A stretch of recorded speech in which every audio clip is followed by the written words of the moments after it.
The woman of destiny is truly incomparably beautiful. The morning sunlight streamed in through the window, illuminating the room. It's warm and cozy. Shen Xi huddled under the covers.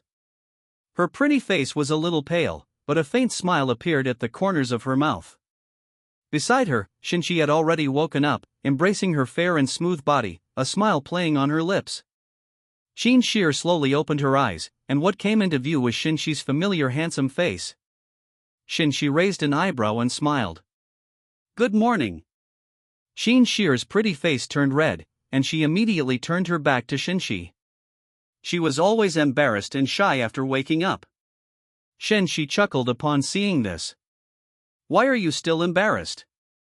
Shen Xi didn't reply, but her ears turned even redder. Last night they had a frank and open conversation. For the young and inexperienced girl, it was incredibly embarrassing. Shen Xi saw that Shen Xi was ignoring her. He turned her around, pinched her rosy cheek, and smiled. "Playing dead, baby." Shen Xi, feeling ashamed and indignant, raised her foot and kicked him. Shen Xi grabbed her ankle. Shen Xi struggled, and Shen Xi smiled. Chapter 37, New. Having experienced it, you're not shy anymore, are you? Shen Xi kissed Shen Xi.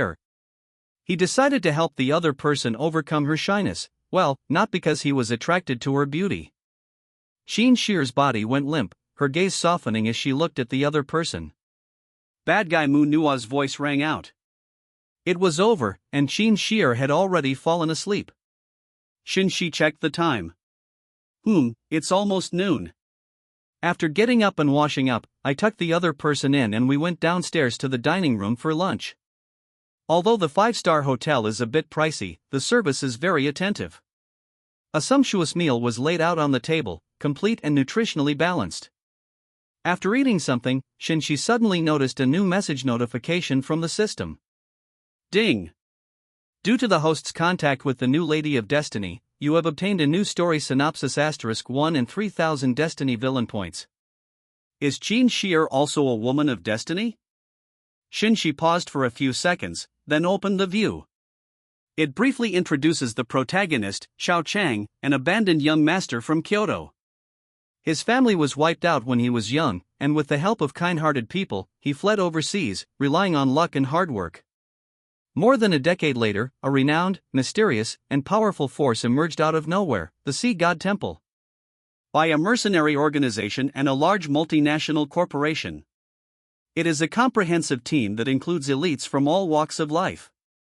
Their motto is, violence for violence, an eye for an eye, blood for blood. The Temple of Poseidon is a powerful force renowned far and wide. It possesses considerable political, commercial, and military influence.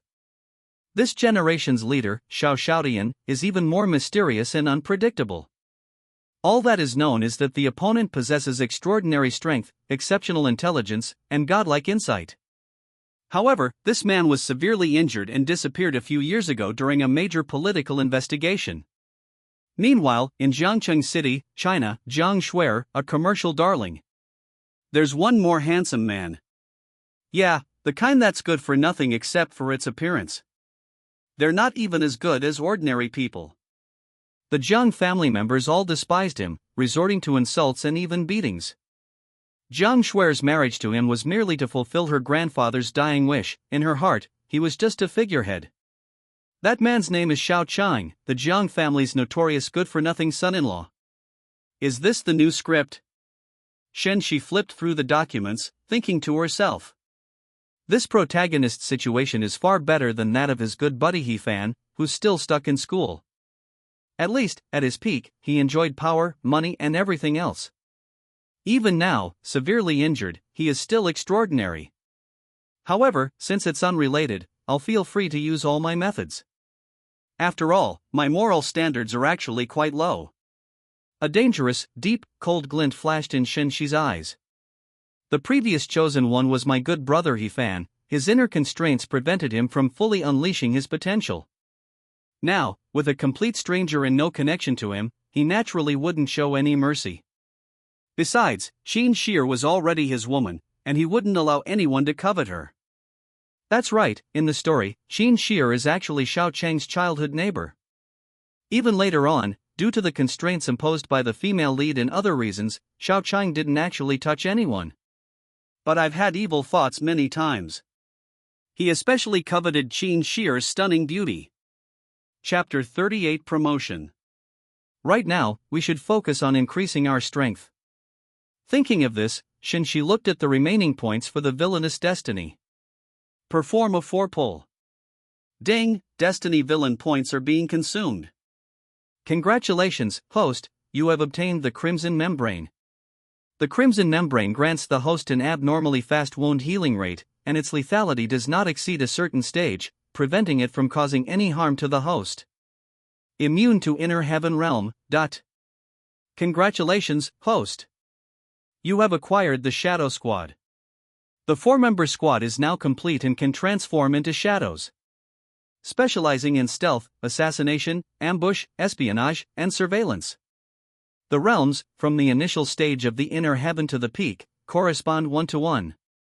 Loyalty 100. Unfortunately, the host has had a stroke of great luck. There is no reward this time. Congratulations, host. You have obtained a secret formula for a beauty potion from a technologically advanced city, world. Note, this potion can make a woman's skin delicate and soft, and her complexion radiant, lasting for 30 days. Once the treatment period ends, applying the drops again will prolong the medication's effect. Did the host receive all of it? Blood membrane accepted, others postponed. Shen Xi said calmly, this place is in the center of the restaurant. There's a lot of foot traffic, so there's no need to show some things. Ding, following host's command, blood membrane has been sent. As the system grew cold and the mechanical voice faded away, Shen Xi clearly sensed that his body seemed to be changing, as if something was being incorporated into his flesh and blood. This strange feeling was as if my whole body was soaking in a hot spring. It's like lying on soft cotton wool, so comfortable and pleasant. I stretched out my arm and looked at it. The only noticeable difference was that my skin was much smoother. However, he could sense that it contained some kind of peculiar power. This time, they are truly invincible below the Grandmaster level. Even Grandmasters can be challenged. A smile appeared on Shen Xi's lips. Immunity and extraordinary regenerative abilities, combined with the peak of the Inner Heaven Realm and mastery of Shin-level martial arts. Now, I even want to go and test my skills against Xiao Chang. Shen Xi stroked her chin and murmured. Forget it.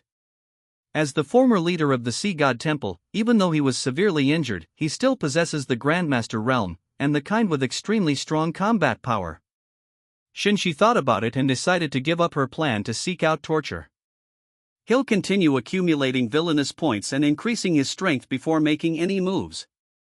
Why are you eating so little? Just then, a clear and melodious voice rang out. Shen Xi looked over and saw it was Shen Xi. At this moment, Shen Xi was wearing his clothes, her black hair cascading down her shoulders, her skin fair and radiant. Those eyes were clear and bright, with a touch of alluring charm that made it impossible to look away. She stood not far away, gazing at him quietly.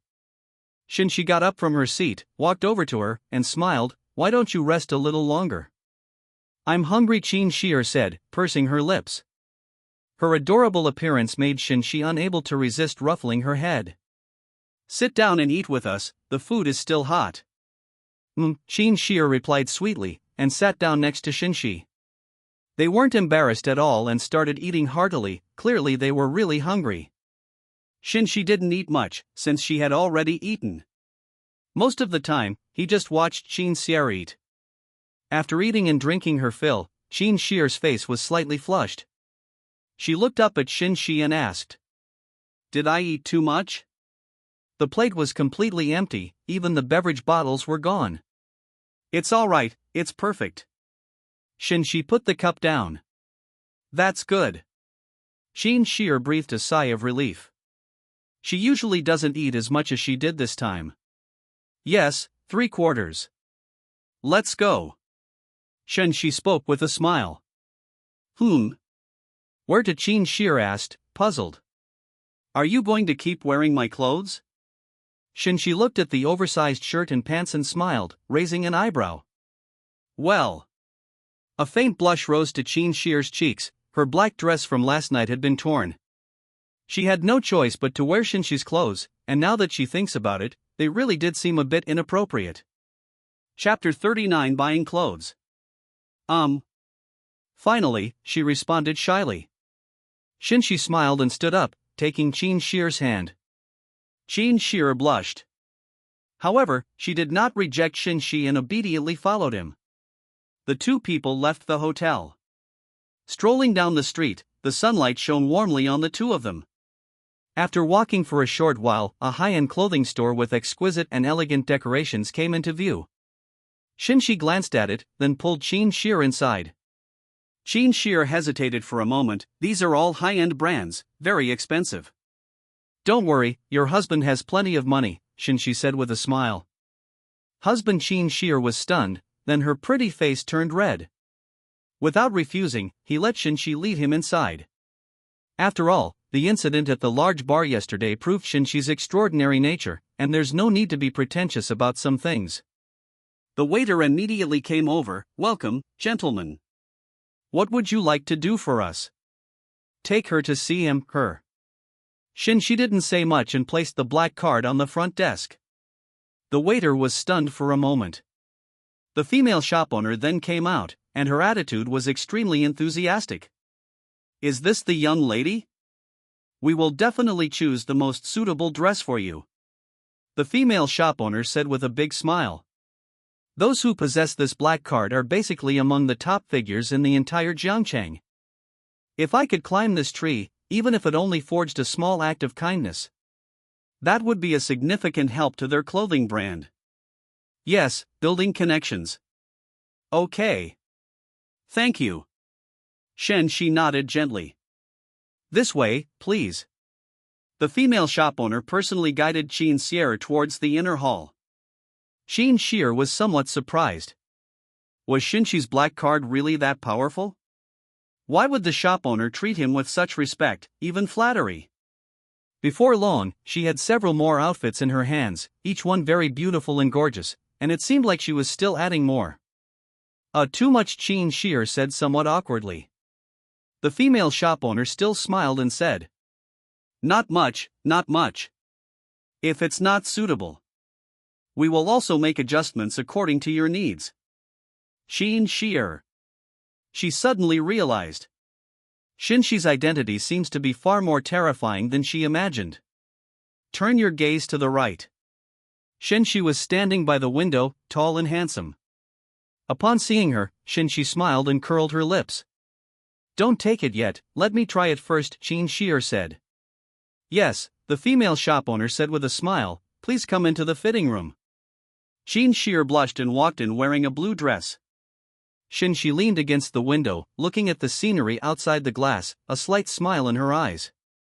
Life is exceptionally comfortable right now. Shen Xi. After a long while, a gentle voice called out.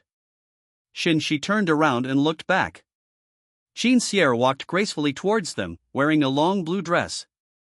The long skirt trails below the knee, with a slightly fitted waist that accentuates a slender figure. Full breasts, elegant and alluring collarbones. Her long, straight, jade-like legs were perfectly displayed. Shen Xi's eyes flickered slightly, and her smile grew even brighter. It's very beautiful. Really? Shen Xi smiled shyly. Shen Xi nodded in admiration. Clothes make the man, and Shen Xi was already very beautiful. Wearing this gorgeous dress, he had to admit that he was stunned for a moment at first. Thank you. Shen Xi blushed and spoke softly with her eyelashes lowered. Actually, she looked at herself in the mirror for a long time, and was quite amazed by her own beauty. This might be the best outfit she's ever worn. We still have several sets left, why don't we go and exchange them all? Shen Xi suggested with a smile. Really? Shen Xi's eyes lit up, she really liked these clothes. Why not? Shen Xi gestured for Shen Xi to quickly change her clothes. Thank you. Shen Xi smiled, revealing her teeth, and ran into the fitting room. As Shen Xi watched her slender figure recede into the distance, she thought to herself, girl, actually, I'm the one who benefits. Chapter 40 Stimulation. What followed was an extremely eye-catching fashion show inside the clothing store. Amidst pleasant laughter, the female shop assistant was amazed, and the shop owner was delighted. It finally ended after a long time. When Shen Xi and Shen Xi left, the other woman still seemed somewhat reluctant to part. Women, will the clothes really be delivered to my door? Shen Xi held on to Shen Xi, her face showing some worry. This is the third time you've asked this. Shen Xi felt somewhat helpless. Shen Xi really was like a little kitten, so clingy. Okay. Shen Xi smiled sweetly. I won't ask. You wouldn't lie to me, would you? Won't. That's fine then. Shen Xi was relieved. Where to go now? We've all taken a day off. Not long ago, Shen Xi told Shen Xi that their holiday was one day. Shopping, watching movies, buying things, Shen Xi raised an eyebrow and smiled. I don't think I like these. Shen Xi spoke weakly, admitting that she really had no interest in doing the usual activities of a woman. As for her enthusiasm for changing clothes, it's because she's a sucker for good looks. Yes, she loves beauty. Shen Xi chuckled, then I'll show you something exciting. Shen Xi's face flushed instantly. It's still daytime. Her voice was soft and gentle, with a hint of shyness. It looks very tempting. Shen Xi smiled and reached out to pinch Shen Xi's cheek. I didn't mean that kind of thing. Shen Xi was stunned for a moment, then her face turned even redder. What are you thinking about? Shen Xi flicked Shen Xi's forehead. Yes, you're overthinking it. Shen Xi covered her forehead, looking at Shen Xi with a hint of resentment. Shen Xi. It seems that he was indeed thinking about it, as the other party had not yet spoken. Why don't you hit me to vent your anger? Shen Xi suggested. Don't think I don't know you're thick-skinned. Shen Xi snorted. This place must be a martial arts realm. Shen Xi, has that silly girl from back then become wiser? Let's go, I guarantee you'll have a blast. Shen Xi spoke with a smile. Actually, I'm already very happy being with you. Shen Xi smiled, her smile pure and radiant. Shen Xi's heart trembled slightly. What happened? It seems like she's being outmaneuvered. This girl's skills are improving. Ooh. A clear and resonant sound floated in the air. Countless birds were startled and scattered. Ha ha. Inside a helicopter, Shen Xi's clear, loud laughter could be heard. Wow, that feels so good. She sat on the plane, tilting her head back and looking at the azure sky. She had never felt such a liberating sensation before. Shen Xi was sitting next to me, and the driver was in front of me.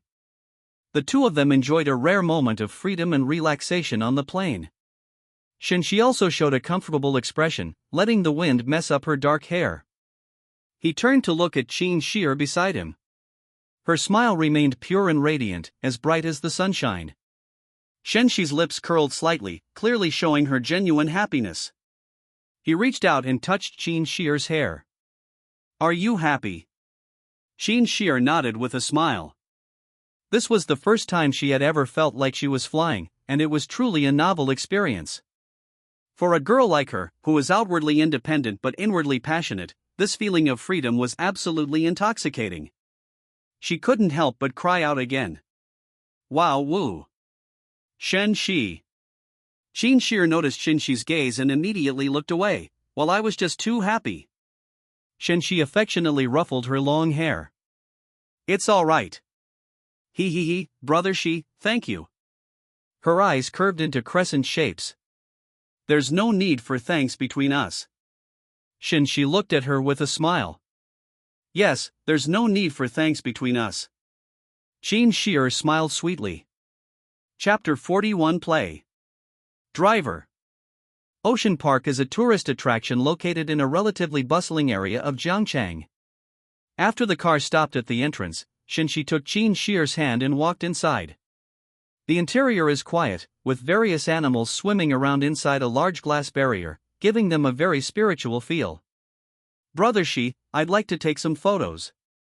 Shen Xi looked at the swimming creatures and liked them very much. Okay. Shen Xi took the phone and helped take pictures. Shen Xi leaned against the glass screen, her delicate body moving with the camera. Her smile was radiant, and her eyes seemed to be filled with dazzling starlight. Behind them is the deep blue sea, with waves rolling and several plump dolphins swimming leisurely by, creating a very beautiful scene. After taking the photos, Shen Xi returned the phone to Shen Xi. Shen Xi took the photo and looked at it. A faint, innocent smile appeared on her lips. I set it as my wallpaper. The two strolled through Ocean Park, enjoying the tranquil moment. Suddenly, Shen Xi grabbed Shen Xi's arm and pointed into the distance. Brother Xi, look. Shen Xi looked in the direction Shen Xi pointed and saw a mermaid moving through a glass barrier.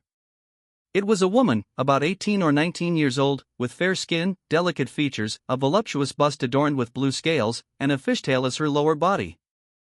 The fishtail swayed slowly, exuding a languid allure. It attracted frequent glances from passers-by. So beautiful. Shen Xi's eyes sparkled with starlight. Perhaps you've seen this scene in a video. But seeing it in person was a completely different experience. That vibrant life force has a strong impact. If you like it, why don't you go in and play for a while? Shen Xi suggested. This isn't it specifically referring to mermaids. Shen Xi was stunned for a moment. Rules are meant to be adapted. Shen Xi said with a smile. Shen Xi pursed her lips. Never mind, I only want to show it to Brother Xi. She's not used to showing her beauty to anyone other than her man. Shen Xi's smile softened slightly. Let's go then. We've been playing for so long, it's time to eat something. Yes, I've been starving for ages. Upon hearing this, Shen Xi quickly pulled Shen Xi away. A restaurant with upscale and exquisite decor, the interior of which is relatively quiet and elegant. In the center, a handsome young man in a suit and tie was plucking the strings of a violin, producing a melodious and moving sound. Shen Xi and Shen Xi sat down, and Shen Xi ordered the food. Shen Xi noticed that the table was laden with a wide variety of dishes, very plentiful, and the portions were huge. Xi, do you usually have such a good appetite? Looking at the delicious-looking food on the table, Shen Xi couldn't help but sigh. It's hard to imagine that this woman with a slender figure and a willow-like waist has such a large appetite. No, I ate a little more today because I had a lot of fun with Brother Xi. Shen Xi said with a grin, her face flushed with a fair pinkish hue, looking quite innocent. After saying that, he lowered his head and started eating. Shen Xi chuckled and shook her head. When the gentle and elegant piano music ended, the two got up and left. Outside the gate, West Lake is a picturesque scene with shimmering waters and lush greenery. The lake's surface reflects the colors of the sky, creating a scene of breathtaking beauty, like a fairyland. This is a famous tourist attraction in Jiangchang, and the two walked along the riverbank for a while. Brother Xi, is that the only way couples can walk? Shen Xi asked, looking at the wooden bridge by the lake. It seems so, Shen Xi replied. Shall we give it a try? Good. The two stepped onto the wooden bridge, their feet sinking into the cold planks. A chill ran through their feet, but it felt refreshing and comfortable.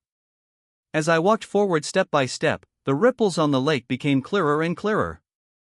After crossing the wooden bridge, you can see the clear blue lake water above, with a pure white lotus floating on the surface. A gentle breeze blows, creating ripples on the water. This water is so clean.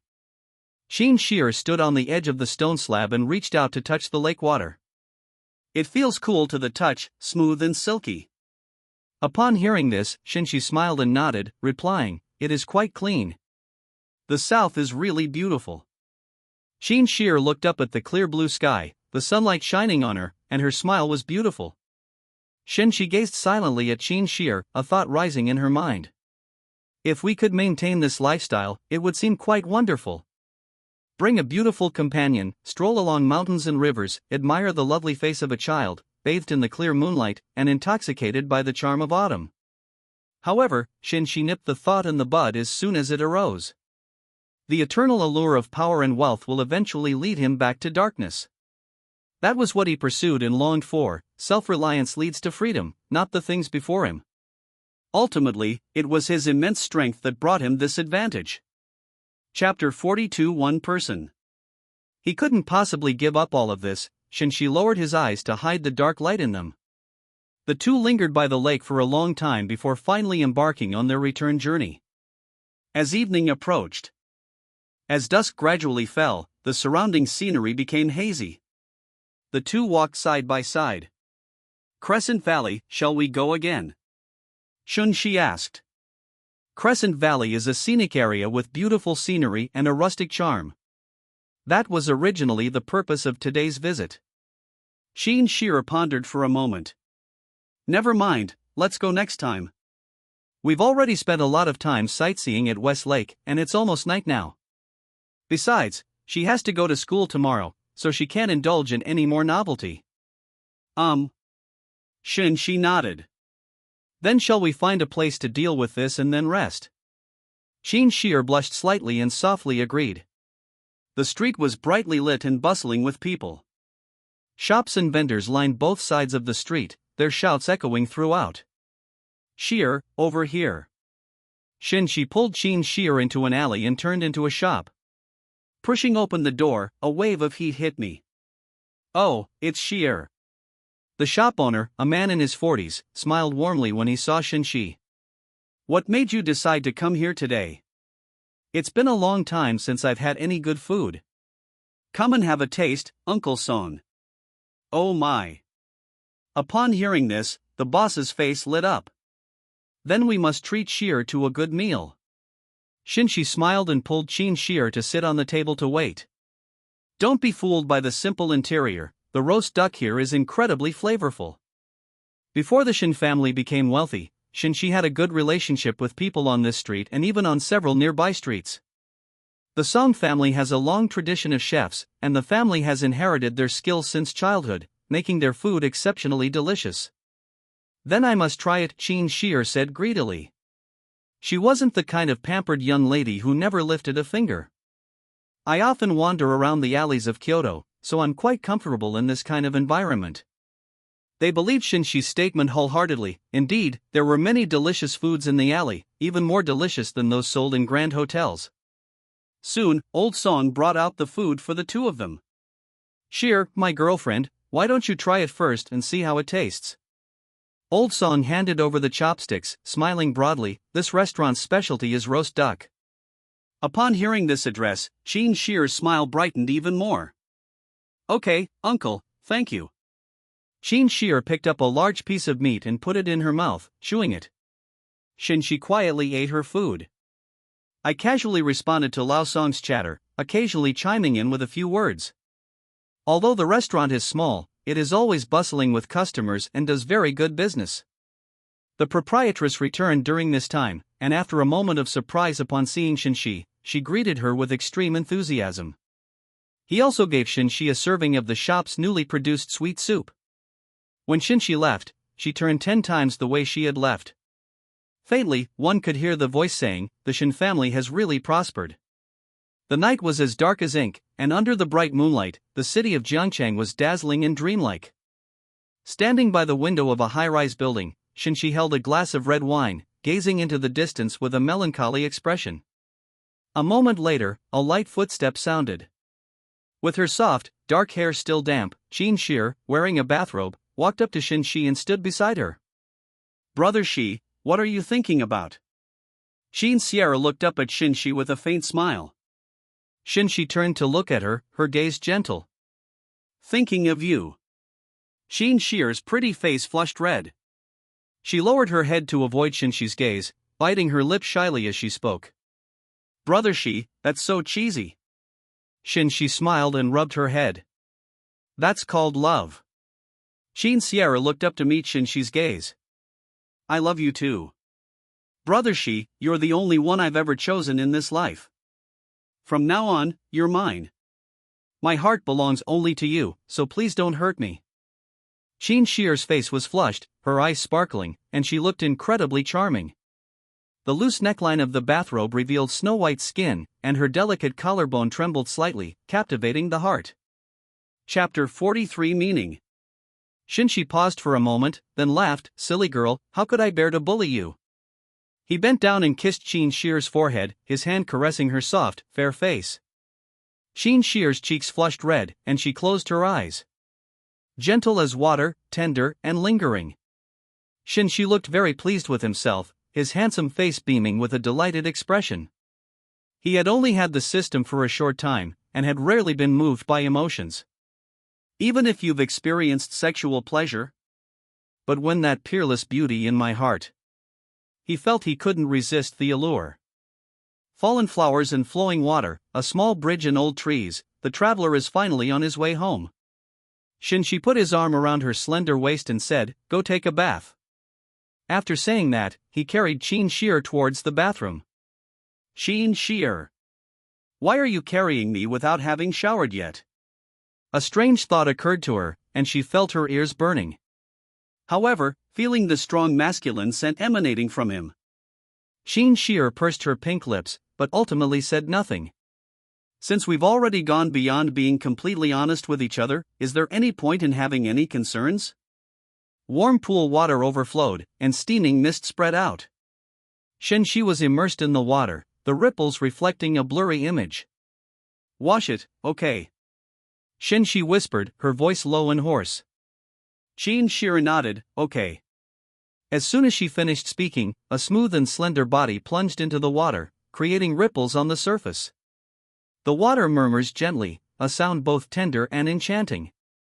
"Brother Xi." Shen Xi nestled against Shen Xi's chest and softly called out. "You really won't let me down." Shen Xi knew she could never escape it in this lifetime.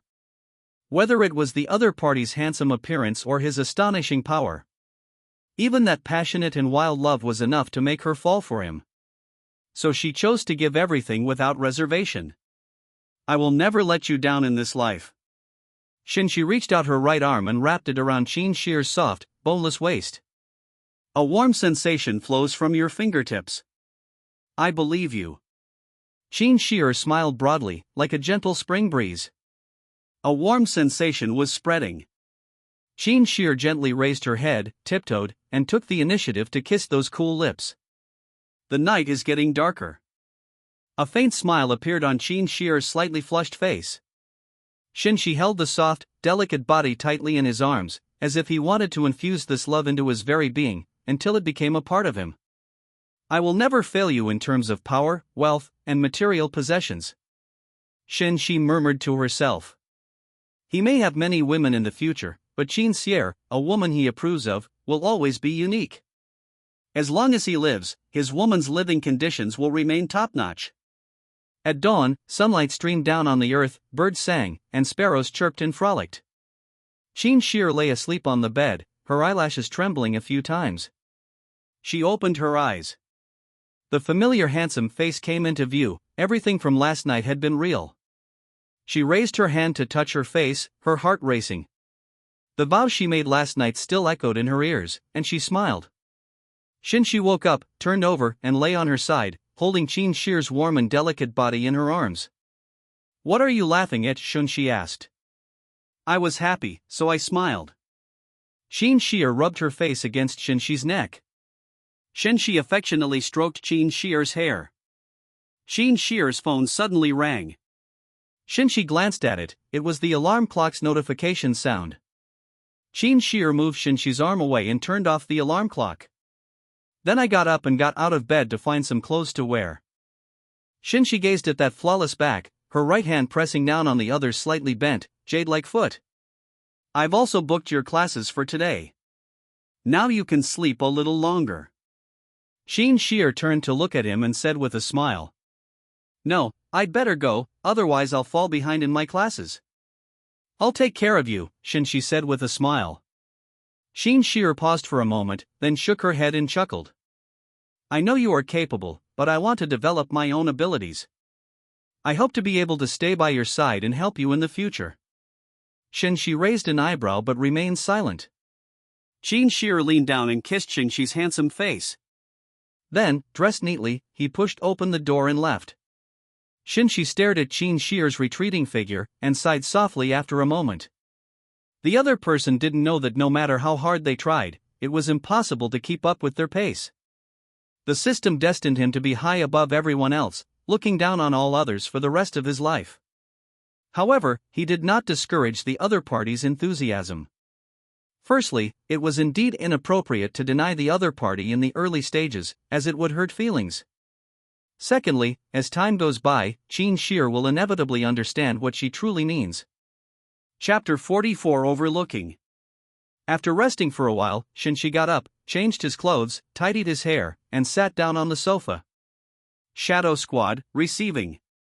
He muttered to himself. Ding, as per host's command, the Shadow Squad is about to arrive. The system responded with a cold, mechanical voice. Suddenly, a black light flashed in the empty and silent house. The light was instantly blocked, and then the black light gradually dissipated, revealing 4 human figures, 1 man and 3 women. The leader, a young man, carried a black sword on his back and had a short knife at his waist. His aura was cool and aloof, even just standing there. It seemed to carry a biting cold wind, making people tremble with fear.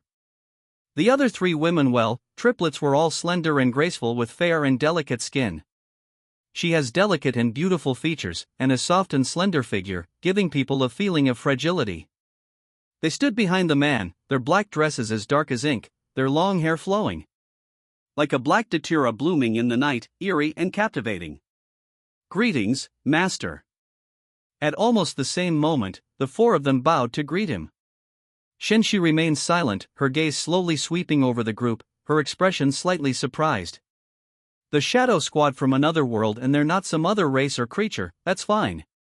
These people, with their demeanor and appearance, would stand out extremely well even in a crowd. Can this accomplish tasks such as assassination, surveillance, and reconnaissance? Please do not doubt the system's judgment, the system said coldly. Shen Xi. Composing herself, Shen Xi raised her hand. Tell me about your special project. The 4 men looked at each other, and finally the leader answered respectfully. My subordinate is called Qingfeng. He is skilled in assassination, murder, and ambush. Your realm is at the peak of the inner heaven realm, based on your current location. The other 3 are Li Qi, Li Mei, and Li Wang, who are skilled in disguise, surveillance, and intelligence gathering. The realms are, in order, late inner heaven realm, middle inner heaven realm, early inner heaven realm. Qingfeng explained in great detail, carefully choosing each word. In the end, it was also explained that Shen Xi could actually communicate with them using her mind, even though they were close at hand. Shen Xi nodded upon hearing this. Can you control the 3 major gangs in the city?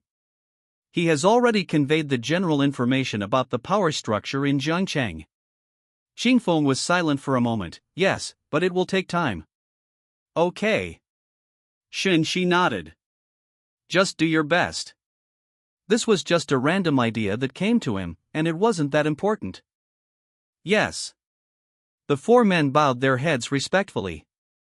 Qingfeng withdrew, and the other 3 followed him out. The room returned to silence. Shen Xi got up from the sofa, went to the floor-to-ceiling window, and looked down at the street scene below. Although this city is not a first-tier city in China, it is still relatively prosperous. Skyscrapers stand tall, and vehicles of all colors flow endlessly.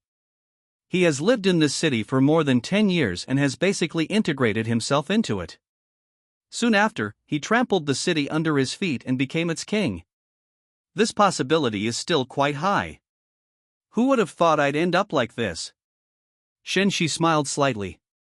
Walking slowly forward, this double-glazed window is strong enough to bear heavy loads. Shen Xi calmly extended her right hand, clenched her fist, and suddenly swung it forward. A flash of purple light, bang, crack, splash. The huge, thick insulated glass shattered instantly, turning into countless shards that flew everywhere. Shen Xi calmly withdrew his right hand. The shards of glass couldn't even cut a single strand of his clothing, let alone hurt him. Without stopping, he looked at the empty space, stepped inside, and went in. In an instant, a sharp gust of wind whipped against her face, and all she could hear was the howling of the wind. Shen Xi was falling, 100 meters in the air, in freefall. His short, dark hair flew up, and the corners of his mouth turned up in a smile. Bang! A muffled thud echoed through the sky, and a car sank to the ground. It smashed out a huge crater, with billowing smoke and dust. The surrounding pedestrians were terrified by this sudden turn of events, and screams filled the air.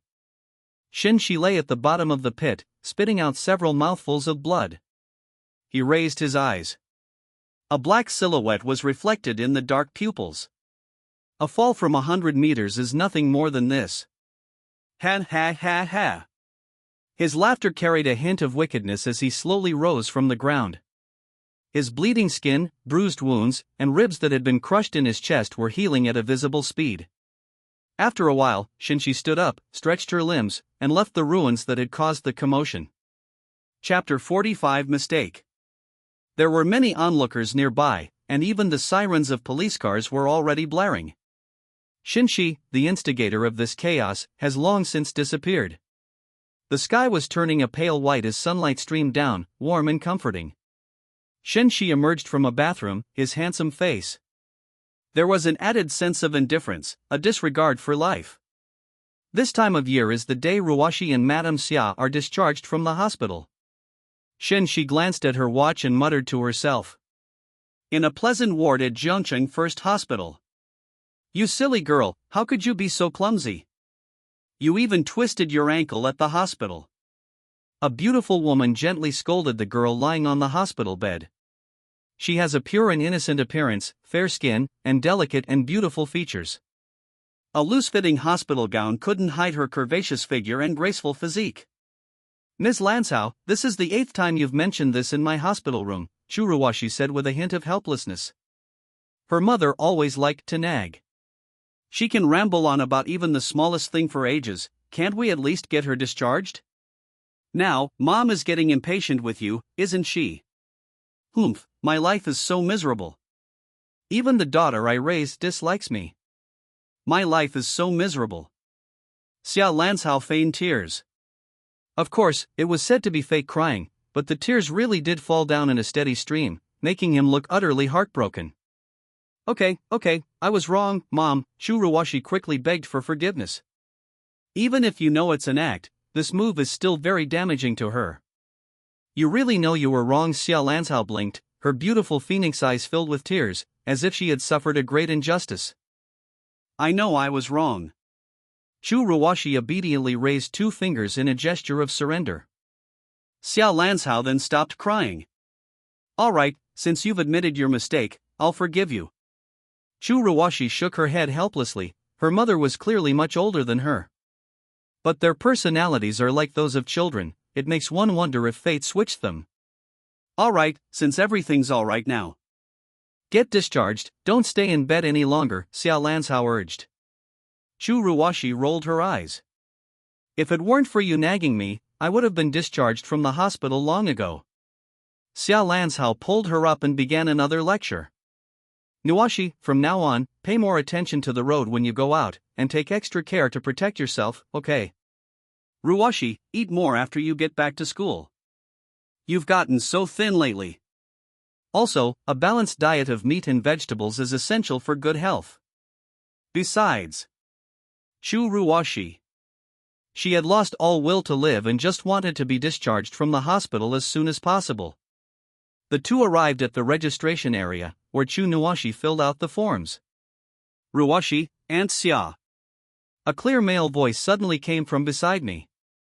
Chu Ruashi turned her head away. She saw a tall, handsome young man dressed in casual black clothes, with refined features and an imposing presence, smiling at her.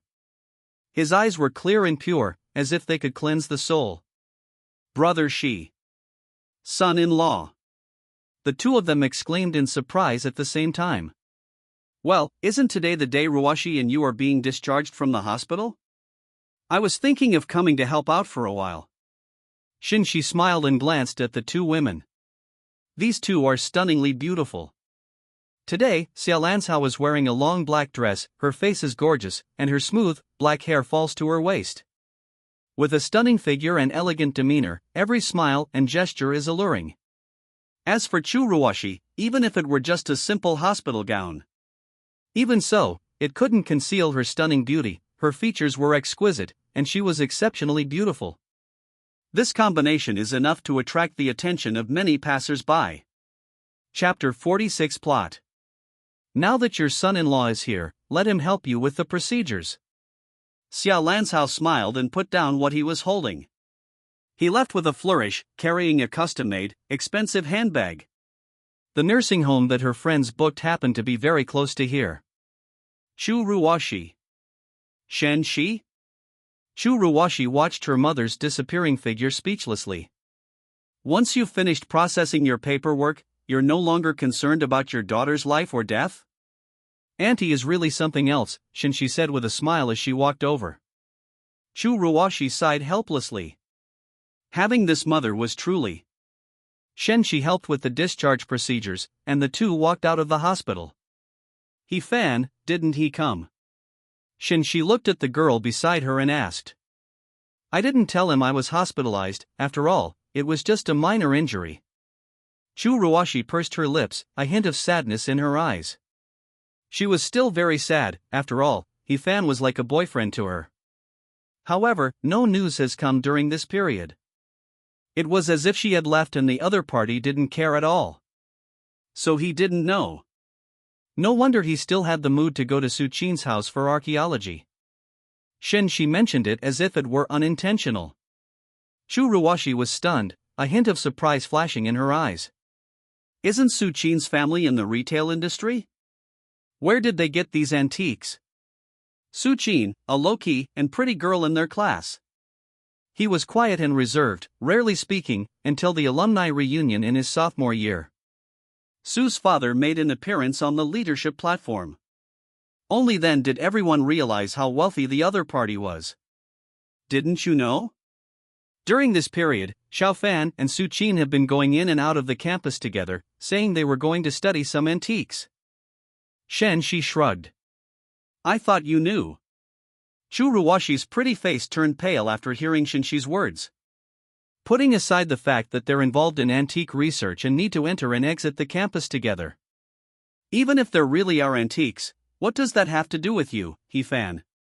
Is it worth getting so interested in? Ruashi, you haven't misunderstood anything, have you? Xiao Fan and Su Qin should just be classmates. After all, with a beauty like you right here, how could he possibly like any other girl? Noticing the girl's unusual behavior, Shen Xi chuckled. Su Qin may have some money, and although she's pretty, her personality is too cold. Xiao Fan probably wouldn't like that kind of person. Shen Xi helped carry the things with one hand while comforting Chu Nuashi with the other. Chu Ruashi fell silent, a feeling she couldn't quite describe welling up inside her. The impossibilities Shen Xi spoke of were like a knife stabbing deep into her heart. She remembered when she rejected He Fan, and he persisted relentlessly. I once asked, what exactly do you like about me? Quiet, serene, and full of goodwill towards the world, that is the other person's response. Moreover, when she tacitly acknowledged their relationship, the other party not only mentioned wealth, power, and money, but also made no attempt to conceal their desire for these material things. Su Qin seems to perfectly match his so-called criteria for choosing a partner. It's understandable if the other person abandons her and chooses to be with Su Qin. After all, she was too hard to pursue, it had been years, and he hadn't even received a kiss from her. However, Churuwashi still felt heartbroken. The pain spread throughout her body, even making it difficult for her to breathe. You see, she was just a little conservative in her actions. The love in her heart was no less than anyone else's. Seeing that she was silent, Shen Xi did not disturb her any further, but simply stayed by her side quietly. Stepping out of the hospital, a chilly wind blew in. With a heavy heart, Churuwashi staggered and almost fell. Ruwashi. Shen Xi quickly reached out to support her, asking with concern, "Are you alright?" "It's nothing." Churuwashi calmed down and looked up at Shen Xi. There were tears and a hint of grievance on her pretty face. At that moment, Churuwashi gave the impression that she was very sad. Shen Xi's heart stirred slightly, and she raised her hand to gently stroke her cheek. Instead of wallowing in self-pity, why not take a look at the truth? Perhaps things aren't as you imagine. Churuwashi looked up at him, her eyes reddening. "Brother Xi." Shen Xi wiped away the girl's tears. "Let's go." He strode forward, with Churuwashi following behind him. The two got into the car. "This is the second time we've coexisted, but the feelings are very different now. Sadness outweighs joy. Even the purpose. My boyfriend's best friend, along with his girlfriend, went to catch him cheating? TSK, it's really strange just thinking about it." Shen Xi started the car, and outside the window was a bustling and lively street scene. He looked through the glass window at the girl sitting next to him. Churuwashi leaned back in her chair, her pure and beautiful face pale from crying, her eyes still red. However, this appearance did not detract from her charm. On the contrary, it possessed a delicate and pitiful quality. It has to be said that the female lead's looks are truly stunning. "A woman like this is the perfect match for me, Shen Xi." Shen Xi silently recited this in her heart, a faint smile playing on her lips. What he told Churuwashi was basically true. He-fan and Su-chin have indeed been living together recently, a fact that countless people can attest to. However, the other party's purpose was indeed to study antiques. That was no ordinary ancient artifact. It contains strange energy that can be absorbed and used to elevate one's cultivation level. This is a crucial stage in the early stages of the expression-driven glasses technique. Only by passing through this stage can one gain greater power and unlock the Jiangcheng Chronicles storyline. Chapter 47 Outrageous.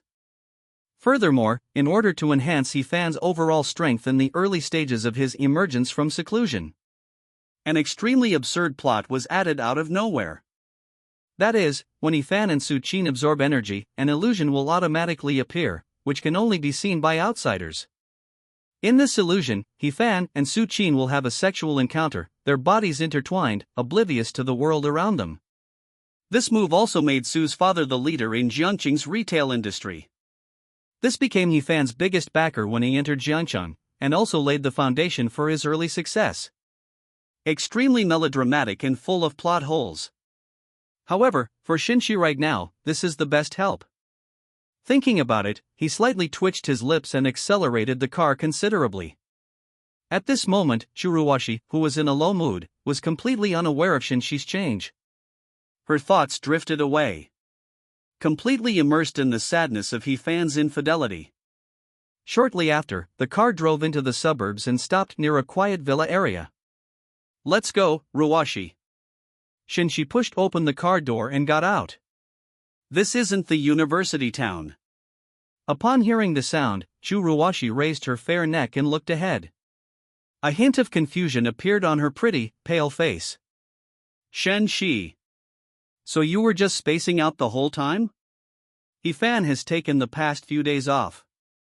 Aside from a few visits to and from the campus, he stayed at Su-chin's house. Shen Xi explained helplessly. Churuwashi was taken aback. Had it come to the point where she had to ask for leave to take care of business? It seems. She lowered her head, her slender, soft fingertips clenching tightly as she struggled to control her emotions. "I see." Shen Xi didn't say anything more and walked ahead. A short while later, the two arrived outside the villa, which was equipped with a high-end security system. Churuwashi covered her forehead, her brows furrowed, and looked at Shen Xi's suddenly stopped figure. "Brother Xi, you." She was about to say something when she saw Shen Xi reach out and pull her into his arms, hugging her tightly. Shu Ruwashi was stunned for a moment, then experienced a feeling of flying. Shen Xi moved with incredible speed, her feet barely touching the ground, her movements as swift as a ghost. Using a nearby boulder for leverage, he leaped into the villa area.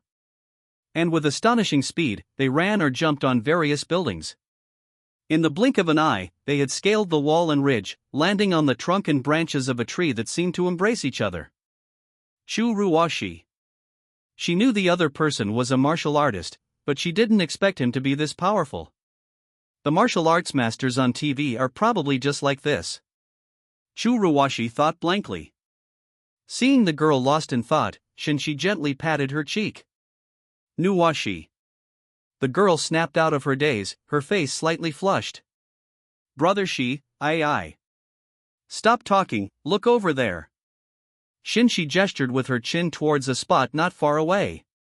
Shu Nuwashi looked over and her previously rosy cheeks turned deathly pale. Her pupils contracted sharply, her eyes filled with disbelief. The villa was decorated in an upscale style, with the windows on the third floor wide open, and one of the rooms was brightly lit. You can see two pale, naked bodies entangled, their clothes scattered haphazardly to the side. The frequency of the bed's violent shaking indicated the intensity of the battle.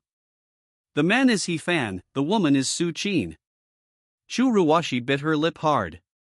My heart felt as if it had fallen into an ice cellar, chilling me to the bone. Shen Xi gently held the girl's delicate body in his arms. Gently pat her back to comfort her. He secretly sighed, the aura of reduced intelligence is truly terrifying. Could such a false illusion really fool that old fox Su Chanza? The man's outrageous melody, the woman's continuously passionate voice. It all looks utterly fake. After all, who in the world can play so selflessly for so long? The rhythm is still the same, ha. Of course, Shu Ruwashi was unaware of Shen Xi's thoughts. At this moment, only He Fan's familiar yet unfamiliar silhouette remained in her mind. He had sacrificed countless times for her, through wind and rain, year after year, never wavering. However, the scene that comes into view now is so jarring. Ruwashi, Shen Xi called out. Shu Ruwashi was momentarily dazed. Brother Xi. Let's go. Shen Xi grasped her shoulder.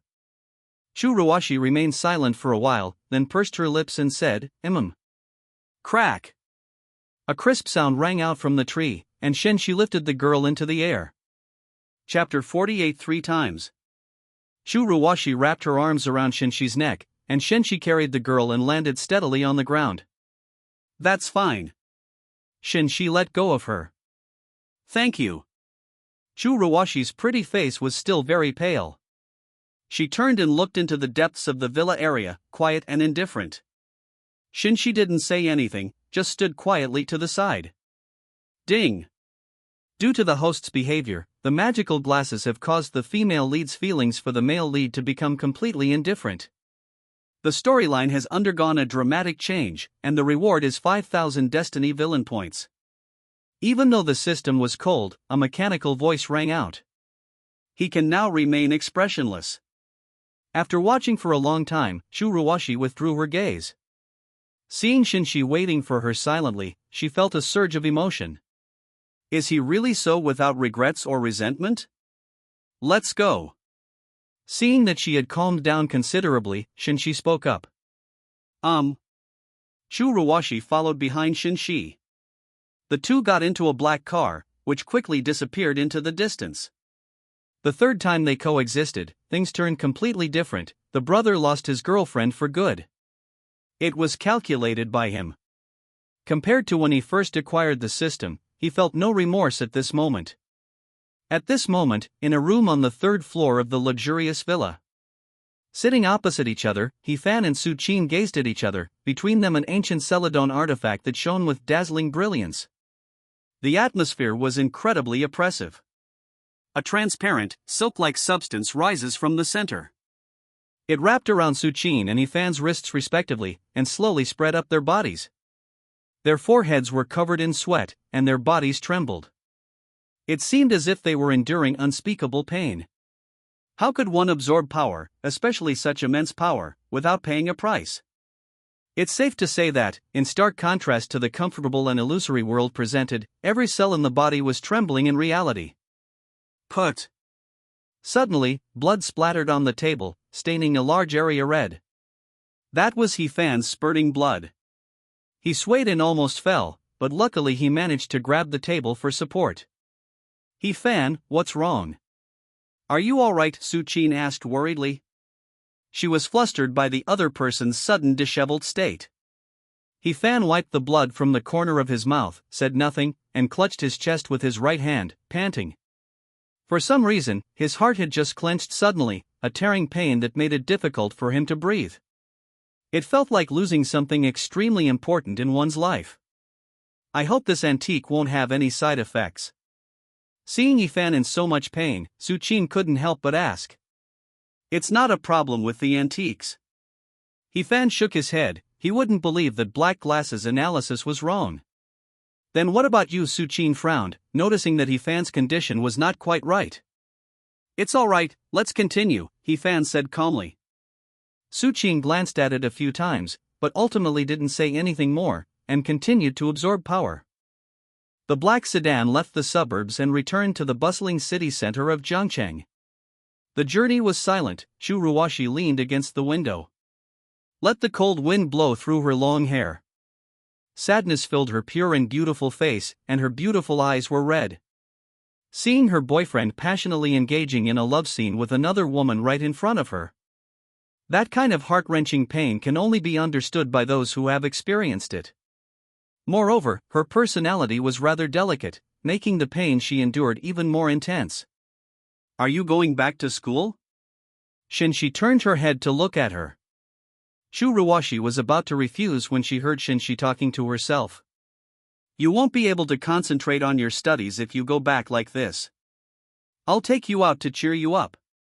Shu Ruoshi. The car veered off the route back to school and entered a mountain range.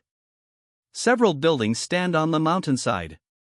Visitors can be seen coming and going, dressed in sportswear and sneakers, with smiles on their faces and radiating the vitality of sunshine.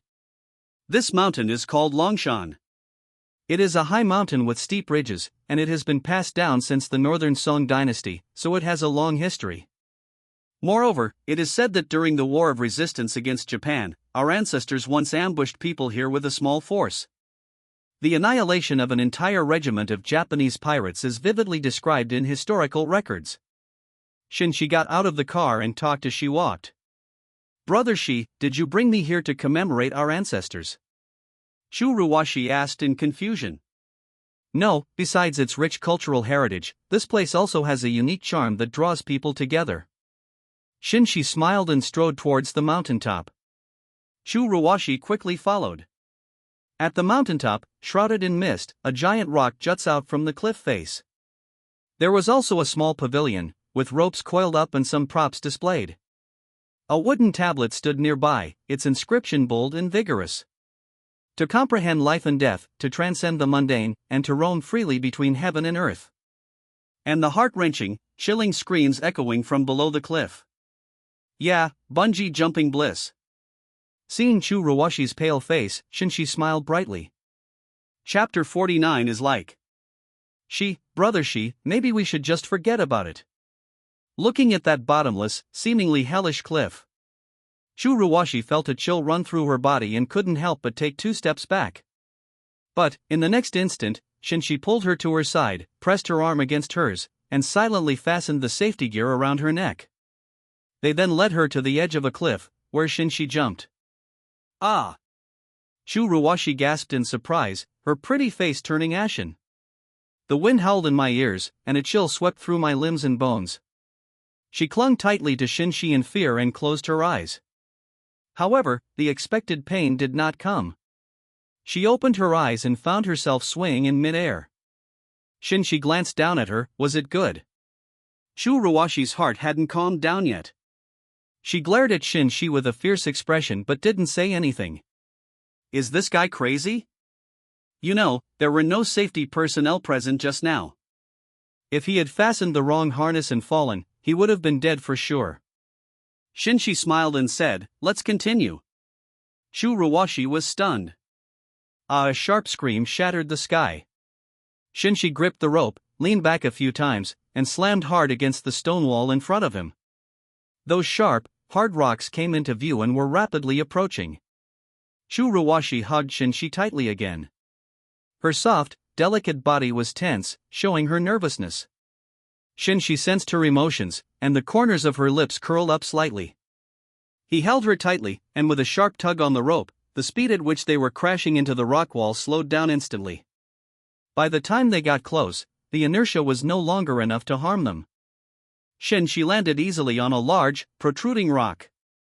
"Feels good, doesn't it?" he asked with a smile. Shu Ruwashi recovered from her shock and looked at the smiling young man. Without hesitation, she opened her mouth and bit down on his shoulder with her silver teeth. Wow! However, the pain brought tears to her eyes and made them red. Shen Xi. The power of the blood membrane can protect you at all times. Before he is deactivated, how could an ordinary person possibly harm him? Stop biting. Shen Xi pulled her away a little. Shu Ruwashi bit her lip, her eyes brimming with tears as she accused him. "What did you make it with?" Her pearly teeth almost broke, it hurt so much. Shen Xi raised an eyebrow. "Of course, it's the body." Shu Ruwashi's face fell, and she looked somewhat sullen. She was frightened twice by this jerk in a short period of time, and her venting even resulted in her injury, which really infuriated her. Her eyes were wet, and she glared at Shen Xi with a mixture of grievance and anger.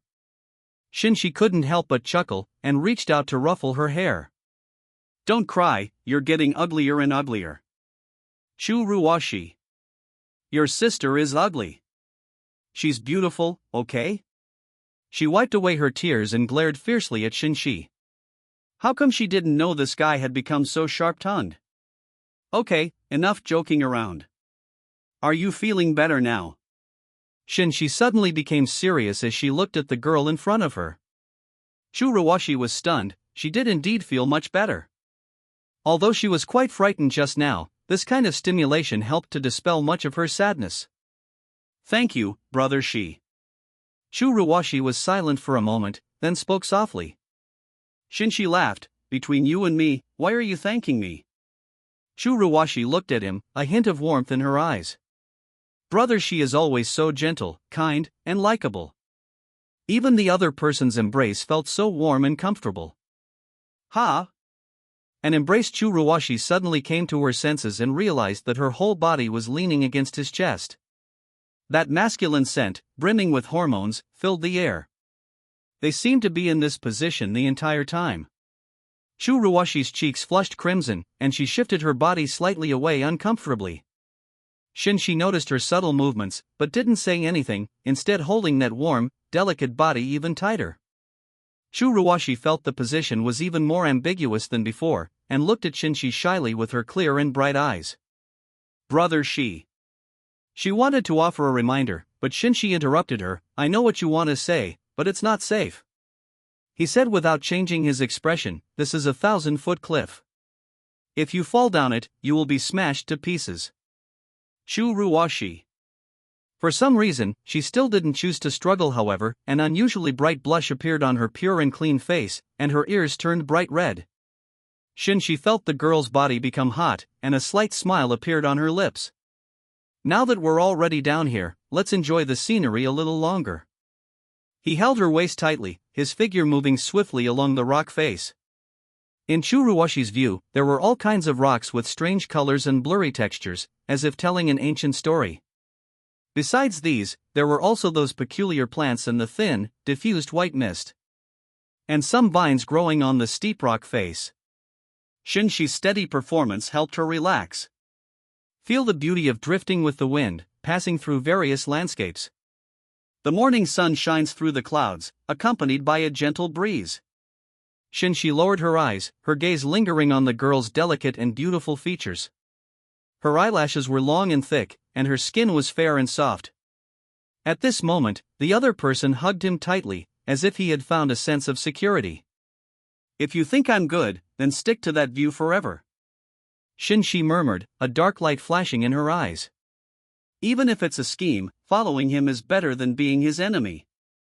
Chapter 50 is good. What's wrong, Brother Xi? Noticing that the man had suddenly stopped, Chu Ruoshi looked up in confusion. Suddenly, I think you're exceptionally beautiful, Shen Xi said with a smile, gathering her thoughts. A blush rose to Chu Ruoshi's face, and her heart pounded. Brother Xi, didn't you say I looked ugly when I cried before? She turned her head away awkwardly. Really? I don't remember. Shen Xi leaned down and pressed the other person against the stone wall, staring down at that peerless face. Chu Ruoshi felt Shen Xi's burning gaze and hurriedly looked away from him. Brother Xi, we've been down here for a while, let's go up first.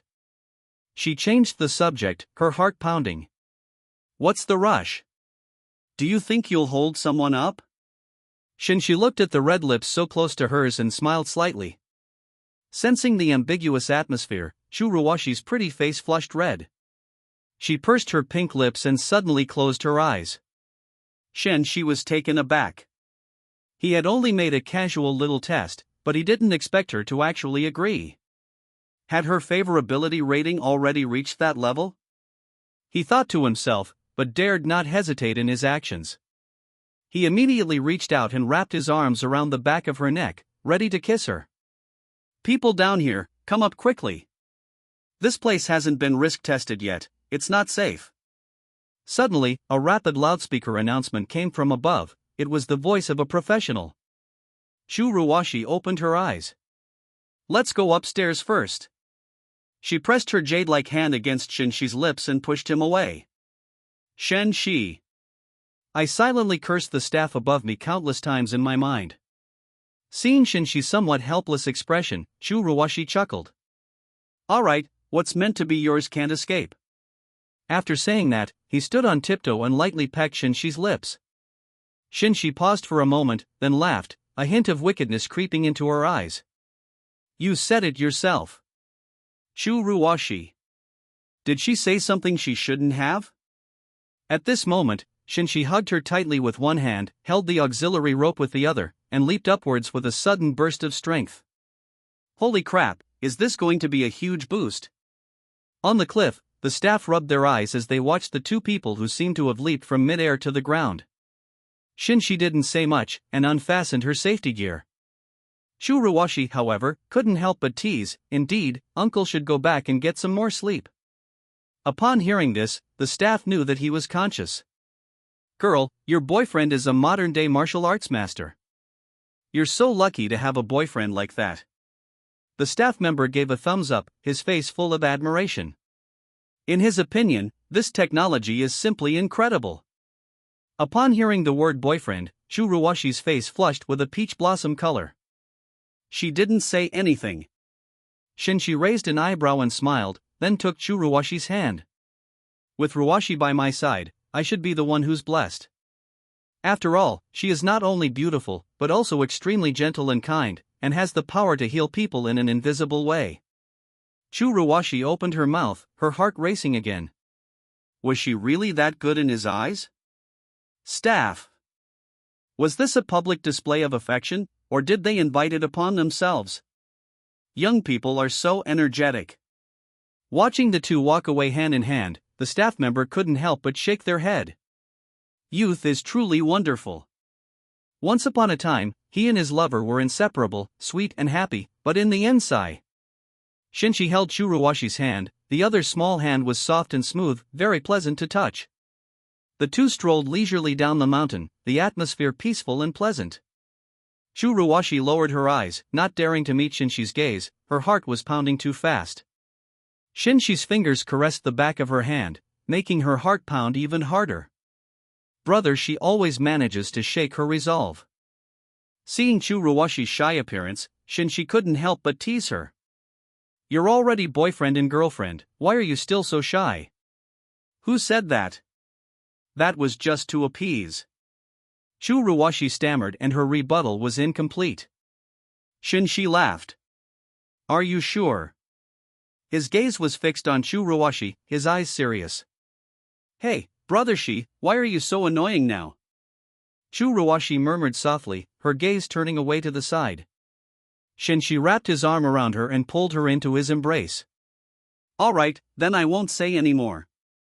But when did my Ruwashi become so fussy? Chu Ruwashi nestled her little head against his broad, sturdy shoulders, a strange warmth welling up in her heart.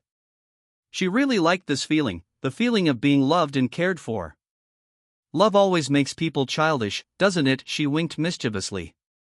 Shen Xi chuckled and ruffled her hair. Yes, my darling, whatever she does is right. When the pure, yet aloof school beauty stands before Shen Xi, like a child, when she reveals her innermost thoughts without reservation. It was a completely different experience, and yes, it was wonderful. On the slightly rugged mountain road, the warm sun shone down from the horizon. Their figures overlapped in the dappled light. Stretch, extend, gradually recede into the distance, until it disappears. The hotel lobby is quiet and ornately decorated. Brother Xi, will you really always be this good to me? Under the bright and dazzling lights, Chu Ruwashi looked at Shen Xi peeling shrimp for her at the table.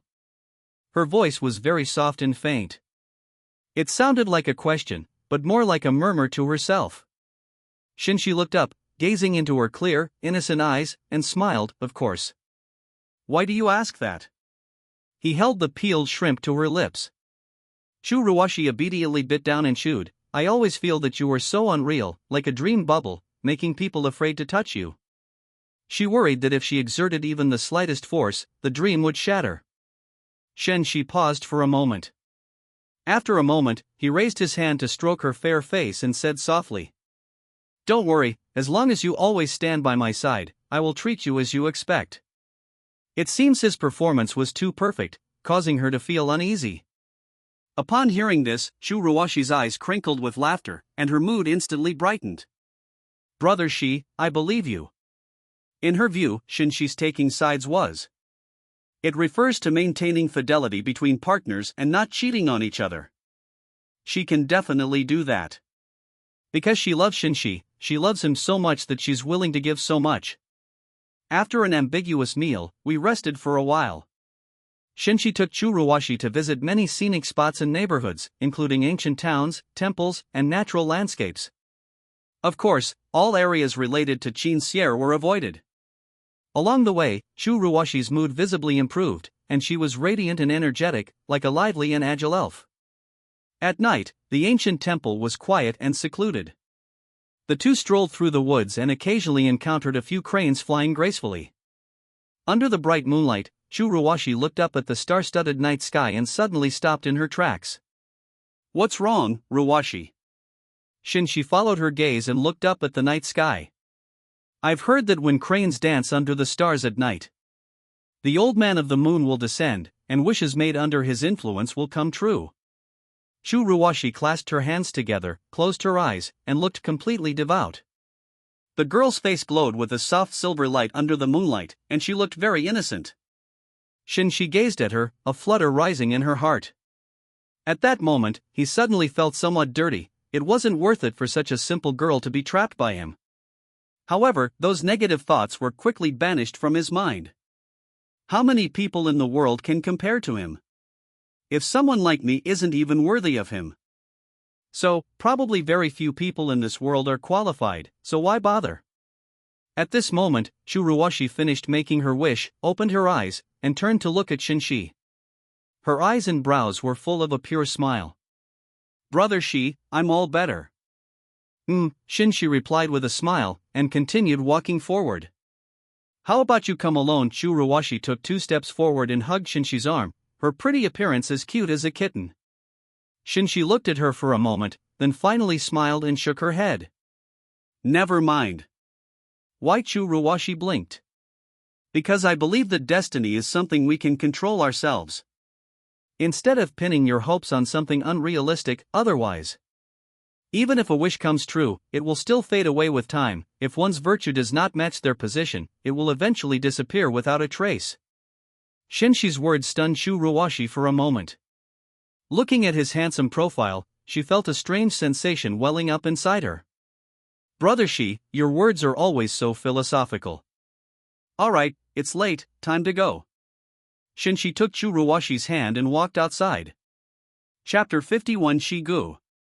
However, why did she feel that Brother Xi was in a hurry?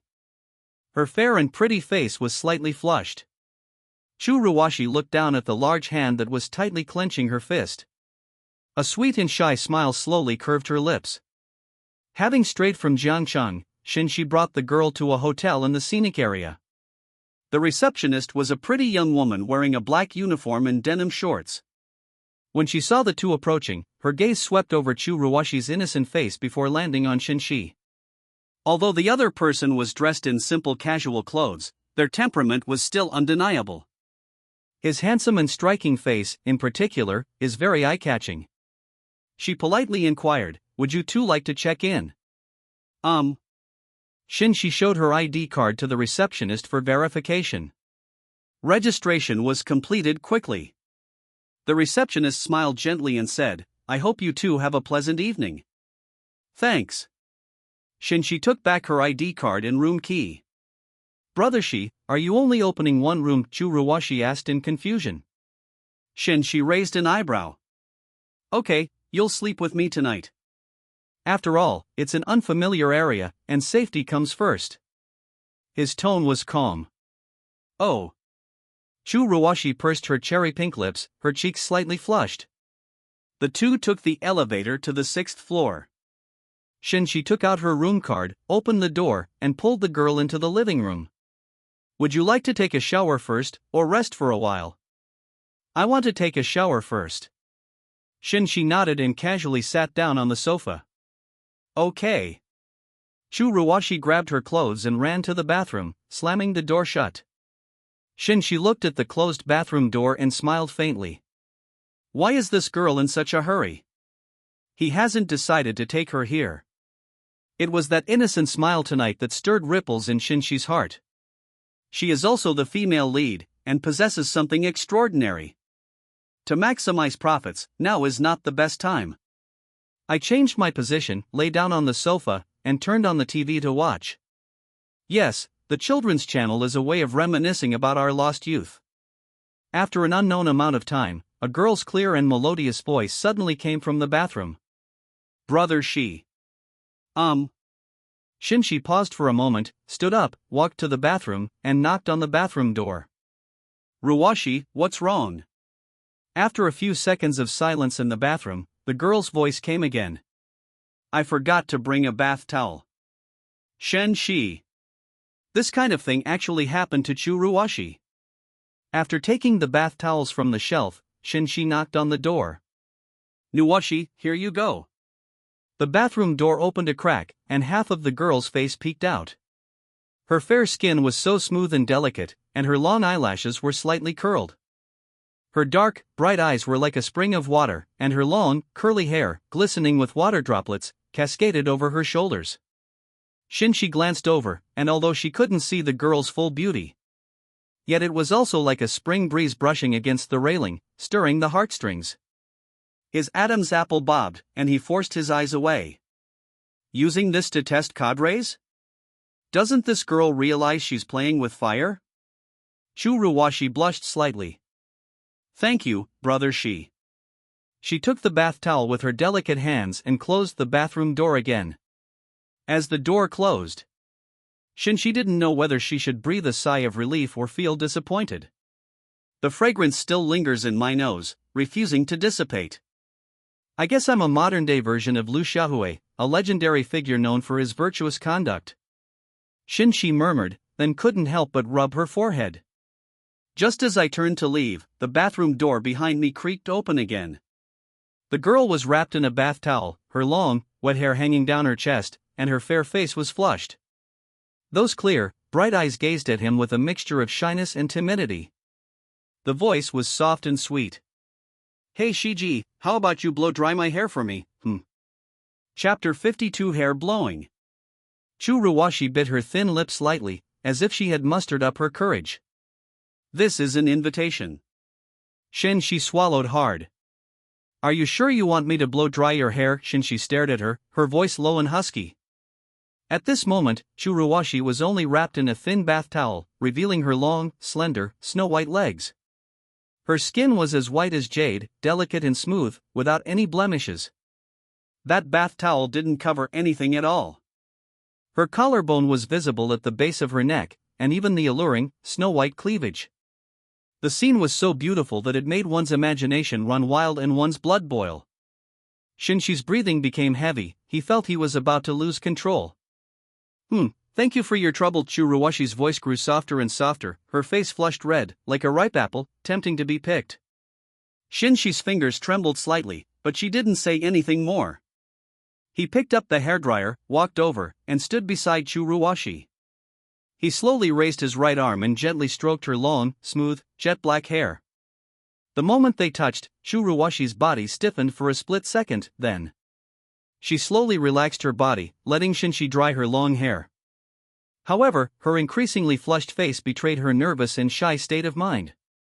When Shen Xi's hand ran through her hair and inadvertently touched her skin, the girl's youthful body trembled violently. As Shen Xi felt the girl's soft body react and the alluring curves displayed before him, his eyes darkened and his breathing gradually became hot. "Ruwashi, you're not trying to seduce me, are you?" Shen Xi suddenly said. However, after saying it, he felt it was inappropriate. The other person has an introverted personality, how could it be? He added, "I was just kidding." At this moment, the atmosphere suddenly became quiet. The girl didn't say anything, and Shen Xi thought she was angry, so she was about to explain. But then a soft, sweet voice came from inside. Shen Xi." He paused for a moment, wondering if he had heard correctly. Shen Xi turned her head blankly to look at the girl beside her. The girl lowered her head, her thick, long eyelashes obscuring her dark pupils, making it impossible to guess her emotions. "Brother Xi, do you think I'm that stupid? I don't even know how to bring a bath towel." It was clearly a hint before, but who would have thought? Brother Xi is such an upright person, not at all. Churuwashi's voice was muffled, as if she was trying her best to suppress her emotions. Shen Xi listened with some helplessness, as he prepared to suppress his desires and not take advantage of the situation. Unfortunately, someone wouldn't let him endure it. "Ruwashi." His voice was low and hoarse. "Why? This isn't like you." He reached out and cupped Churuwashi's small face, forcing her to look up and meet his gaze. Brother Xi. Churuwashi bit her lip, tears welling up in her eyes. "I want to give myself to you as soon as possible, so that nothing like that can happen again in the future. It really hurts, I never want to feel that again." Her voice trembled, and tears streamed down her face. Shen Xi remained silent, he knew the other person was referring to Yifan's matter. I never imagined that seeing her smiling face today would reveal such deep, unyielding sadness within her. Shen Xi reached out and put her arm around her shoulder. "Are you sure you want to?" His palm gently caressed the girl's smooth skin. Churuwashi did not answer, but her expression revealed her attitude. Shen Xi lowered his head and kissed her rosy lips. Churuwashi did not resist and closed her beautiful starry eyes. Her obedient appearance tugged at Shen Xi's heartstrings, but also stirred a hidden jealousy within her. Is Yifan really that great? Why does such a trivial matter affect her so much? Shen Xi pinned her against the wall, pried open her teeth, and deepened the kiss. The girl's delicate body was pressed tightly against Shen Xi's, and the sensation made Shen Xi's body even hotter. He only wanted to plunder. Chapter 53 Jealousy. Perhaps it was because Shen Xi's kiss was particularly rough, Churuwashi felt pain from it and couldn't help but let out a soft moan. She opened her eyes and saw a wild glint in Shen Xi's eyes. A nameless panic and unease welled up inside me. This Shen Xi was so unfamiliar that she dared not approach her. Brother Xi, be gentle. Her voice was choked with sobs, and her expression was one of grievance. Shen Xi paused, his gaze complex, and stopped. I'm sorry, Shen Xi said apologetically. His reason gradually returned. Churuwashi pursed her lips, her pretty face slightly flushed, her eyes misty. Brother Xi, what's wrong? She asked, her tone hesitant. In her memory, Shigu was always extremely gentle and considerate, and had never shown any negative emotions such as violence or domineering. That's why he was so rude just now, it scared her. Shen Xi rubbed her temples, feeling a bit of a headache. I just saw you looking perfectly fine, and then suddenly you became so sad. My feelings are all jumbled up, so He didn't continue. Shu Ruoshi paused for a moment, somewhat unsure. Brother Xi, are you jealous? She blinked her eyes. Shen Xi did not deny it. As expected of the female lead, she was smart and guessed his true thoughts in one go. Shu Ruoshi smiled faintly, then tiptoed to Shen Xi's ear, her breath sweet as orchids. I never expected that the usually calm and collected Shi Ji would be so wildly jealous. As she spoke, she couldn't help but laugh. Shen Xi was speechless, looking at the girl in front of her, a strange feeling in her heart. Was he being flirted with? At this moment, Shu Ruoshi perhaps felt something was amiss, and she said softly.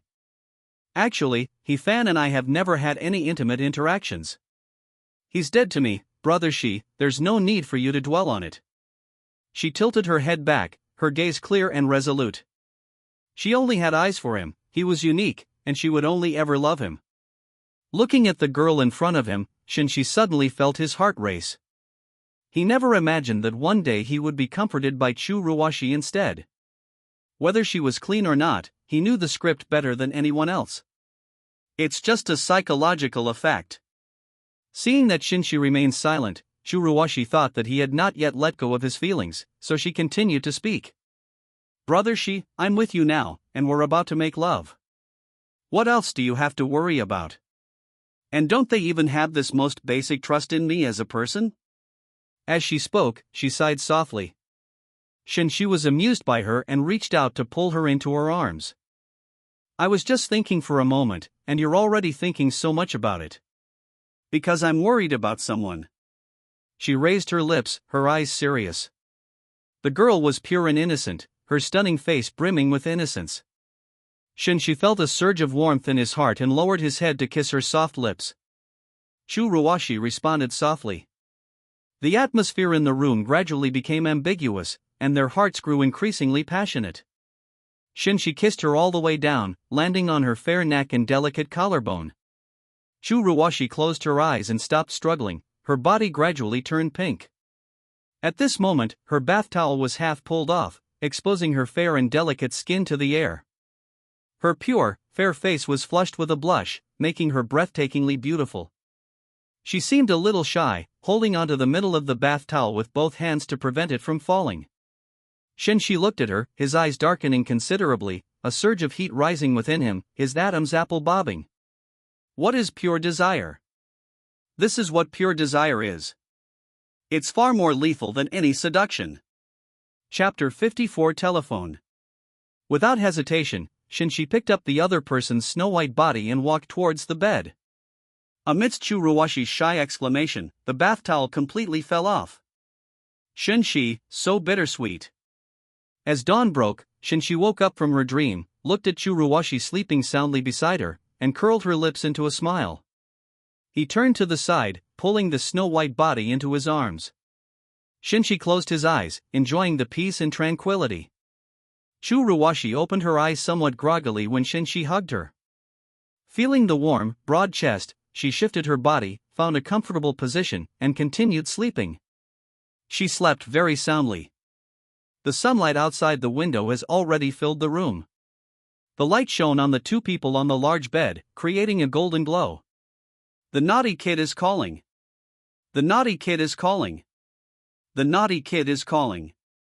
The ringing of a cell phone on the bedside table interrupted this warm and peaceful moment. Shen Xi and Shu Ruoshi opened their eyes at the same time. The former was awake, while the latter was still confused. Yours. Shen Xi glanced at it and reminded Shu Ruoshi. Shu Ruoshi responded lazily, her fair and smooth little hand reaching out from under the covers to press the call button. Hey, Shu Ruoshi's voice was lazy and soft. Ruoshi, are you alright? I heard you didn't come to school all day yesterday, He Fan asked hurriedly, his concern evident. Upon hearing the word boyfriend, Shu Ruoshi's expression clearly became more sober. Looking at my own state, I subconsciously felt a little guilty, but I quickly calmed down. In her heart, He Fan was already dead, so what was there to worry about? What's it to you, she said coldly and distantly. On the other end of the phone, He-fan paused for a moment, thinking that it was Ruwashi's aunt's turn to come today. You should always care about your girlfriend, right? He deliberately softened his tone, hoping that Chu Ruwashi could calm down. He-fan, we've never been together, Chu Ruwashi corrected him. Ruwashi, I was wrong, please don't be angry, okay? He-fan immediately begged for forgiveness. I know you're not feeling well today. Where are you? I bought some warm porridge and brought it to you. His tone was extremely humble. Shen Xi looked at the innocent-looking girl in his arms and listened to the ingratiating voice coming from the other end of the phone. I had some strange feelings in my heart, which were quite peculiar. Hearing her former lover's humble tone, Chu Ruwashi felt a pang of pain in her heart, but she forced herself to remain calm. She couldn't be soft-hearted. After all, she now has Shigu and has become his woman. In any case, that past relationship should come to an end. He-fan, I'm not upset, I'm perfectly clear-headed. Perhaps some of my past actions caused you to misunderstand, but it's truly impossible between us now. Over the years, I will return to you 10 times the value of any items or gifts you've given me. From now on we'll be even. Chu Ruwashi spoke softly, her voice gentle and melodious. He-fan was taken aback, he could tell the other person was serious. But even in this state. At that moment, a sharp pain shot through his heart, an agonizing pain as if it were being torn apart. Suppressing his chest tightness and coughing, and trying to hold back the surging pain in his heart, he forced a smile. Ruwashi, this kind of joke so early in the morning isn't funny. Since you don't like me calling you now, I won't call you at this time anymore. You should rest well and take good care of yourself, okay? He-fan was about to hang up the phone after he finished speaking. Chu Ruwashi pursed her lips. He-fan, find a girl you can spend the rest of your life with, and stop wasting your feelings on me. The other person's words completely shattered his desire to avoid the situation and destroyed his last remaining illusions. Chapter 55 Change. No, it's impossible, Ruwashi, I don't believe it. In just a few days, we've gotten to this point. He-fan gritted his teeth, his eyes instantly reddening, but there was no movement from the other side. Chu Ruwashi slowly hung up the phone. Looking at Shen Xi's handsome face so close to his, he remained silent for a long while before murmuring something. Brother Xi, from now on, you're all I have. I leaned closer, pressing my body against that warm chest. Shen Xi lowered his eyes to look at the beautiful woman in his arms, a slight smile curving his lips. He hugged Chu Ruwashi even tighter. Yes, from now on you'll be with me and live a life of luxury. The close touch, the surging emotions, the rising temperature of ambiguity. Brother Xi, can you? Chu Ruwashi raised her little head and looked at Shen Xi with her watery eyes. Faced with such blatant temptation, Shen Xi did not hesitate and lowered her head to kiss those luscious red lips. On the other side, in the Jiangchun University district, no. He collapsed to the ground, powerless, his face pale and his eyes vacant. What's wrong? Su Qin ran over and helped him up. Just as I was about to check his body, my wrist was suddenly grabbed. Do you girls change your minds so quickly? He-fan stared at her, his eyes bloodshot. Su Qin frowned and pushed him away. What nonsense are you talking about? He-fan laughed, a laugh filled with desolation and despair, and said nothing more. Looking at the handsome young man in front of her, so lost and dejected, Su Qin felt a mix of emotions. Ding! Due to the severe blow suffered by the chosen one, He-fan. Your mindset is severely shaken, reward, 3,000 destiny villain points. A cold, mechanical voice rang out from within Wushan. Shen Xi's lips curled up slightly. At midday, the sun shone brightly on the earth. I have to go now, Shen Xi said softly, looking at the languid girl in her arms. Where did Chu Ruwashi asked, opening her eyes groggily. Get things done. Shen Xi smiled and didn't say anything more. Chu Ruwashi pouted and reached out to pull his arm. Will you take me there? Are you sure you still remember? Shen Xi gave a half-smile, while Chu Ruwashi's cheeks flushed red, and she glared at him. Ugh, I hate it. Shen Xi hugged her briefly, then turned and left. Chu Ruwashi lay on the bed, looking out at the receding figure. His eyes sparkled with a bright light. Brother She must have gone to take care of important business. He always seemed so elegant and composed, never flustered no matter what happened, remaining calm even when Mount Tai collapsed. This peace and tranquility made Chu Ruoshi feel exceptionally at ease. It would be better if there were fewer strange thoughts.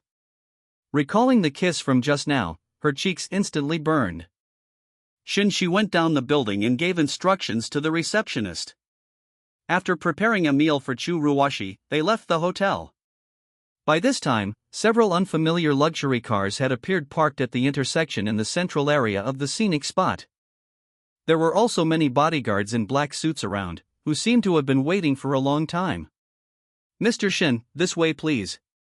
Chairman Liu has been waiting for you for a long time. A man came forward with a respectful attitude. Shen Xi said calmly as she walked towards a luxury car. In Jiangchang, a European-style building stands amidst an elegant villa complex with a high green coverage. Shen Xi stepped into the courtyard and sat on the living room sofa. There was a refined and handsome man sitting down, and two other men standing. The man stood up, smiled slightly. Mr. Shen. Lu Tingyu shook hands with Shen Xi. You should know these two, Yesa and Goji. Those were the man in the suit from last time, and the burly man. Shen Xi nodded indifferently, without saying anything more. Shall we go? Lu Tingyu made the suggestion with a smile, glancing at Shen Xi with a meaningful look in his eyes. Shen Xi nodded, and the four of them boarded a black helicopter, which flew directly to a certain island without any obstacles. On the way, Shen Xi closed her eyes to rest, showing no intention of asking about the trip. Lu Tingyu smiled and shook his head. This person's temperament was truly calm and composed. However, this also demonstrates the other party's confidence in their own abilities. Perhaps we can gain more benefits in this martial arts exchange meeting. Thinking of the martial arts exchange meeting, this top-ranking capital tycoon in Jiangcheng narrowed his eyes. Every 5 years, various factions in Jiangcheng hold a martial arts competition. This is also a form of competition between different families. Those who win or rise to the top are implicitly considered the leaders of Jiangcheng, reaping huge benefits. Conversely, if it fails, it will be devoured by the other companies, leaving not even a drop of soup. In the previous martial arts exchange, the Liu family made it into the top 5, which allowed them to secure a place in Jiangcheng. It has recently become a well-known new major force. As for why the various factions would use the martial arts exchange conference to determine the ranking of Jiangcheng's forces over the next 5 years. Instead of business, political, and economic competition?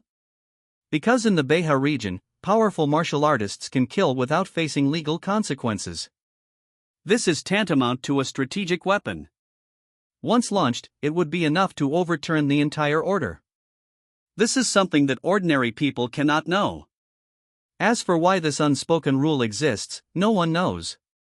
Note, the Beihai region includes all areas including Jiangcheng and N cities. The book is set against the backdrop of China's federal system, where China is independent and governed independently. Nowadays, most of the major forces in Jiangcheng, even those that are publicly known, secretly possess several extremely powerful martial artists. The same applies to those who are wealthy, powerful, and in power. We're counting on Mr. Shen this time. Lu Tingyu looked at Shen Xi, who was resting with her eyes closed, his heart filled with hope. This martial arts exchange meeting. If Shen Xi wins the championship, his Lu group will surely reach new heights. He just didn't know that Shen Xi was indeed going to participate in the martial arts exchange this time. However, he never stated that he was competing on behalf of the Huamao group. His main purpose was to suppress the opponent's miraculous appearance for that chosen one of destiny. That's right, the chosen one is none other than the son-in-law Shao Chang, and this scene is the area where he first fought. Of course, besides that, he also wanted to take out the medicine formula he had obtained from the system last time. He let the various powerful forces in Jiangcheng run the business, while he took the lion's share of the profits. This martial arts exchange is the best way to make a name for oneself. The two had different thoughts. The plane landed on an island in the south. The air was damp and gloomy, and the vegetation was sparse, giving people a sense of desolation and oppression. However, the surface is flat and wide, and the range of activity is vast. By this time, quite a few small planes had already landed. The most eye-catching thing was a large cruise ship docked on the shore. Laughter and cheerful voices, along with the sounds of various musical instruments, filled the cabin. Shen Xi, Lu Tingyu, and the others boarded the cruise ship. The ship's lights were dim and hazy. The yacht's interior is decorated in a simple yet luxurious style, exuding modern glamour and artistic flair. Compared to the surrounding desolation, it feels like being in another world. Chairman Lu, you finally arrived. I've been waiting here for quite some time. A middle-aged man walked over quickly, a warm smile on his face. The middle-aged man's surname was Lin and his given name was Kong. He was a well-known tycoon in Jiangcheng, controlling 1/10 of the city's housing prices, vehicles, and finance. He ranked 6th in total strength at the last exchange meeting and had a good relationship with Huama Group. At this moment, there were 3 extraordinary men standing behind him, presumably the contestants to appear this time. Mr. Lin, you flatter me, Lu Tingyu said with a smile. Shen Xi stood silently in the corner, observing the structure of the cruise ship without showing any particular interest. The 3 men glanced at Shen Xi, a look of confusion in their eyes. And who is this? Lin Kong looked at Lu Tingyu. He recognized Yi Sa, one of Lu Tingyu's men, and his presence was exactly what he expected. But Shen Xi surprised him. Chairman Lin will find out soon, Lu Tingyu said with a smile. Shen Xi's identity was not revealed. Lin Kong was a shrewd old fox. It seems that after this is over, the Lu family will take another step forward. Lu Tingyu smiled without saying a word. It's time to go in, Chairman Lin. Lin Kong nodded. Okay, let's go. The group then proceeded to the second floor. Pushing open the door, I found a large crowd already gathered inside. They were mostly well-known, powerful and influential people in the city. The unfamiliar faces are likely contestants. Shen Xi and her group entered, attracting the attention of many people, but they quickly looked away and continued chatting and laughing. At this moment, a captivating piano piece began to play, accompanied by a melodious and graceful singing voice, as several figures in red dresses danced gracefully. The girl dancing in the middle was stunningly beautiful, with delicate features like an angel. Every gesture she made exuded a captivating charm. She's a famous actress in the city, admired by countless male fans. Li Mingqi, a woman with a beautiful face, but in this place. They can only be used as tools to complement the environment and please the powerful and wealthy. At this moment, people kept pouring in, and soon the venue was full of people.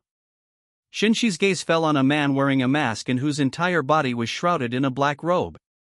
According to the script, this man is Xiao Chang, the son-in-law. As for the purpose of concealing his identity, those who know, it's paving the way for the later boasting and face-slapping. Consider this exchange meeting a surprise for you. As for the confidence behind it. Shen Xi's lips curled slightly as she murmured softly. At this point, the system panel opens. Host, Shen Xi. Age, 20. Height, 185 centimeters. Weight, 80 kilograms. Appearance, 90, gentle and refined. IQ, 85, genius. Constitution, 500, extraordinary. Note, 1 to 80 represents normal humans, 80 to 300 represents the 3 realms of inner and outer realms, and 300-1000 represents the second realm of Grandmaster. Charm, 90, butterflies and flowers attract. System Shop Level 1, Lottery Function unlocked, 1Q*1. Skills, Basic Language Communication Skills, Intermediate, Piano Playing Level, Minor Achievement, Advanced Psychological Manipulation, Minor Achievement. Martial Arts, Profound 5 Thunder Palm, Mastered, Profound Illusionary Step, Mastered, Profound Purple Flame Palm, Mastered. Earth. Blood Explosion, Mastery. System Inventory, A Villain's Aura, Beauty Potion Recipes. Subordinate Units, Shadow Squad, Phantom Blade Group, Fire Puppet. Villainous Fate Points, none. Note, the Villain's Point is the core of the system's trading strategy. It is also the root of everything's operation. Please accumulate more of it, host. His confidence stemmed from his mastery of the Grandmaster realm and his mastery of Earth-rank martial arts. After Shen Xi completely won over his heart, Shen Xi gained another 2,000 villain points. With the addition of the 8,000 coins provided by Chu Ruoshi and He Fan, he completed a 10-pull. The strength has undergone another dramatic change. System, what punishment will I receive if I kill Xiao Chang right now? Shen Xi suddenly asked. System, the villain's halo in the system's inventory is enough to eliminate one instance of luck backlash for the host. However, it is recommended that the host proceed gradually, like boiling a frog in warm water. This method is sufficient to maximize the acquisition of villain points without incurring any backlash. Shen Xi touched her chin, but didn't say anything more. He wasn't planning to deal with them right now. After all, you have to take things slowly when you're trying to take advantage of someone. I'm asking this because I'm worried about unexpected things happening during the process. Since killing him wouldn't be a problem, he felt at ease. At this moment, perhaps due to the sensitivity of cultivating the sea god technique, Xiao Chang couldn't help but glance in this direction. Shen Xi looked back indifferently. Xiao Chang frowned, surprised that he couldn't see anything amiss. Aquaman, what's wrong? A composed man standing nearby noticed this and asked what was going on. It seems we've encountered a troublesome opponent, Xiao Chang said in a low voice. These words startled the man beside him, who then shook his head. Sea King, you must be mistaken. How could such a small city like Jiangcheng have someone who could cause you trouble? He was one of the top 3 tycoons in Jiangcheng, and knew the city inside and out. A pseudo-grandmaster is already top-tier combat power. The man before him was a legendary figure he had met once abroad and who had saved his life. Even though he was severely injured and his strength was reduced to less than 1/10, how could ordinary people compare to him? I don't know, maybe I really saw it wrong. Xiao Chang shook his head. He didn't feel that anyone could threaten him. Even if the other party is extraordinary, to be on par with him At this point, the music ended, and Li Mingqi and several other female stars stepped off the stage. Immediately afterwards, a middle-aged man in a suit came onto the stage, his face bearing a gentle smile. He said slowly, "As you all know, today's exchange meeting will begin without further ado, let's get started." Having said that, his magnificent suit suddenly shattered. His muscular physique was revealed, though it was covered in scars. But that still couldn't stop the powerful aura emanating from his entire body. This person was none other than Yu Ji, the martial arts fanatic from the Yu family, the champions of the previous exchange competition. He was a peak-level inner heaven martial artist, and an extremely powerful one at that. As soon as Yu Ji finished speaking, a commotion erupted in the audience. Will the Yu family let him fight in the first match? I heard that his demon-slaying fist has reached a high level of mastery. The opening act was so exciting, no wonder it's the Bloody Hand Yu family. A murmur of discussion arose, and those present began to take the matter seriously. The room was empty, everyone stood up to watch. Martial arts competitions require respect, which is completely different from watching an actor's performance. Chapter 56 Communication. It's actually Yu Ji, that martial arts fanatic, who's going to be the first to challenge. Many forces are going to lose face at this exchange meeting. Besides Shen Xi and her group, Lin Kong said with a bitter expression. This situation was bad for him because of the 3 people he had brought with him. There is simply no way to compete with them, so it is basically impossible for them to win once they come to power.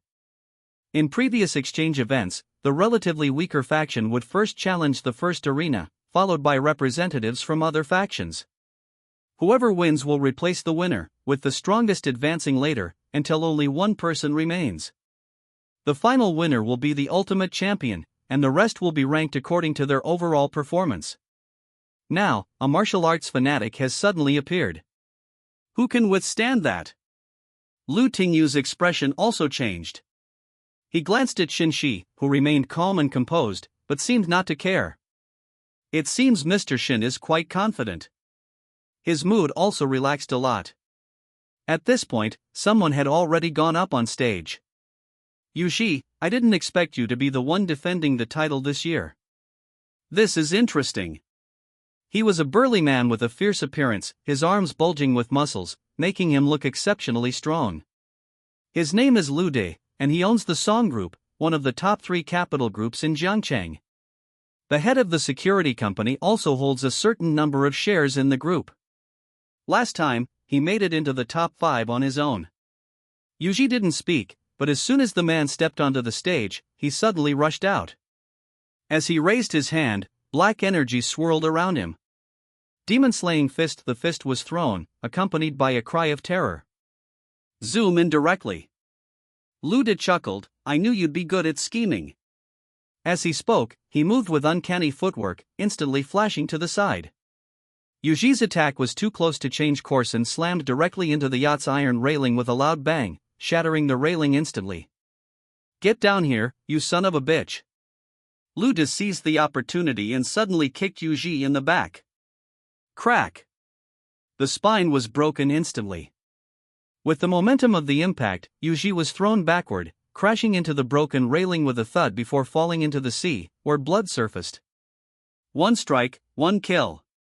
Everyone was shocked. This guy looks carefree and easygoing, but he'll start fighting at the drop of a hat. In reality, they are skilled at calculation and planning. At this moment, the Yu family members rushed off the boat and retrieved Yuji, who had sunk into the sea. Then Yuji emerged from the water. He coughed for a long time, his face was pale, his lips were purple, and his whole body was trembling. He was clearly seriously injured. He took a deep look at Lu De on the stage, and then the medical staff took him away. This road is vast, and the final flying peak seems to be some kind of martial art. A secret weapon, perhaps. Yes, the final move of the General Political Bureau's 18 human body techniques, tiger descending the mountain. I never expected that Lu Danang would have such attainments. At this moment, some members of the Yu family's camp prepared to stand up, but saw the leading woman shake her head. They originally intended to create a powerful presence and enhance the prestige of the Yu family. Since it's already been broken, further action would be ineffective. It might even completely anger powerful figures from all sides. It's not worth it. Don't worry about Yuji, let them play for a while, she instructed casually. Okay, the other members of the Yu family responded. At this point, Yuji lost, despite demonstrating Lu Da's terrifying power. However, those present were all leaders of various factions, and after a brief silence, someone else went on stage. Battles broke out one after another. Everyone basically used their best skills, making the scene extremely intense. Including the man behind Lin Kong, Yi Sa, one of Lu Tingyu's subordinates. This added even more color to the already brutal exchange. After several rounds of competition, Lu De remained on stage, looking forward to his future. Chapter 57, Taking Action. He was covered in blood, but his aura was still strong, like a wild beast lying in wait for its prey. The crowd below the stage watched him with varying expressions, while Song Wui, the head of the Song Group, was all smiles. Lu De, the representative of their group, achieved such a remarkable record. After this, the Song Group will surely reach new heights. Even if we lose next, it doesn't matter, because there are only 2 pseudo-masters left on the field, and their individual skill level is already in the top 3.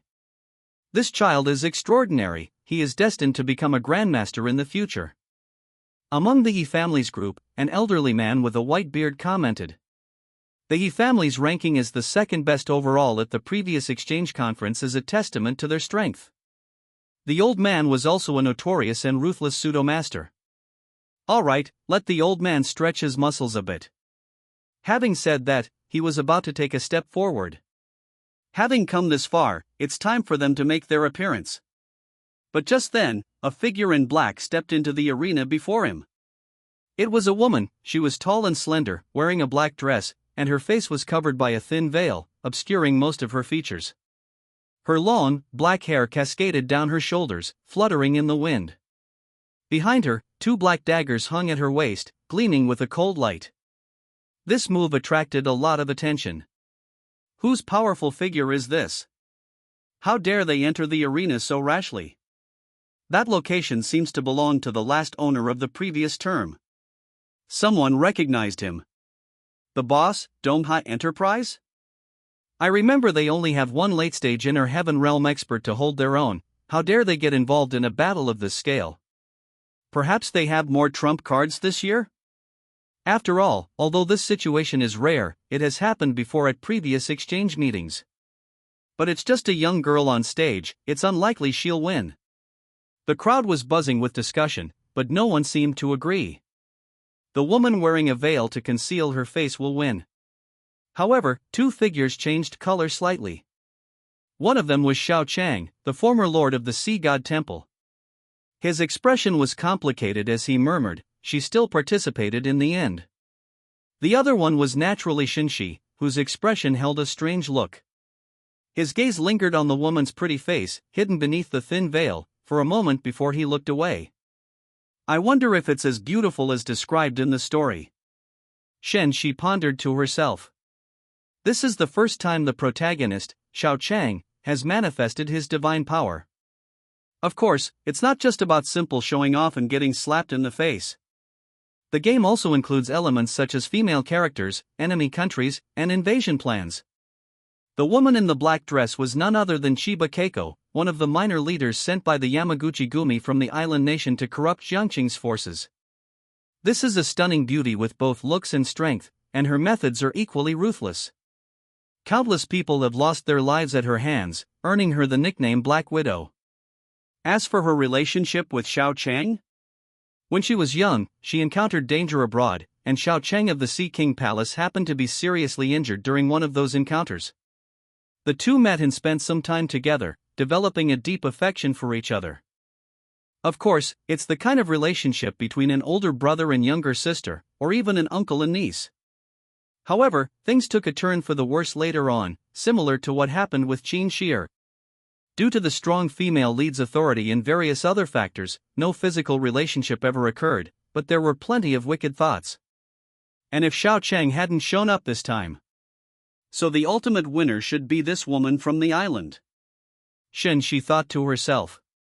But now that I'm here, Xiao Chang and Chiba Keiko both have to step aside. His eyes gradually deepened. Why is a little girl like you getting involved in this fun? I'll give you a chance. Get down there yourself, or don't blame me for showing no mercy. On the stage, Lu De frowned immediately when he saw the person coming up. He couldn't sense the other person's level of cultivation, and already assumed the other person was just trying to ride on his coattails. However, his conscience got the better of him, and he still gave the other person a word of advice, hoping they wouldn't do anything foolish. At this moment, Chiba Keiko appeared in everyone's sight. He walked slowly toward the road and made a gesture as if drawing his sword. Lu De frowned, about to get angry, when he suddenly felt a chill on his neck. What was that? Before he could react, he heard a soft rustling sound. A thin red line appeared on his neck, then split open. The gushing hot blood spilled all over the ground. Lu De lowered his head in disbelief. How could I, a master who was close to being a pseudo-grandmaster, die at the hands of a little girl? His eyes widened, and he fell straight down, lifeless. Whoosh! Exclamations of surprise came from all around. No one expected it. This mysterious woman, whose face was covered, actually killed Lu De with a single sword strike. Who is she? How could she kill Lu De, a peak in her heaven realm expert, with a single sword strike? Was that teleportation? I was slowly approaching, but then I suddenly disappeared and appeared next to Lu De. The audience below the stage was filled with doubt and suspicion, and many eyes turned to the host's camp. How could such a seemingly unknown company like Dongshi have such a mastermind behind it? The top executives of Dong's enterprise wore wry smiles, thinking, damn Dong's foundation. Their boss's people were almost all killed, so where did this expert come from? These words, however, could only remain unspoken. He dared not utter them aloud, lest he follow in his family's footsteps. Lu De was instantly killed, causing chaos at the song group, but ultimately no one said anything, nor dared to say anything. In martial arts exchange tournaments, life and death are determined by fate. This is a universally acknowledged ironclad rule. Anyone who disobeys will be committing suicide. Song Wui's face was gloomy, but he suppressed his resentment and continued to watch the next match. Madam, the Yu family members were all shocked by the sudden turn of events. Uncle, can you win? Madame Yu did not speak, but instead asked her uncle who was standing next to her. Let's split it 70/30ths. At this moment, a middle-aged man next to him slowly spoke up. Madame Yu and the others breathed a sigh of relief. A 70% win rate is already quite high. I'm 3, she's 7, the clan uncle said calmly. After a moment of silence, the Yu family members were all stunned, and then a sense of sorrow rose up. Alas, it seems the Yu family will never have the chance to win first place at this exchange meeting. Madame Yu sighed, a hint of sadness appearing on her beautiful face. At this moment, the commotion rose again, and it was then that the old master of the Yi family had taken the stage. As one of only 2 pseudo-grandmasters in Jiangchang, their aura and prestige are extraordinary, naturally attracting the most dazzling attention.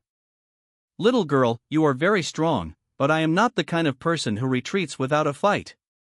Let's have a match. The old man of the Yi family stood on the stage and cupped his hands in a gesture of respect towards Chiba Keiko. Keiko Chiba didn't say much. With a gentle flick of her arm, the short blade spun like a butterfly in flight. The next moment, her figure transformed into a phantom and rushed towards the old man of the Yi family. The speed was astonishing. In the blink of an eye, they were in front of their opponent.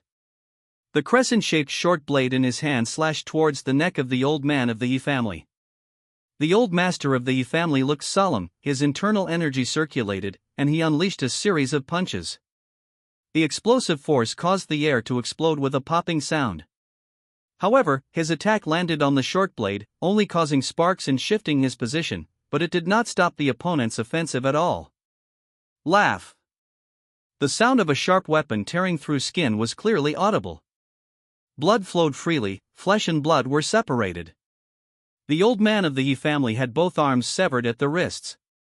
Then, with a soft whoosh, the short blade sliced through his chest and emerged from his back. The old man's eyes widened in astonishment as he fell backward onto the ring, his body split in two, utterly dead. One fatal blow. Straightforward and brutal. The entire room fell into a deathly silence, everyone was stunned. With a renowned reputation, the He family's strongest foundation lies in its patriarch, Mr. He. The one hailed as the closest to a grandmaster, defeated just like that? Or was it a fatal blow? Everyone was horrified. Holy crap! That's ruthless. This strength is probably no weaker than a grandmaster, right? Is it possible that she is a grandmaster? It might not have been apparent before, but now, after witnessing Chiba Keiko swiftly and decisively kill the old master of the Yi family, those present immediately realized that she was not at the inner heaven realm, but at an even higher level grandmaster.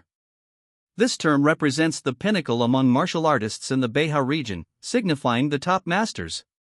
Aside from certain ancient beings, or those terrifying humanoid thugs of the first generation of the General Political Bureau and above, they are basically invincible. Water and fire cannot harm the body, swords and spears cannot penetrate it, and even bullets cannot pierce it. This is a master. There's no suspense about this exchange meeting. That's right, although I don't know where the owner found this grandmaster. But with a grandmaster in attendance, this exchange is destined to end in victory for the host. The audience was buzzing with discussion, already certain of the outcome. The head of the household was pale-faced, showing no sign of joy. He really didn't want Chiba Keiko to win. Putting aside the fact that she had a blood feud with him, just thinking about what she was going to do next made his heart tremble. Because that violates the very foundation of the nation, and it warrants the extermination of the entire clan. As a major federal power, the Kingdom of Huar is a place where aristocratic families and nobles coexist. Conflicts of interest and mutual scheming are of little concern, even if they escalate to the higher-ups, connections can suppress the issue. But there is one thing that is absolutely forbidden. That is betraying national interests, a broad term encompassing intelligence, military equipment, scientific research and technology, resources. These are top-secret documents and must not be leaked to the enemy. Once discovered, regardless of whether it's a case of injustice or not, or what kind of shady dealings are involved, the same principle applies: execution. Those involved were all organized according to their family genealogy and were all exterminated. executed by the National Defense Bureau in various regions and national centers. The case involves the first-generation flying instrument as the leader, the third-generation flying instruments, and the 10 grandmasters. A temporary suppression bureau was formed, supplemented by an elite armed regiment, to carry out the suppression. In the case, the ultimate flying instrument is the leader, along with the first-generation flying instrument and the grandmaster. With the military regiments as a supplement, a counter-rebellion suppression bureau was formed to carry out the suppression. Major case, featuring superconducting nuclear weapons, covert guided devices, ultimate flying instruments, superpowered AI, and various other high-end equipment. Armed elite troops, special forces forming a wartime suppression bureau. Almost everyone is intelligent. Even if the leader commits a crime, his entire clan will be exterminated. This is the attitude and method of the only two renowned superfederal nations on Earth, Wall, towards traitors. He had previously compromised and brought Keiko Chiba to the exchange meeting. If the opposing team wins the championship, they will have a huge influence in Zhengcheng, leveraging the Dong family's monopoly on market resources. Then he will bear immeasurable responsibility. Yes, starting with the extermination of his entire clan, he himself would have to endure all 8 of Hwar's most brutal tortures. Indeed, Wales is not a benevolent country. It takes a hard line against violations of the law. Those who commit unspeakable atrocities will also be punished with the cruelest methods, both physical and psychological. Therefore, at this moment, he can only pray that another strong person will come up and finish off his opponent. Otherwise, he's finished. Although I know the possibility is very small, even His expression changed slightly, and then he suddenly raised his head. In sight, 2 figures flashed by with incredible speed. Finally, a handsome young man with long, dark hair and a faint smile appeared on his lips on the stage. Everyone's attention was drawn to the other person. They were clearly stunned by this scene. How dare they step onto the stage in front of a grandmaster? Could it be? In the audience, Lin Khan and the 3 young men behind him were stunned. They looked at Lu Tingyu with puzzled expressions, clearly asking what was going on. Lu Tingyu was also stunned. Ever since he learned that Chiba Keiko was a grandmaster, he had actually given up hope for Shen Xi. After all, the gap was too big. But to everyone's surprise, the other party actually went on stage. This surprised and puzzled him. Could it be?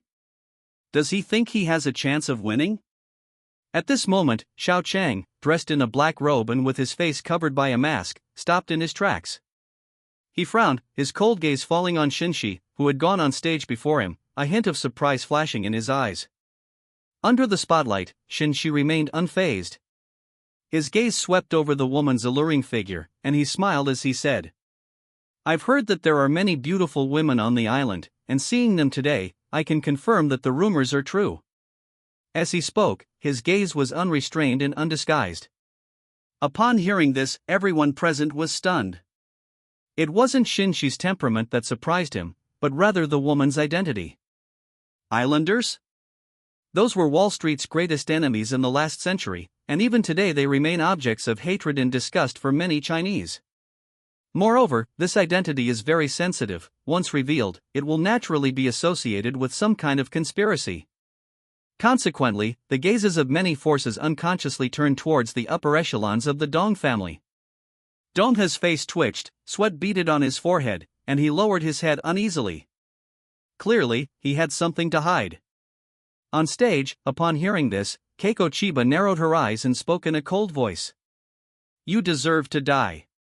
She was a smart woman, and by this time she realized that the plan had failed. Her jade-like hand drew the short blade from her waist, merging it with the blood-stained blade in her hand to transform it into a long, silvery sword. In an instant, a terrifying aura erupted from her body. The aura of a grandmaster. Some people in the audience gasped in surprise, deeply moved. This is the aura that only a true master possesses. The boy is probably in big trouble. Many people felt sorry for it. However, the fact that the other party revealed the woman's identity is already a great achievement. That's right, even if he sacrificed himself, it would be enough to be recorded in the Beha Chronicle. In their view, Shen Xi's taking the stage was to expose the conspiracy and cleanse Jiangqing of the enemy, which was already worthy of admiration. Next, we will notify the Northern River Administration to handle this. Rest in peace, young man. With a silent sigh, the audience prepared to look away. Then, in the next moment, he froze. On stage, Shen Xi, dressed in a pure white long gown, stepped forward instead of retreating, and took the initiative to meet her. They couldn't see Shen Xi's expression, but they could sense the aura emanating from him, a grandmaster. In an instant, countless astonished gazes focused on Shen Xi. How could that be? This person is actually a grandmaster. The audience erupted in uproar, because the biggest reason they didn't believe Shen Xi could defeat Chiba Keiko was her age. She was too young. But now that incomparably powerful aura of a grandmaster is right before my eyes. Evildoer. Someone muttered to themselves, their face filled with disbelief and horror. Shen Xi paid no heed to the complex emotions of the crowd. He unleashed a barrage of attacks, lightning crackling in his left palm and flames erupting from his right. It clashed with Keiko Chiba's blade. Bang! The air exploded. Chiba Keiko stumbled back 7 or 8 meters, while Shen Xi remained completely still. This. Keiko Chiba's pretty face paled slightly, and a look of shock flashed deep in her eyes. Her martial arts skills are extremely powerful, that move just now, combining 2 blades into one. Absolutely top level. Ordinary masters simply cannot withstand it, and they don't even have time to dodge. But Shen Xi actually blocked her and even fought her off. Who exactly is this guy? I have never seen you on the list of powerful figures in Jiangcheng, or even in the 4 cities. Chiba Keiko said in a deep voice that she had reviewed the list of powerful figures in the surrounding areas several times before attending the exchange meeting, and was certain that she had never seen Shen Xi before. You've seen it for yourself today, Shen Xi said with a faint smile. Wald truly has a profound foundation. Chiba Keiko took a deep breath and slowly uttered a sentence. She clearly believed that Shen Xi was either a grandmaster trained by the government or a hidden master among the common people. Otherwise, they wouldn't possess such combat power. I'll just admit defeat this time. After saying that, Keiko Chiba turned and prepared to leave. At that moment, Shen Xi's figure suddenly disappeared, and when he reappeared, he was blocking her way. You think you can stop me? Keiko Chiba frowned, her eyes sharpening. Shen Xi remained silent, his body crackling with lightning and fire, and he unleashed a palm strike. Keiko Chiba's eyes narrowed slightly. Instead of taking the hit head-on, she swiftly retreated. At the same time, the ninja world movement technique was unleashed. Swoosh! She moved incredibly fast, rushing off the stage like a phantom. Her confidence in escaping stemmed not from anything else, but from a master-level ninja step technique. If she were willing, even a grandmaster of the same realm would find it extremely difficult to catch up. I said I would stay. Shen Xi chuckled lightly, his speed increasing as he closed in on Chiba Keiko. Keiko Chiba's pretty face suddenly changed, and her body accelerated abruptly. However, Shen Xi suddenly appeared, blocking her path. Eerie and terrifying, like a ghost. How is this possible? Keiko Chiba's beautiful eyes widened. Bang! Lightning and fire appeared, and Shen Xi unleashed a palm strike. He was now virtually flawless in every aspect. The other party wants to escape from him? That's wishful thinking. Chiba Keiko parried with her double blades, but she was unable to withstand the ferocious attack combining the 5 thunder palm and the purple flame palm, and her body flew backward. Puff! Keiko Chiba coughed up blood. Shen Xi took a step forward and followed closely, raising his hand to kill Chiba Keiko on the spot. Etc. Just then, a voice suddenly rang out to stop them. Shen Xi's lips curled into a smile, and she stopped. He had been waiting for this moment. As for killing Chiba, he hadn't even tasted it yet, so why would he kill him? He wants to play slowly. He turned his head and looked in the direction of the sound, only to see a man in black robes walking onto the stage. His entire body was shrouded in a sinister, cold mist. Who are you? Shen Xi stared at the other person with a sharp, judgmental gaze. Do you know that the woman before you is a spy sent from the island? You want to seize the very foundation of the nation, and you're stopping me from killing the other party? Do you want to become a traitor? He immediately put a big hat on his head as soon as he opened his mouth. At this moment, both the man in black robes on the stage and the crowd below changed color. Is he really a spy? No wonder they're so ruthless, someone always loses their life. Who else but islanders would do something like that? What is the purpose of this man in black robes stopping us? Could he be an accomplice? The crowd whispered amongst themselves, their eyes filled with contempt and anger. Shen Xi had already suspected something was wrong, but now she was certain. So, everything fits into the equation. Chapter 58 Departure. Damn it, Xiao Chang saw Shen Xi say a few words. His expression changed instantly as the malicious public opinion shifted in his favor. However, he couldn't care less about anything at this moment. He couldn't possibly let Chiba Keiko be killed. Without exchanging any unnecessary words, a surge of powerful true energy erupted from his body. Like a roaring tiger, it pounced on Shen Xi. Sea God technique, 3 offensive moves, Sub-Tiger Pounce. Even though he was severely injured, he was still an incomparably powerful grandmaster. The power Shen Xi just unleashed, while troublesome in his eyes. But it can also solve everything in a short time. Were we underestimated? A slight smile curved Shen Xi's lips. As expected of the protagonist, but I'm no small fry. His aura was rising, and at this moment, his body was filled with a dazzling red light. A fully mastered Earth-rank martial art, blood explosion. In an instant, he rushed forward and threw a punch. With a loud bang, Shen Xi and Xiao Chang clashed, unleashing a transparent shockwave that shattered many surrounding buildings. Many people in the audience were also thrown out. Xiao Chang grunted and stumbled back more than 10 steps before regaining his balance. He looked up at Shen Xi, his pupils contracting sharply, and a look of astonishment appeared in his eyes. A fully mastered Earth-rank martial art? How is that possible? Even in his region. Those who have cultivated this level of skill to such an extent are extremely rare. And now, in what he considers a small place, such a person has appeared. Shen Xi didn't give Xiao Chang a chance to be shocked, and pressed forward, throwing another punch. Bang! Bang! Bang! Punch after punch was thrown out. Incredibly hot, like a cannonball being fired. Xiao Chang gritted his teeth and used all his strength without hesitation. He used all the major techniques of the Sea God technique. The first move is the Zhang attack, the second move is the Ling Huzhenxiao, the third move.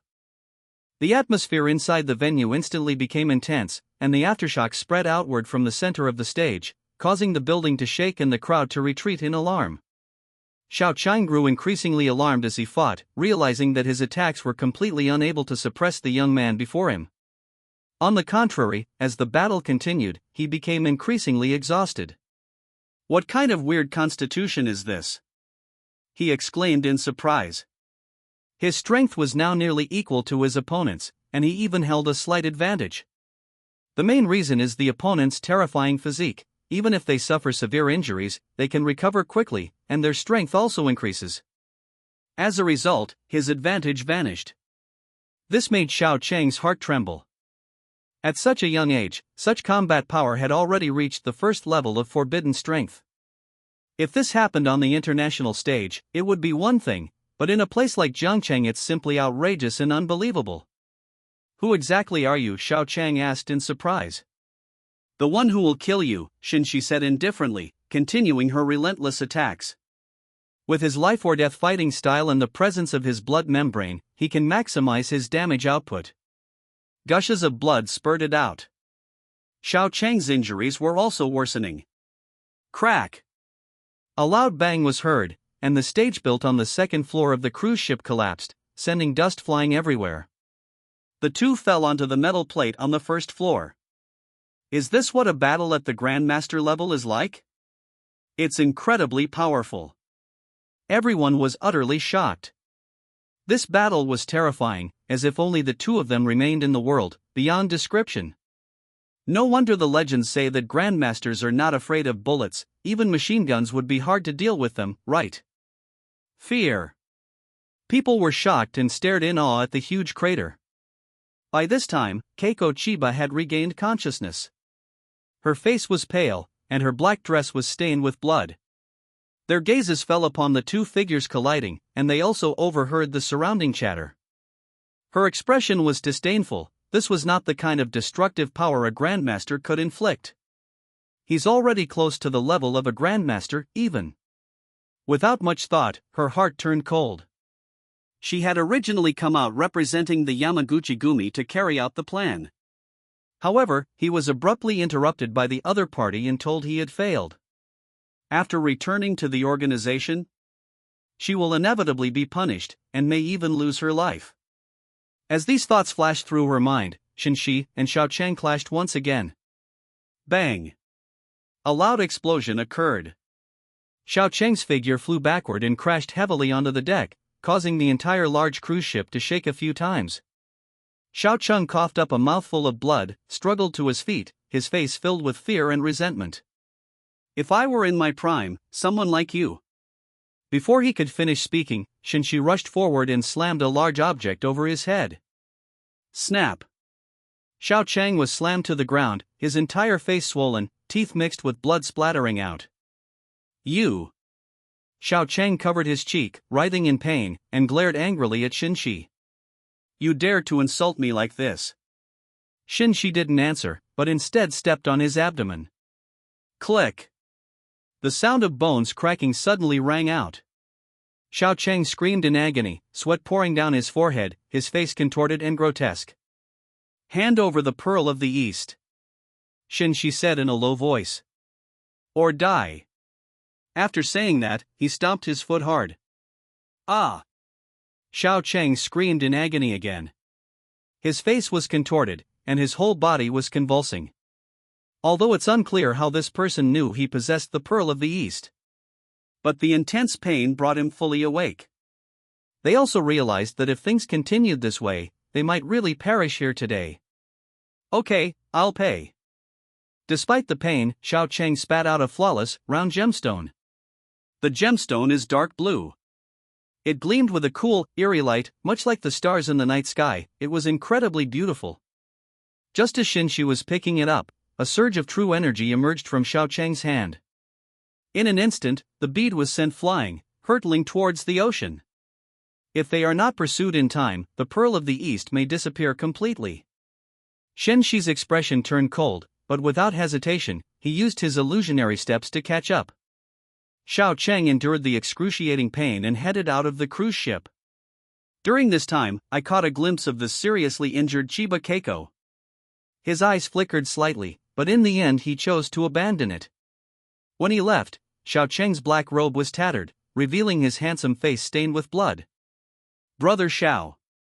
Keiko Chiba gasped in astonishment, unable to believe her eyes. In such a place, she actually met the man who gave her warmth and comfort. However, seeing that the other party ignored her and hurriedly fled, she was stunned again. Chapter 59 All Words. Ding, due to a series of actions by the host. The young master Xiao Chang, a man destined for greatness and fortune, felt a tremor in his heart. Congratulations, host, you have obtained 3,000 destiny villain points. The female supporting character, Chiba Keiko, felt a tremor in her heart. Congratulations, host, you have obtained 2,000 destiny villain points. Ding. Due to the host disrupting the first manifestation of Xiao Chang, the chosen one of destiny. The plot of the son-in-law's adventures has undergone minor changes. Congratulations, host, you have obtained 2,000 destiny villain points. The system's cold, mechanical voice rang out. As Shen Xi emerged from the ocean, a slight smile curved her lips. This trip yielded him the most villainous points, and his gains were also the greatest. Thinking about it, he looked at the dark blue gem in his hand, the Pearl of the East. This item was a strange artifact that Xiao Chang obtained in the early stages of his life. It possesses certain healing and restorative effects. The other parties swallowed it into their dantian, thus nourishing their body. But this is not all the effect of this object. Intense heat surges forth. The sapphire gradually shrank in size, and in its place, a tiny, dazzling ball of light floated in midair. One of the legendary 10 ancient secret techniques, using a single point to penetrate the entire surface, like rivers and springs overflowing the sea. To bestow upon oneself 10 times the power of the universe, all is secret. Shen Xi reached out and grasped the ball of light. Buzz. A dazzling light burst forth from his hand, like the rising of a bright moon, illuminating all directions. Immediately afterwards, a light shone from between Shen Xi's eyebrows. An ancient and intricate rune appeared, slowly rotated, and finally disappeared. When it completely disappears, Shen Xi opened her eyes, her pupils becoming deep and distant. He raised his right hand, and a blinding white light shot out. Put! The barren boulder was pierced through, and a crack several meters wide was cut into the ground behind it. This is its real use. Shen Xi laughed and walked towards the cruise ship. The boulder pierced by the white light shattered into dust, scattering into countless fragments. Even in the later stages of the legend of the son-in-law, this secret technique is an extremely powerful, even heaven-defying, move. Shen Xi entered the cabin and immediately spotted the dying Chiba Keiko. Her clothes were disheveled. Her beautiful face was stained with blood, and a trace of crimson hung at the corner of her mouth. She looked utterly pitiful. A look of surprise flashed in Shen Xi's eyes, clearly surprised that Xiao Cheng hadn't taken her away. Indeed, everything just now was within Shen Xi's calculations. Xiao Cheng thought that Shen Xi had used a scheme to help him escape. Little did they know. Shen Xi deliberately let him go. Firstly, she hadn't even exhausted all the villain's strength yet, so how could she bear to let him die? Secondly, if Xiao Cheng, as the former leader of the Sea God Temple, were to choose self-destruction in despair, then Shen Xi would most likely be taken away by him. Shen Xi had no need to take risks before she was sure of her chances. Only the current situation was slightly unexpected. It seems that this protagonist is also a cold-blooded and ruthless person. Shen Xi whispered, referring to the woman with whom she had a deep relationship. To be able to abandon something so easily, without any regrets, that takes real talent. Greetings, Master Shen. Greetings, Master Shen. Shen Xi's return immediately attracted the attention of everyone on the ship. They all bowed deeply in greeting, their attitude extremely respectful. Clearly, Shen Xi's astonishing combat power just now left everyone feeling apprehensive and shocked. Shen Xi casually opened the bottle on the table, poured herself a glass of champagne, took a sip, and said, "I guess I'm the top performer at this exchange meeting." Chapter 60 Recipe. Master Shen's strength is extraordinary, he is indeed the champion of this exchange meeting. One person quickly responded. Indeed, Master Shen has swept away all his opponents, who else but you deserves the top spot, another person agreed. Everyone echoed this sentiment, clearly accepting the situation. It's said that the unspoken rule of the exchange meeting is that the top family gets to share the largest market in Jiangcheng. Shen Xi said calmly. Everyone looked at each other in bewilderment. Indeed, such a rule existed. It is precisely this regulation that makes the significance of the exchange meeting even more noteworthy. The same principle applies to the practice of local forces in Jiangcheng cultivating or inviting martial artists to participate in competitions. However, this master's background is very mysterious. Is he backed by any company or force? It's important to understand that winning first place or achieving a superior ranking at the exchange event comes with a condition: other factions will concede benefits only if they do so. That is, the winner has their own business or capital. After all, this exchange meeting only set the tone and general framework. However, if later on, there is a lack of business acumen or operational skills, that market will still have to be handed over. It seems that Master Shen came with the Huamao group. Someone seemed to have thought of something, and their gaze involuntarily turned to Lu Tingyu, who was standing at the edge of the cruise ship. Then more and more people looked at him, their eyes filled with contemplation and envy. Is Master Shen helping Huamao this time? Brother Lu is about to rise to prominence. Lin Kong, standing to the side, couldn't help but sigh, clearly feeling that Lu Tingyu was about to turn his life around and become a true tycoon. While others might be uncertain, he was certain that Shen Xi had come with Lu Tingyu, so.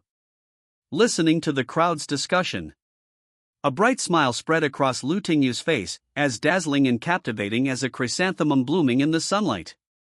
He was about to step forward, to curry favor with the crowd, and to tacitly acknowledge himself as the leading force in this event. After all, in his view, Shen Xi was indeed fighting for Hua Mao. He had investigated Shen Xi's background.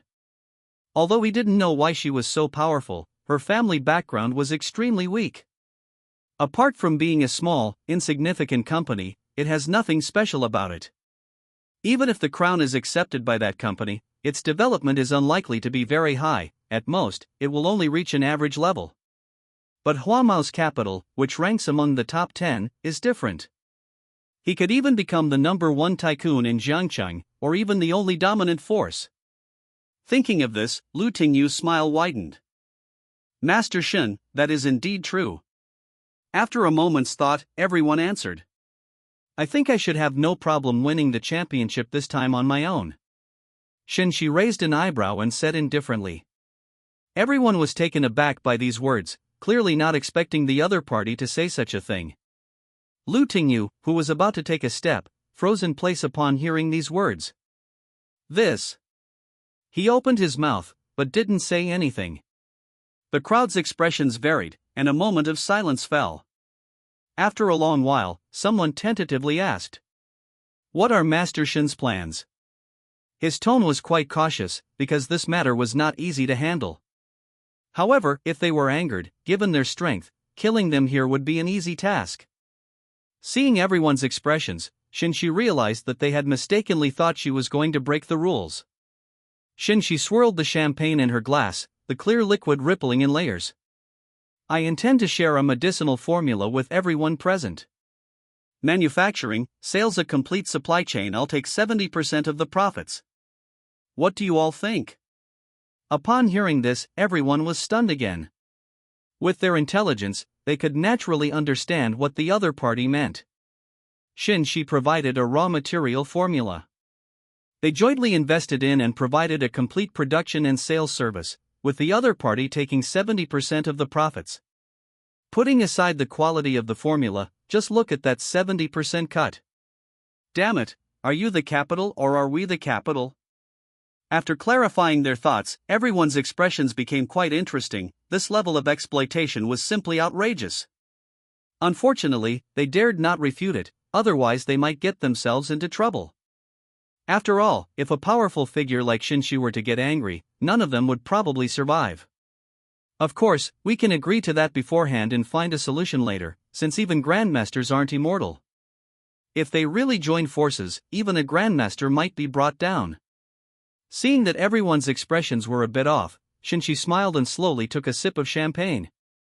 If you are not reassured, you can test it out for a period of time and see how it goes. Everyone breathed a sigh of relief upon hearing this. This master was reasonable and not unreasonable or domineering. Unless it's the worst-case scenario, they don't want to take that route.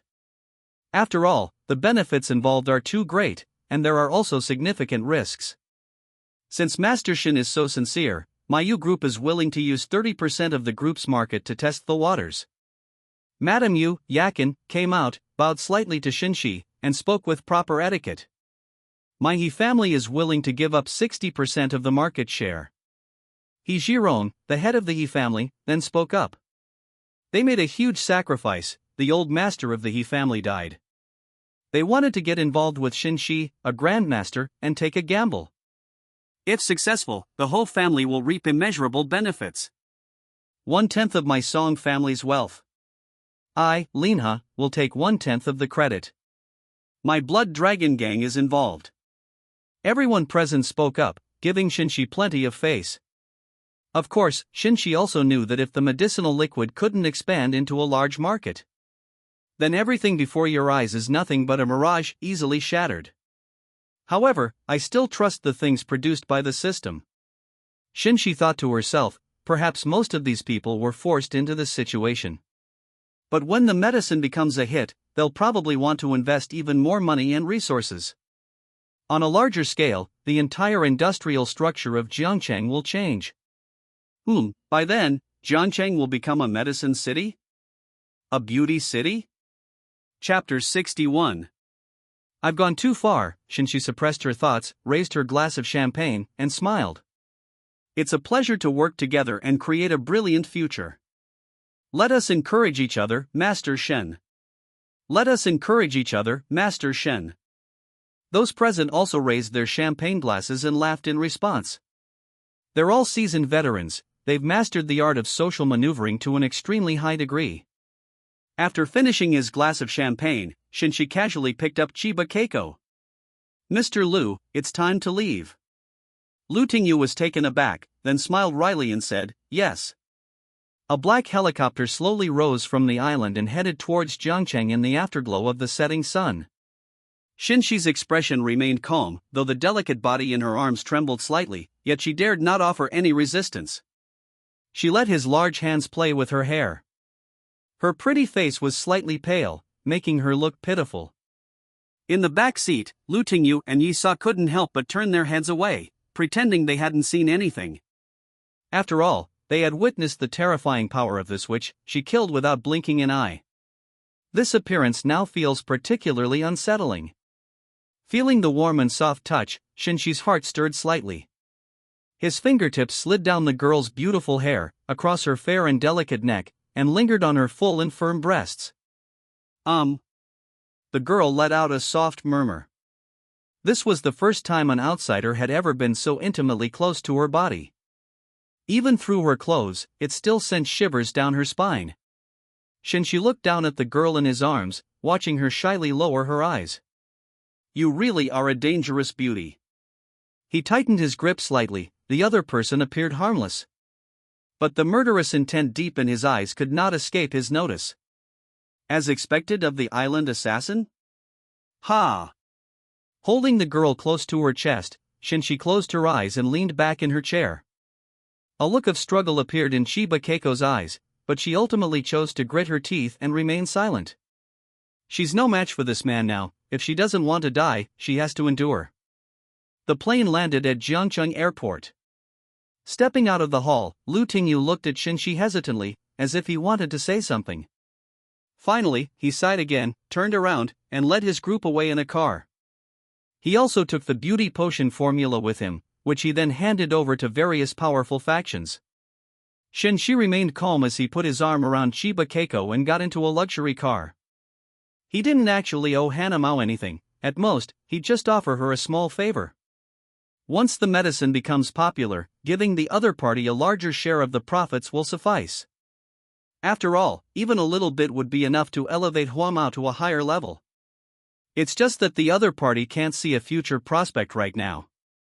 The car drove along the wide road, and the surrounding scenery rushed past. Chiba Keiko curled up in Shen Xi's arms like a kitten, looking shy. Shen Xi didn't pay attention to her expression.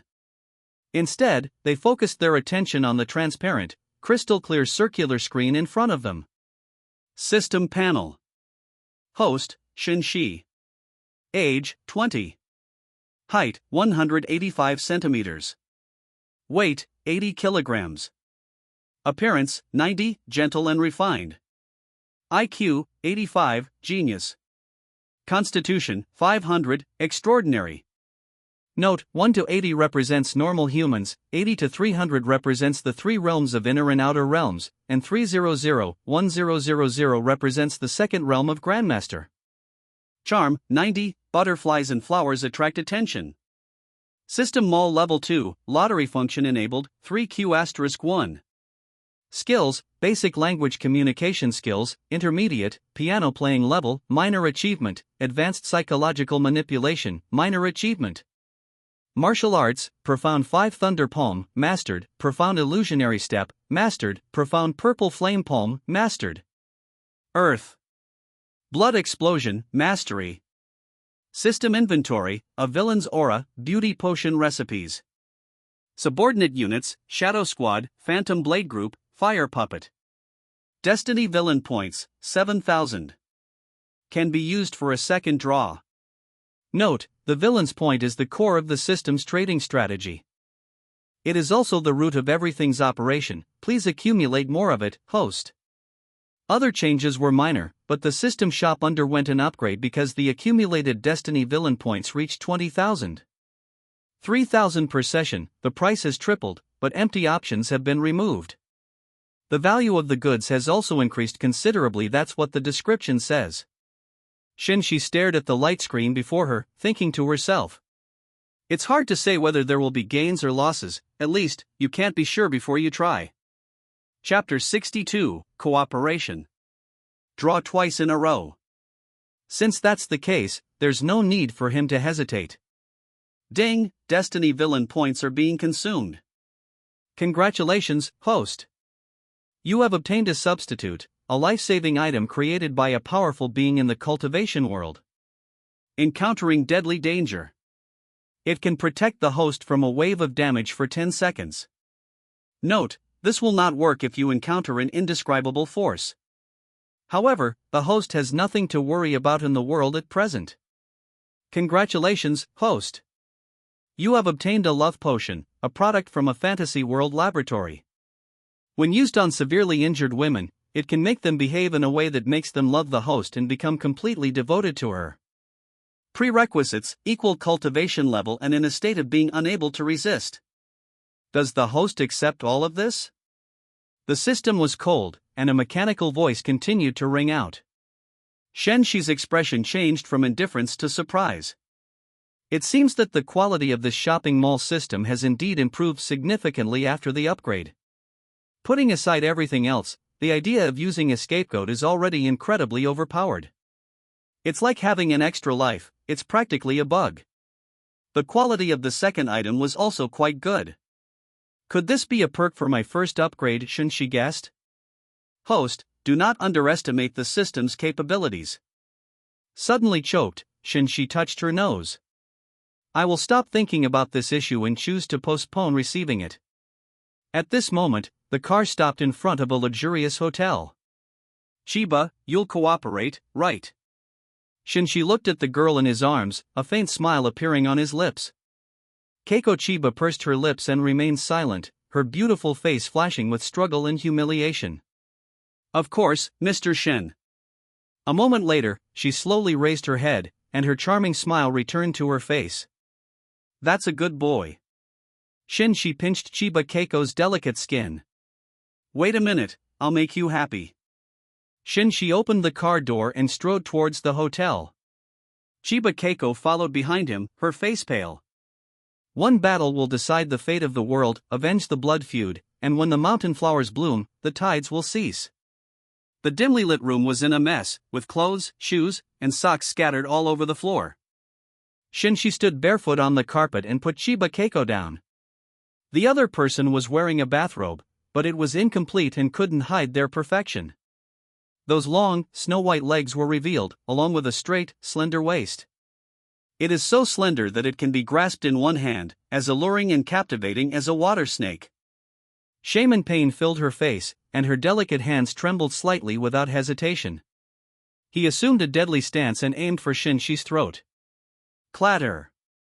Baby, you're being naughty. Shen Xi reached out and grabbed the other person's arm, then forcefully threw them onto the bed. The snow-white bathrobe slipped completely off, revealing the girl's graceful and exquisite curves. Bastard Chiba Keiko gritted her teeth and kicked Shen Xi with all her might. Shen Xi didn't even try to dodge, he grabbed her right leg with one hand. His other hand pressed on her shoulder, restraining her. How should we punish those who misbehave? Shen Xi tilted her head, revealing a wicked yet lazy smile. Then, he leaned down and kissed Chiba Keiko. Chapter 63 Love Drugs. Shen Xi had actually expected her to resist, but she didn't expect her to be so calm. Then don't blame me. Shen Xi smiled slightly as she dripped the medicine completely onto Chiba Keiko's body. He casually tossed the medicine bottle on the ground. Bang! With a crisp sound, the medicine bottle shattered into several pieces. Have you finished with all the boring tricks?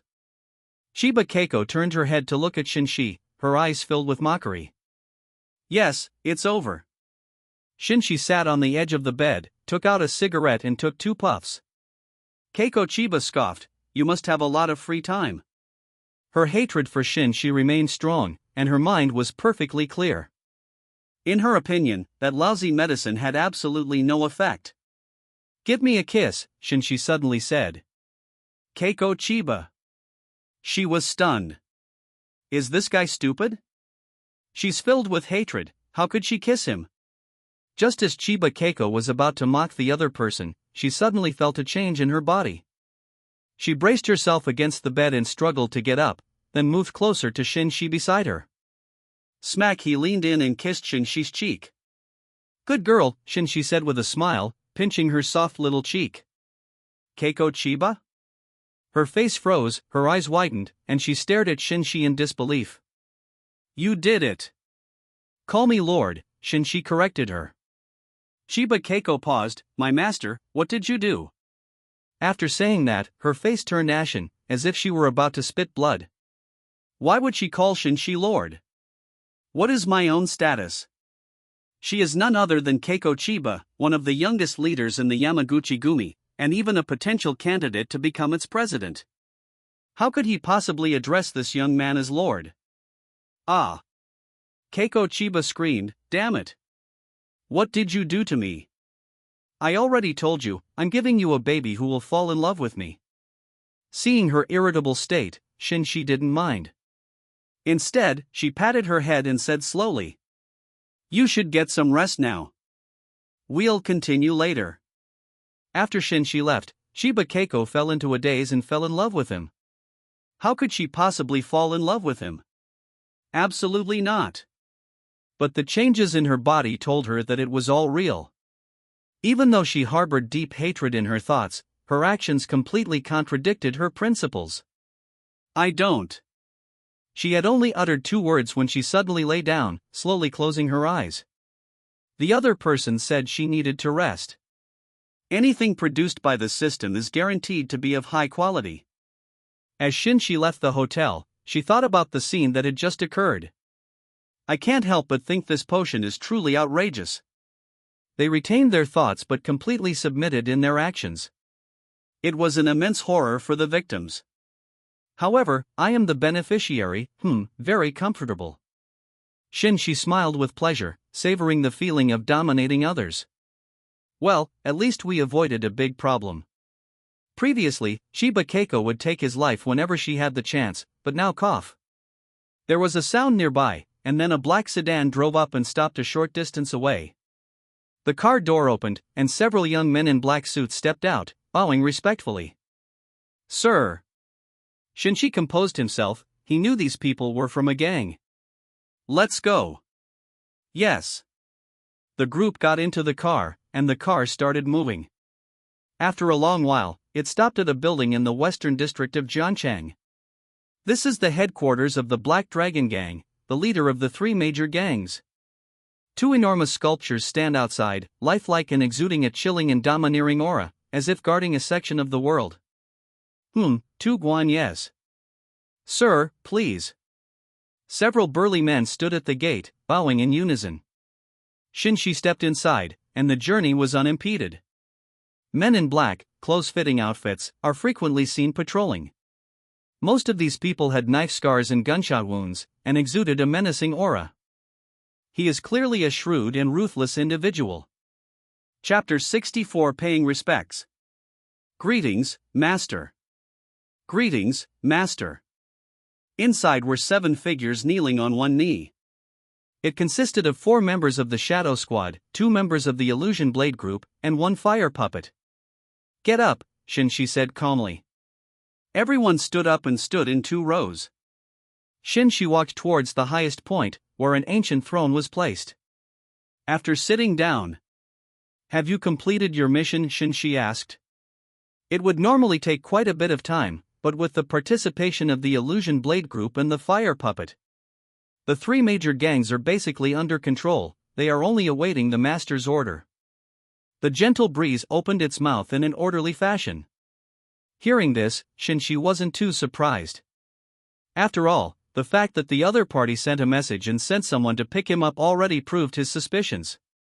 Now that we have control, let's expand outwards to areas outside Jiangcheng.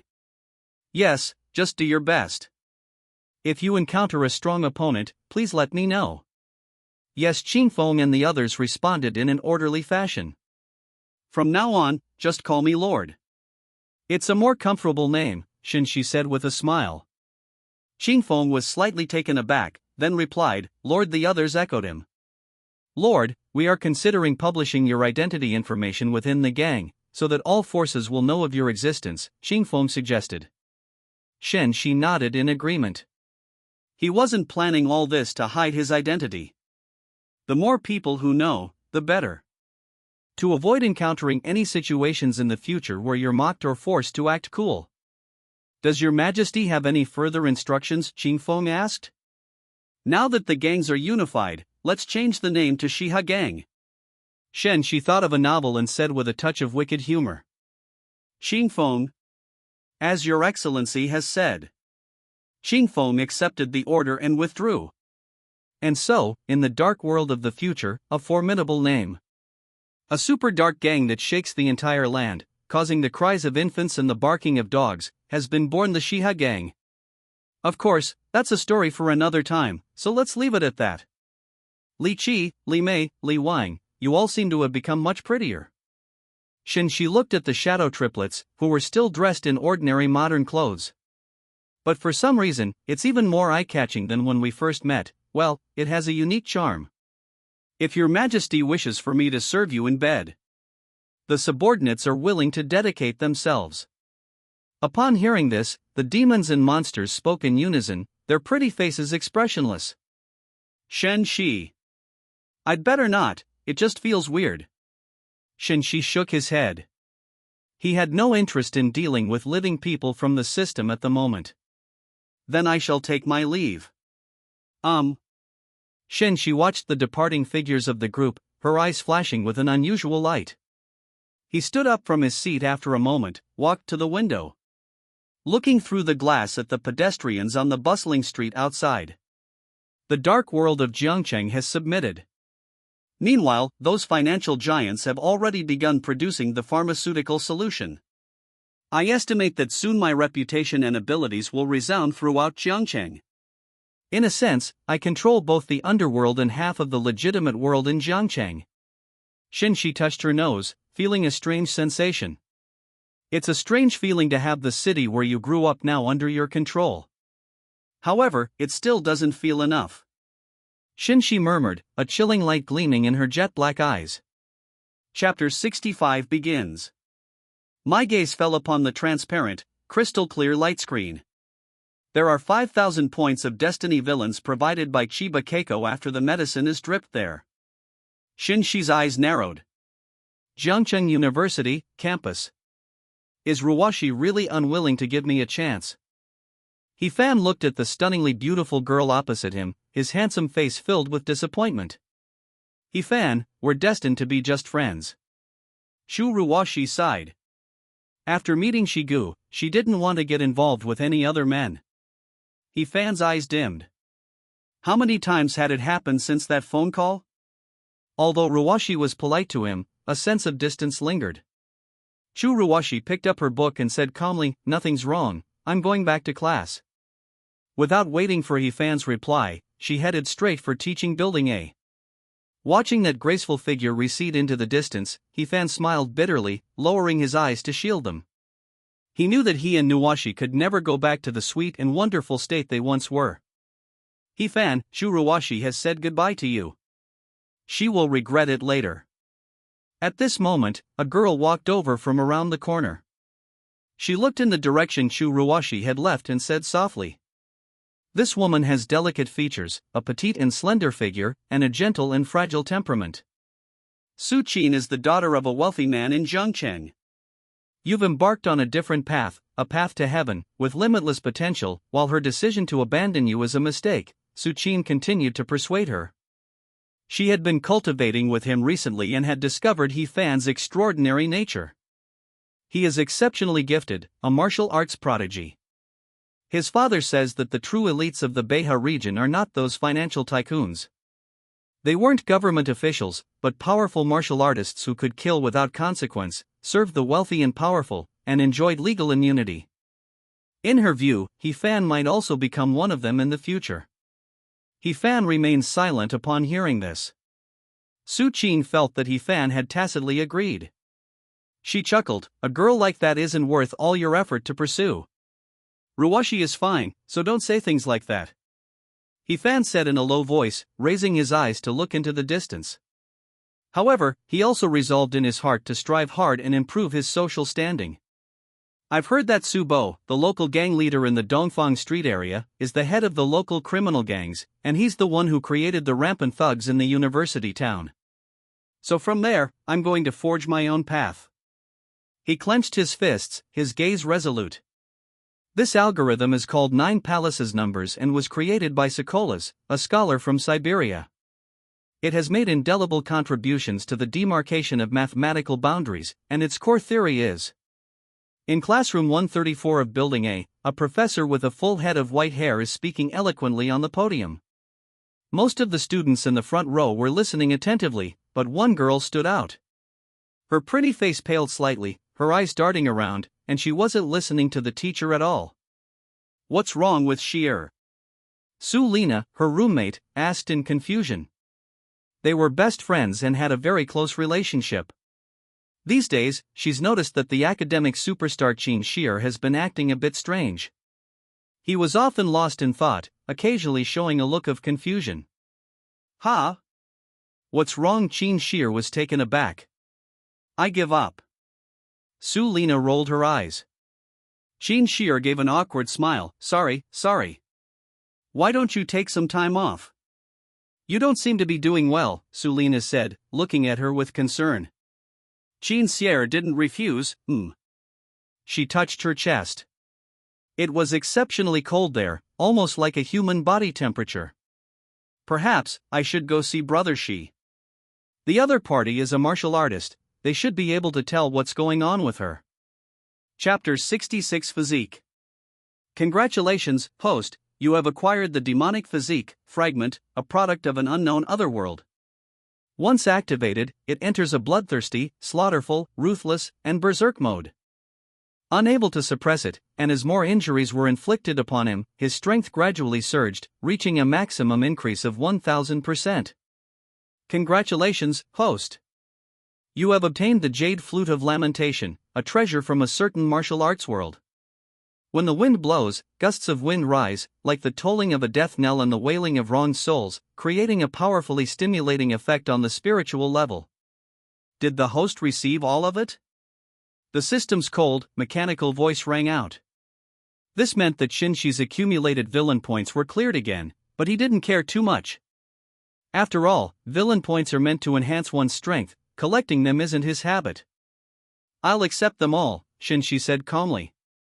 Ding, as per host's command, goods are being distributed. A dark red energy, filled with an evil aura, surged into Shen Xi's body. Shen Xi then closed her eyes, and her physique began to slowly change. Dark red energy flowed through his body, nourishing every cell. It then detached from the body, forming a dark red energy vortex around it, as menacing as blood. Roar! Suddenly a roar came. Within that dark red vortex, a pair of blood-red eyes opened. The textures intertwine in outline, the pupils are cold and eerie. It seemed to contain endless malevolent energy, sending chills down one's spine. At this moment, the vortex also turned into a layer of flames that swirled around Shen Xi's body, as if it were burning, and it was exceptionally dazzling.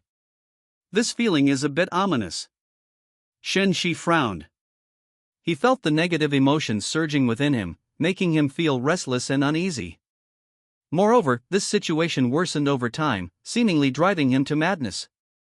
Unless it's absolutely necessary, this kind of physical condition should be avoided. The side effects of this constitution are too obvious, even if combat power increases. But if reason is lost, he will become a mindless killing machine, which will do him no good. With a thought, everything on Shen Xi's body began to dissipate, including the dark red aura. At this moment, a black ancient flute appeared in the hall, shimmering with a dark golden luster. Shen Xi extended her right hand and grasped the black ancient flute in her hand. In an instant, a chilling aura swept over her, making Shen Xi shiver. However, with his strength, this bit of coldness is nothing to fear. Shen Xi tentatively plucked the flute a few times, and immediately, a strange and melodious flute sound slowly drifted out. Since no one was in the hall, he opened the window and let the flute music drift out. The most obvious change was the sudden silence that followed the bustling street, as if the area had been put on pause. Shen Xi stood by the window, looking out with a calm gaze. The pedestrian, however, unconsciously clutched his head and fell to the ground, his face pale, struggling in pain, his whole body convulsing, yet unable to utter a sound. Cars on the road either crashed into lampposts, hit flowerbed pillars, or even collided directly with the car in front of them. The scene was a complete mess, extremely exaggerated and horrifying. Shen Xi stopped playing the flute and scanned the scene ahead. At this moment, the silence was broken, and a cacophony of noise arose from all directions. Amidst the pitiful cries and angry curses, law enforcement arrived at the scene to handle the aftermath. A song that breaks one's heart? No, it should be said to be 1/10 of it. The test results are good so far, but I don't know if the results are this exaggerated at the high-level martial arts level. Shen Xi seemed to be deep in thought. Even if the effect is weakened, it is still enough to be used as a trump card. He put the jade flute back into the system warehouse. Chapter 67 Home. At that moment, a cell phone rang, and the caller ID showed Mizu as the caller ID. Mom. Shen Xi answered the phone. Xiaoxi, come back today, we want to see you, Yuan's gentle voice came. Okay, Shen Xi replied. He could roughly guess what it was. He guessed they wanted to ask him about himself. After all, as his status rose, the major powers in Jiangcheng investigated his family background and so on. It was obvious that their own company had received preferential treatment, even extraordinary special care, which left their parents somewhat puzzled and worried. After realizing that the source was himself, he had the idea of having a conversation with himself. In a fairly luxurious villa in the central district of Jiangcheng. You mean you were taken in as a disciple by a master and taught unparalleled techniques? Shen's father, Shen Haoji, and Shen's mother, Yuan, could not hide their shock. That's right, although it sounds far-fetched, it is indeed true. Shen Xi shrugged. As for the attitudes of those major powers towards you, they either benefited from me or respected my power. In a sense, he was not lying.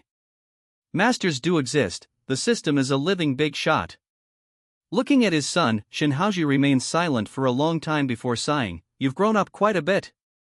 Remember to be more tactful in your dealings with others in the future. Also, always try to leave room for maneuver in everything, and don't offend some people too much, after all. His tone was hesitant, as if he had something to say, but ultimately swallowed it back, only changing his words instead. No matter what, this is your family, and your parents will always be by your side. His son's status and position now far surpass his own, so talking about education too much might cause his son to rebel. Shen Xi understood Shen Haoji's unspoken meaning and nodded. Don't worry, I will. At this moment, Yuan's eyes welled up with tears, and she hugged Shen Xi. If you encounter danger, never be reckless. If you can protect yourself, run away as quickly as possible.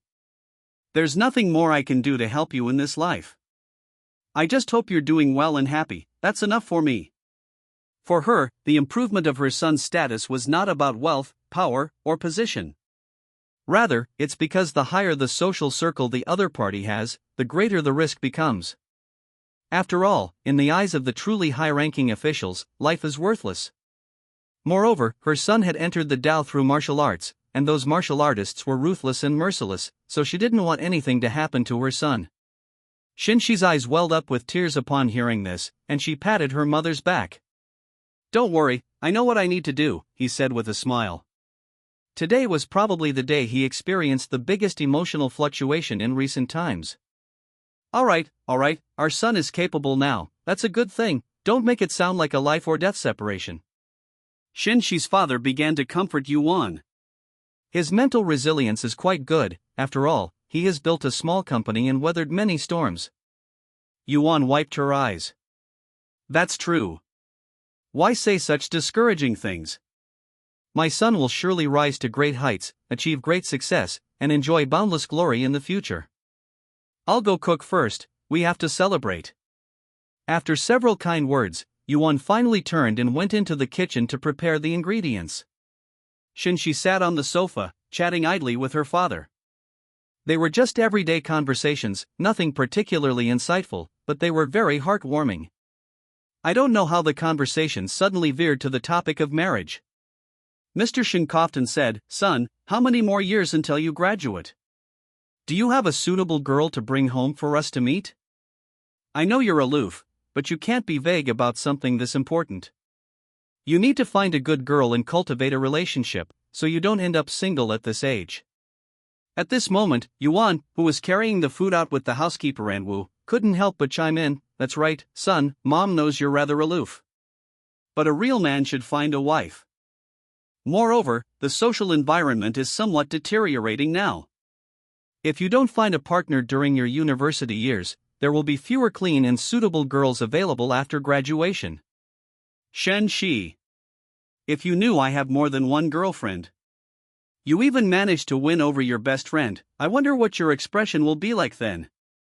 Shen Xi rubbed her temples and said, "Let's talk about this later. Mom, I want to try your cooking today, it's been so long since I've had it." Yuan usually loves it when people praise her cooking skills, it immediately makes her beam with joy. "You brat," she scolded, "go wash your hands. Get ready to eat." All right. The storm was thus resolved. The meal was simple, but the family of three ate it with great relish. The atmosphere was exceptionally pleasant. Wanyue is pitiful too. A woman living alone, she still has to earn money to support her son's education and living expenses. These years have really been difficult for her. A look of heartache appeared on Yuan's face. "Son, you are capable now. If possible, please remember to help Aunt Mu find a better job, okay?" We ended up talking about this without even realizing it. Shen Xi felt a little uneasy, but still responded, "I will take care of this problem right away and make sure that Aunt Mu can spend her later years in peace and comfort and enjoy the happiness of family life." "That's good. That's good." Yuan smiled with relief, she was very happy that her best friend was living a good life. "Today is your Aunt Mu's birthday. I've prepared a gift. Why don't you deliver it to her on your way?" Yuan reminded Shen Xi. Shen Xi paused for a moment, "A birthday?" Composing himself, he smiled and said, "Okay, I will." Chapter 68 Birthday. Night falls, and the neon lights gleam. In a residential complex, on the balcony of an apartment building, a woman dressed in a black dress stands by the railing. Her long, flowing hair, as beautiful as an ink painting, cascaded down her waist. She lowered her eyes and looked at the myriad lights in the distance. Her delicate features appeared somewhat aloof in the dim night. "Are you another year older?" She looked up at the sky, a hint of sadness flashing in her eyes. Every woman seems to have her own unique understanding of age. However, most people care about it very much, and she is no exception. Just then, her phone rang. She picked it up and stared at it, then a faint smile appeared on her lips. A message came in, the content of which was concise and clear. "Happy birthday, Aunt Mu. It seems that someone still remembers a woman like me." She murmured something, her long, slender, fair fingers swiping across the screen. "Thank you, heart." My mood seemed much better, and I couldn't help but smile. "Look at the ground, Xiao Shi, another message has arrived." Mu Wanyue was taken aback. The ground? That was the common area of the residential complex. However, as night fell, only a few dim streetlights were on, and there were few pedestrians, creating a rather desolate and tranquil atmosphere. "What's wrong?" She was pondering. The next second, her beautiful eyes widened slightly, and a heart-shaped pattern suddenly lit up on the ground. And it expanded and spread at an extremely rapid pace, until it covered the entire area. Then, the heart-shaped pattern seemed to come alive and began to move rapidly, optical illusion. 9 brilliant and dazzling characters were formed. "Happy birthday, Ms. Mu Wanyue." Mu Wanyue stared blankly for a long while before slowly blinking her eyes. At that moment, her expression was very complex, a mixture of surprise and excitement. Then a soft curve appeared on her lips. "This little rascal," she scolded playfully, but the smile in her eyes was unmistakable. Just then, my phone vibrated, a new text message had arrived. Baby, look up from the sky, Xiao Xi. She looked at the text message and chuckled softly. Then, a slender, pale finger swiped across the screen and pressed the reply button. Yes, honey. After typing that word, her cheeks flushed and her heart raced a little. It's incredibly rare for someone her age to be in this condition. The once quiet neighborhood was now filled with a cacophony of noise, as if it were in a sea of bustling activity. As each apartment window was opened, people peeked out, gazing at the luxurious and romantic heart-shaped pattern on the floor, and were all momentarily stunned. Especially since the name was the one they were familiar with, Ms. Mu Wanyue. Although she already had a son, she was still highly sought after, her looks and figure were nothing short of goddess-like, and many male homeowners still harbored some thoughts about her. At this moment, they wondered if some young master had taken a liking to Goddess Mu. This left them somewhat unsettled, while the female head of the household secretly felt envious. It's truly enviable that someone her age still has suitors of this caliber. However, the moment this thought crossed their minds, their eyes widened instantly. Not only them, but the entire neighborhood, even the southern district. Many people in Jiangcheng were stunned for a moment, then their expressions became complicated. Suddenly, countless points of light appeared in the sky, like a meteor shower streaking across the night. One by one, dazzling characters intertwined in the air to form exquisite words. Summer splendor. Under the flowers and the moon. Her beauty surpasses even the most radiant. Spring returns to the earth. Dawn at the edge of the sea. A charming smile. The autumn wind is bleak. You are more beautiful than any mortal. Countless characters converged and intertwined in the air, finally dissolving into a blessing. Happy birthday, Ms. Mu Wanyue. These words lingered in the air, refusing to dissipate for a long time. Accompanying this was a dazzling display of fireworks rising from the ground, transforming the entire city of Jiangcheng into a vibrant, bustling, and spectacular night. Mu Wanyue stood frozen in place, staring blankly as the dazzling lights burst forth in the sky. Her pupils suddenly contracted, and tears welled up in her eyes instantly. What a little brat, she muttered to herself, covering her mouth. That feeling of being moved and warmed needs no words. Aunt Mu, are you happy?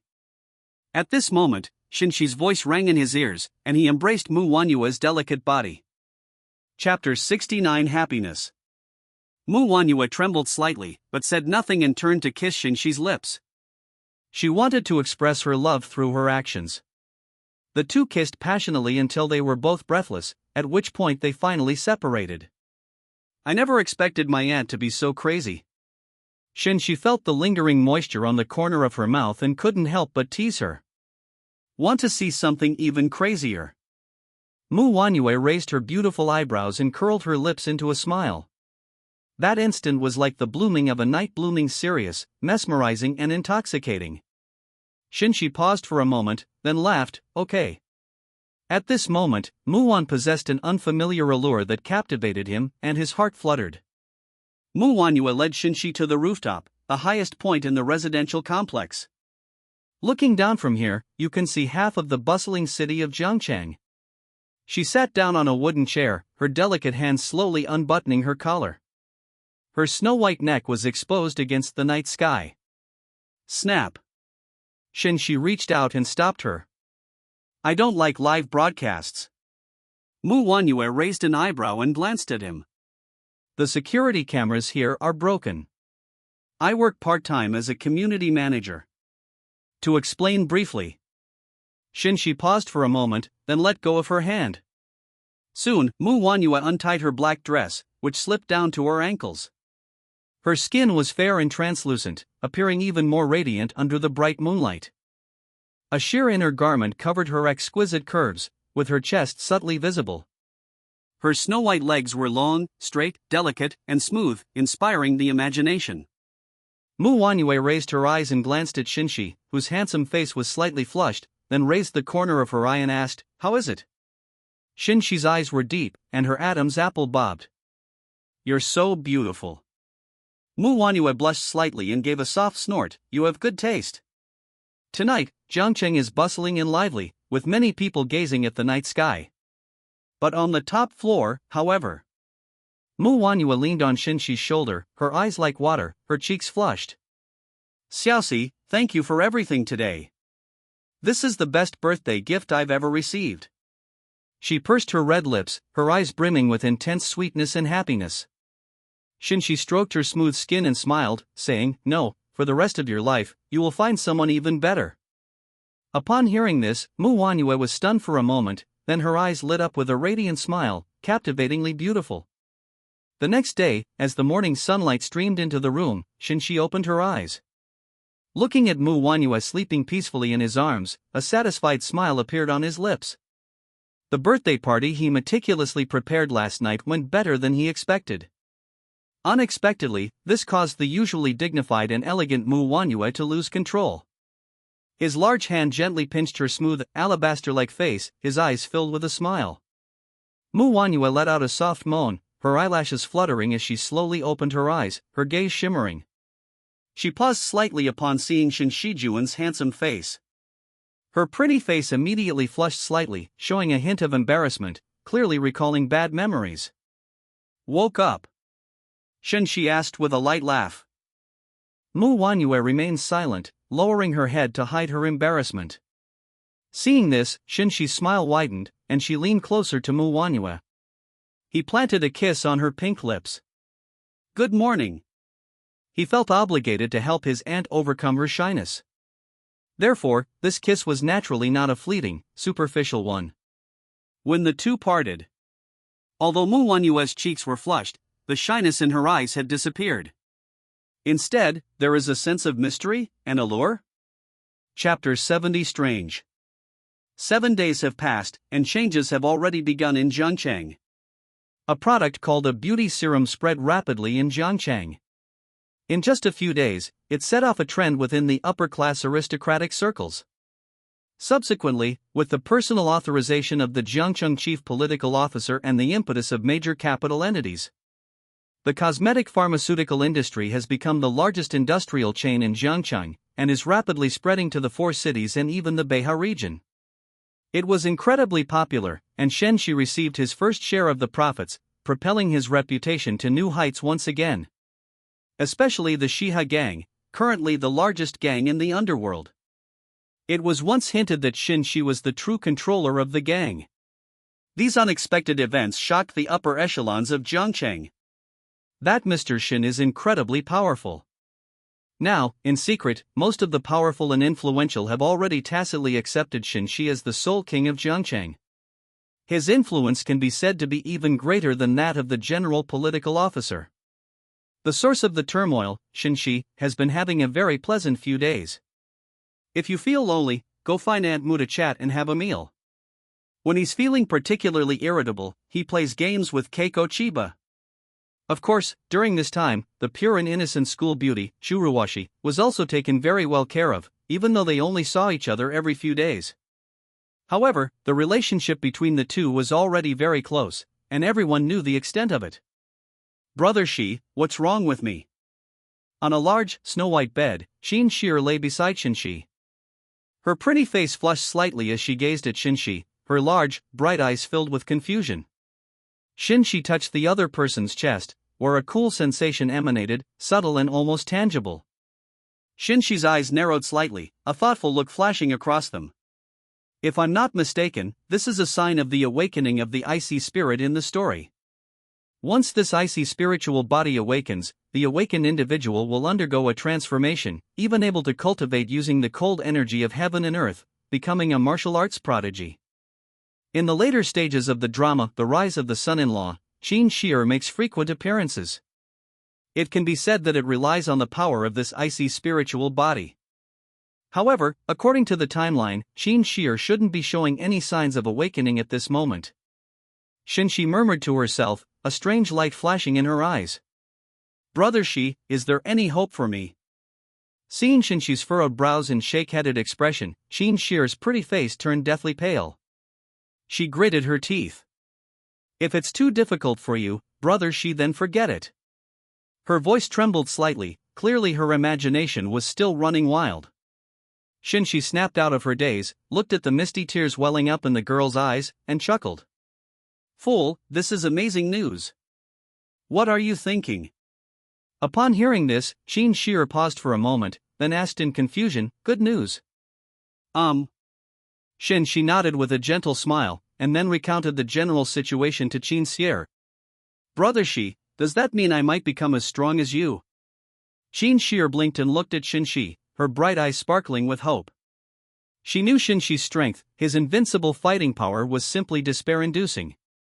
I can't guarantee that, but you'll at least surpass many martial artists. Shen Xi smiled faintly and gently ruffled Shen Xi's hair. After that, I will find a cultivation technique for you, and you can practice it diligently. Brother Xi, you're so good to me. Shen Xi hugged Shen Xi's waist tightly and buried her head in his chest, acting coquettishly. A hint of doting affection appeared in Shen Xi's eyes as she smiled. You're my woman. Hearing Shen Xi's words, a hint of happiness flashed in Shen Xi's eyes. A decision was also made. Shi Ji wasn't very eager last time. Then she should try her best to cooperate. Thinking about it, a blush crept onto her face, and she slipped out of his embrace and slowly slid down. Chapter 71 Jiang Family. Shen Xi paused for a moment, then looked at her. Shen Xi lowered her head shyly and said, Brother Xi. Shen Xi responded softly. Silence fell over the room. Unlike Shen Xi's relaxed and joyful mood. Jiang family villa. Smack, a crisp slap sound rang out. Do you know how much discomfort your sudden departure has caused us these past few days? In the center of the hall, a graceful and beautiful woman slapped Xiao Cheng hard across the left cheek and scolded him sternly. Xiao Cheng covered his slightly swollen cheek, lowered his head, and didn't say a word. He dared not say a harsh word to his mother-in-law. Madame Jiang scoffed, what's wrong? Mute again? Weren't you so tough when you disappeared before? Feeling still not satisfied, he raised his hand and slapped Xiao Cheng on the right cheek. Okay, now everything is complete. Xiao Cheng gritted his teeth, remaining silent as if he was treated like a dog, subject to Jiang's beatings and scoldings. Mom, calm down. Don't get upset and harm your health. Sitting next to Xiao Cheng was a man who looked to be about 20 years old. The man was wearing a gray suit and looked refined and elegant, like a gentleman. However, the gloom in his eyes betrayed his disguise. With a thump, Jiang Hui kicked Xiao Cheng, knocking him to the ground. Useless trash. How could someone like you be worthy of being my brother-in-law? The old man must have been out of his mind to let my sister marry you. Jiang Hui pointed at Xiao Cheng and cursed him. Xiao Cheng clutched his stomach, a hint of humiliation flashing in his eyes, but he remained silent. These are Xuer's family members, and he doesn't want to argue with them. Seeing that the other party did not refute, Jiang Hui felt his anger rise even more intensely for some reason. He even took off his suit jacket, ready to continue beating Xiao Cheng. All right, Jiang Hui. At this moment, a clear and melodious voice rang out, interrupting Jiang Hui's actions. A tall, beautiful woman wearing glasses walked in through the doorway. She was wearing a white shirt and black skinny jeans that accentuated her perfect curves. Her stunningly beautiful face made her seem like a celestial being from the heavens. Exceptional temperament. And she was none other than Jiang Xuer, the princess of the Jiang family, a famous business darling in Jiangcheng. Jiang Hui withdrew his foot, a hint of dissatisfaction flashing in his eyes as he looked at Jiang Xuer. Sis, why do you always take this good-for-nothing side? He even dared to run away from home and pretend to be missing this time. If we don't teach him a lesson, he'll be out of control next time. Upon hearing this, Jiang Xuer frowned slightly. So what if he's not home and you don't have anyone to bring you food? Is it really that big of a deal? She knew the general situation, it was mostly trivial matters. Was it really necessary to make such a big deal out of it? Jiang Hui paused for a moment, then thought about it and realized that the other party hadn't done anything seriously wrong. However, glancing at the disheveled Xiao Cheng, he felt inexplicably displeased. Fine, let him off this time, but don't let it happen again, or don't blame me for being ruthless. Jiang Hui snorted coldly, then turned and left the hall. Oh, daughter, I advise you to leave this kind of man as soon as possible, so as not to waste your time. Zhang's mother softened her expression and advised her daughter. Mom, he's the husband Grandpa arranged for me, how can I just get a divorce like that? Zhang Shuer shook her head, a bitter look appearing on her pretty face. Her grandfather treated her extremely well since she was a child, it wouldn't be an exaggeration to say he doted on her. Now that her grandfather has passed away, this is his last wish. How could she bear to betray it? Your grandfather also has his failing eyesight at times, and besides, you know he loves you very much. If he knew the life you were living after marrying this good-for-nothing, he'd probably die with regrets. Zhang's mother gave a bitter smile and shook her head. Mom, stop talking. Zhang Shuer's expression changed slightly, and she said in a low voice. Fine, since you're so stubborn, then Mom won't bother with you anymore. Seeing this, Zhang's mother waved her hand and prepared to leave. At this moment, Zhang Shuer's state of mind had actually been disrupted. She didn't know what to do either. She knew that her grandfather had told her before he died to keep his marriage vows, and that he would surely enjoy wealth and honor in the future. However, since getting married she has gradually become somewhat lost. Is this really the kind of life Grandpa longed for? She no longer firmly believed it. Shuer, actually I. Looking at Zhang Shuer's expression, Xiao Cheng couldn't help but stand up and speak. What? Upon hearing this, Zhang Shuer turned her head and calmly looked at Xiao Cheng. Xiao Cheng opened his mouth, but finally gritted his teeth. Smack Zhang's mother, who hadn't left, slapped him with a large mitten bag. He can't even speak clearly, what a useless person. Zhang's mother said coldly. The spellcasting was interrupted, and Xiao Cheng froze for 2 seconds, staring at the two pairs of questioning eyes. Xiao Cheng's cheeks flushed, and he lowered his head. From now on, I will give you a good life. The sound was pitifully soft. Zhang Shuer looked disappointed, but didn't say anything more before turning and leaving. What a useless piece of trash. Zhang's mother curled her lip in disdain and followed her daughter out. Watching the two figures disappear into the distance, a resolute glint appeared in Xiao Cheng's eyes. Shuer, one day you will discover my amazing abilities.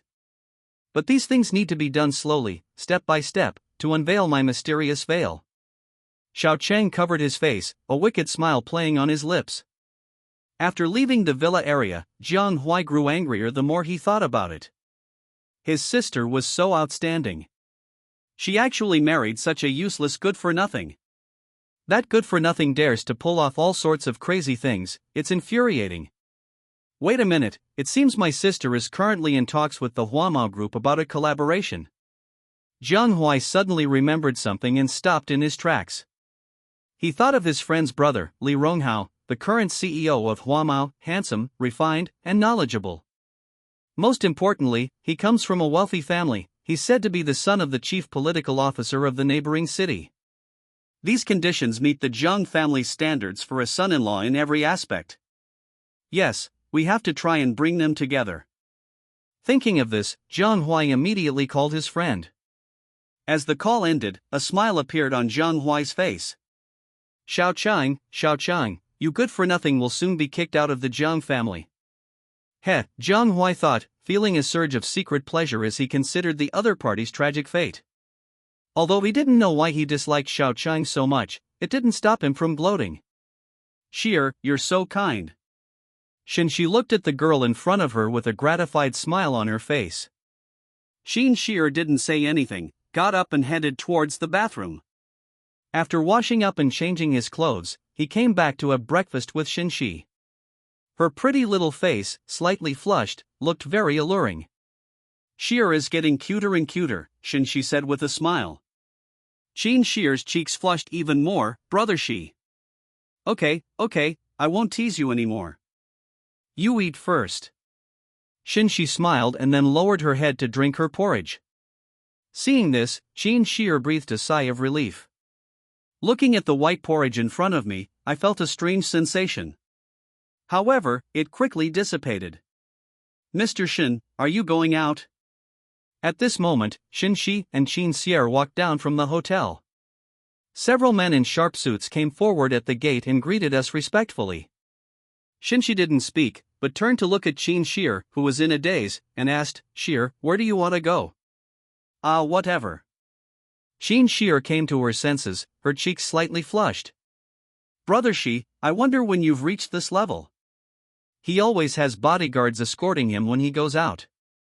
Chapter 72 Telephone. Then let's relive those forgotten memories. Shen Xi smiled, took her small hand, and got into the car. Yes, it refers to the tourist attractions visited previously. The vehicle moved slowly along the way. The sounds of Shen Xi and Shen Xi laughing softly could be heard from time to time. The man in black driving the car. Inside an office in the Jinghao building in the central district of Jiangcheng. A handsome man, about 28 or 29 years old, wearing a white shirt, narrowed his eyes as he looked at the phone he had just hung up. Li Ronghao, the current CEO of Huamao Group, comes from an extraordinary background. It wouldn't be an exaggeration to call him a prodigy. Zhang Shuer from the Zhang family, the stunningly beautiful young lady hailed as the top business jewel of Jiangcheng. Li Ronghao put his phone back on the table and muttered to himself. He had heard a little about this eldest daughter of the Zhang family. And besides the less than honorable fact that the other party got married. In all other aspects, it is extremely excellent. Judging from what Jiang Hui said, he wants to act as a matchmaker for me, to pair me up with Zhang Shuer. Thinking about this, Li Ronghao couldn't help but find it somewhat amusing. He didn't believe that his spoiled younger brother, Zhang Hui and Zhang Shuer, could make the decisions. After all, how could someone who has made a name for themselves as a business luminary be subject to the dictates of others? Of course, he was very confident in his abilities. Even if Zhang Hui couldn't get Zhang Shuer to divorce, just meeting her wouldn't hurt him. He was still quite confident that he could win Zhang Shuer's heart. It's just that the timeline would have to be stretched out. Well, it would be a long time. If it were before, I would have considered it, but now. Li Ronghao smiled. Being valued by that person is what truly matters. Without much hesitation, he made a phone call. It is said that Master Shen Xi is fond of beautiful women, and has a strong possessive desire for beautiful married women. Perhaps this opportunity will allow me to board that big ship. What did you say? You've contacted the person in charge of the cooperation plan between Huamao and the Zhang Group's apparel industry. The Zhang family's villa. Looking at Zhang Hui, who was standing confidently by the window, Zhang Shuer's pretty and delicate face showed surprise. Great job, sis. Zhang Hui said with a grin, I've already spoken to them, and they were very willing. They said they'd meet at the Jinghao Hotel at 7:30 tonight to discuss the details of the collaboration. Really? Zhang Shuer looked at him suspiciously. You're not kidding me, are you? How could that be? I'm your own brother, would I lie to you? Zhang Hui patted his chest and assured him, don't worry. In her heart, however, she scoffed, once you become their woman, what cooperative plan will you be afraid of failing to complete? Yes, he misunderstood both sides, but that's not important. All it takes is for the two of them to meet, plus the treasure he got from his friend. At that time he, Xiao Chang, that useless son-in-law, will only be able to stare helplessly and obediently get out of the Zhang family. In that case, I'll wait and see. Zhang Shuer nodded, her delicate face full of smiles. This younger brother is a bit of a spoiled brat usually, but he's reliable when it counts. No wonder they're from the Zhang family. Seeing his older sister's relieved expression, a hint of guilt flashed in Zhang Hui's eyes. However, he quickly became resolute. Rather than let his older sister continue to be entangled with her useless son-in-law and sink deeper into the mire, it was better to get her out of her misery as soon as possible. He did nothing wrong. Chapter 73 Keeping the Appointment. After chatting for a while, Zhang Hui went to the venue to make preparations. This was a major event concerning the Zhang family, and he had to ensure that everything went perfectly. My little brother has really grown up. Watching the determined figure gradually disappear into the distance, Zhang Shuer couldn't help but smile. Shuer, are you sure Jiang Hui is reliable? At this moment, Xiao Chang, who was still sweeping the living room, suddenly spoke up. Zhang Hui is my own brother. If he's unreliable, who is? Zhang Shuer turned around, glanced at him indifferently, and said.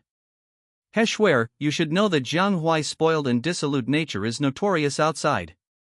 He's bound to be careless and sloppy in his actions.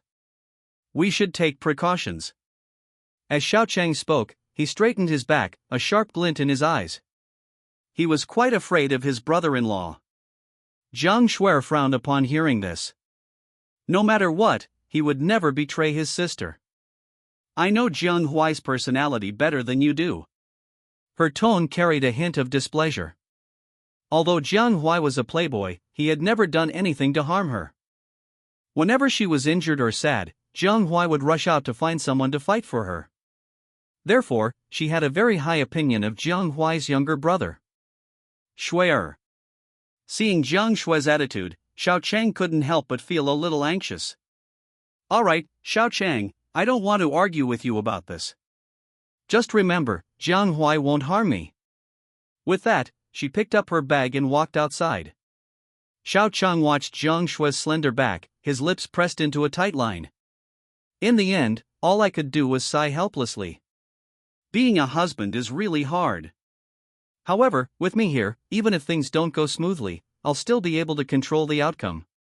Xiao Cheng thought to himself. This is the confidence of the former king of the sea god temple. Night falls, moonlight shines down, and streetlights come on. Tap tap tap. A luxury car stopped in front of the Jinghao Hotel. A tall, beautiful woman stepped out of the car. She wore a light blue dress that accentuated her beautiful figure. That stunningly beautiful face was as radiant as a blooming rose. It makes your heart flutter. Sister, please go inside. Young Master Shen has already arrived.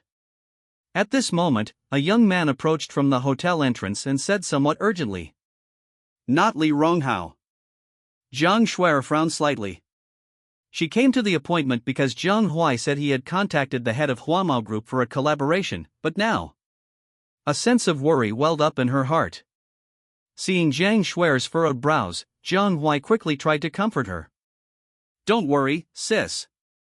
This collaboration between Zhong's and Huamao. This young Master Shen has the power to make decisions, and he can even facilitate deeper cooperation between the two groups. His influence is astonishing. As he spoke, a look of arrogance appeared on his face. Actually, he was quite surprised by this person's arrival. You see, in the world of playboys, they are far more well informed about everything, not to mention all the inside stories. He had heard some of the legendary deeds of this young Master Shen. He was practically a myth. Jiang Huai felt he had gotten a great deal by making the other party his brother-in-law. Yes, in his mind, the other party was already his brother-in-law. Hearing her brother's words, Jiang Shuer's expression softened slightly. I hope so. As he spoke, she walked into the hotel in her red high heels. Since we're already here, we should at least meet them. Chapter 74 Meeting. Jiang Huai quickly followed. However, they didn't notice that after they left, a handsome young man with an ordinary demeanor, dressed in black, got out of a taxi. A wicked smile slowly crept onto his lips. My dear Shuer, with me here, you don't need to worry about anything. Young Master Jiang, Miss Jiang, you've arrived. Upon entering the hotel, Jiang Huai and his companion received an extremely warm welcome. The manager of Jinghao Hotel personally led him to the private room. They also informed Jiang Huai that young Master Shen was waiting for them in his room. This kind of treatment is a rare treat in Zhangchang. It's important to understand that the other party's actual status is no lower than theirs. The only reason they're treated so humbly is because of that young Master Shen. Jiang Huai was secretly delighted, his eyes narrowing. A smug smile crept across his lips, and he felt increasingly convinced of the brilliance of his choice. My life with my older sister will be much happier from now on. Although Jiang Shuer found Jiang Huai's actions strange, she was too lazy to ask. The other party was probably happy to be able to act as a bridge for the Jiang family. Please, everyone. The manager bowed respectfully and pointed to the door of the private room. Jiang Huai and Jiang Shuer nodded and stepped inside. The private room on the third floor of the hotel. Shen Xi sat upright on the sofa, gently swirling a glass of red wine in her hand. Their gazes fell on the two people who entered, to be precise, on Jiang Shuer. A glint of shrewdness flashed in his eyes, but he quickly regained his composure. He slightly raised his hand, gesturing for Jiang Shuer and the other person to sit down. Young Master Shen, today is your date with my sister, so I won't disturb you. Zhang Huai smiled and took his leave. Then, without waiting for the two to speak, he walked towards the door. Jiang Shuer was stunned for a moment, and when she came to her senses, the other party had already left the room. She was about to say something. Please sit down, Miss Jiang. Shen Xi spoke first. His tone was calm, yet it gave people a strange sense of oppression. Jiang Shuer had already sensed that something was wrong, but she still restrained herself and sat down at the table. Since we're already here, we should talk things over first. Young Master Shen, this is the cooperation plan prepared by our Jiang group. The Jiang family will provide the venues in Jiangxi, Beiding, and Lifang, as well as 30% of the human resources, while Huamao only needs to contribute some channel resources and some technical support. After a short while, Jiang Shuer returned to normal, a faint smile appearing on her face. He handed a document to Shen Xi across from him and began a detailed explanation. Cough cough. Upon hearing this, Shen Xi coughed a few times but did not take the contract. Instead, he stared at Jiang Shuer with great interest, a smile playing on his lips. Is the legendary Jiang family's darling always so clueless about business when signing contracts? Shen Xi's tone was teasing. This level of quality, to be called a so-called pearl, is truly disappointing to me. Upon hearing this, Jiang Shuer's expression froze.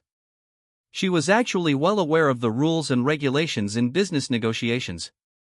Getting straight to the point is a major taboo in Chinese society, but you're too dangerous. I just want this over quickly. Jiang Shuer thought to herself, but dared not show it on her face. Today, with her intelligence, she already realized something was very wrong. I'm sorry, Mr. Shen, I'll punish myself with a drink first.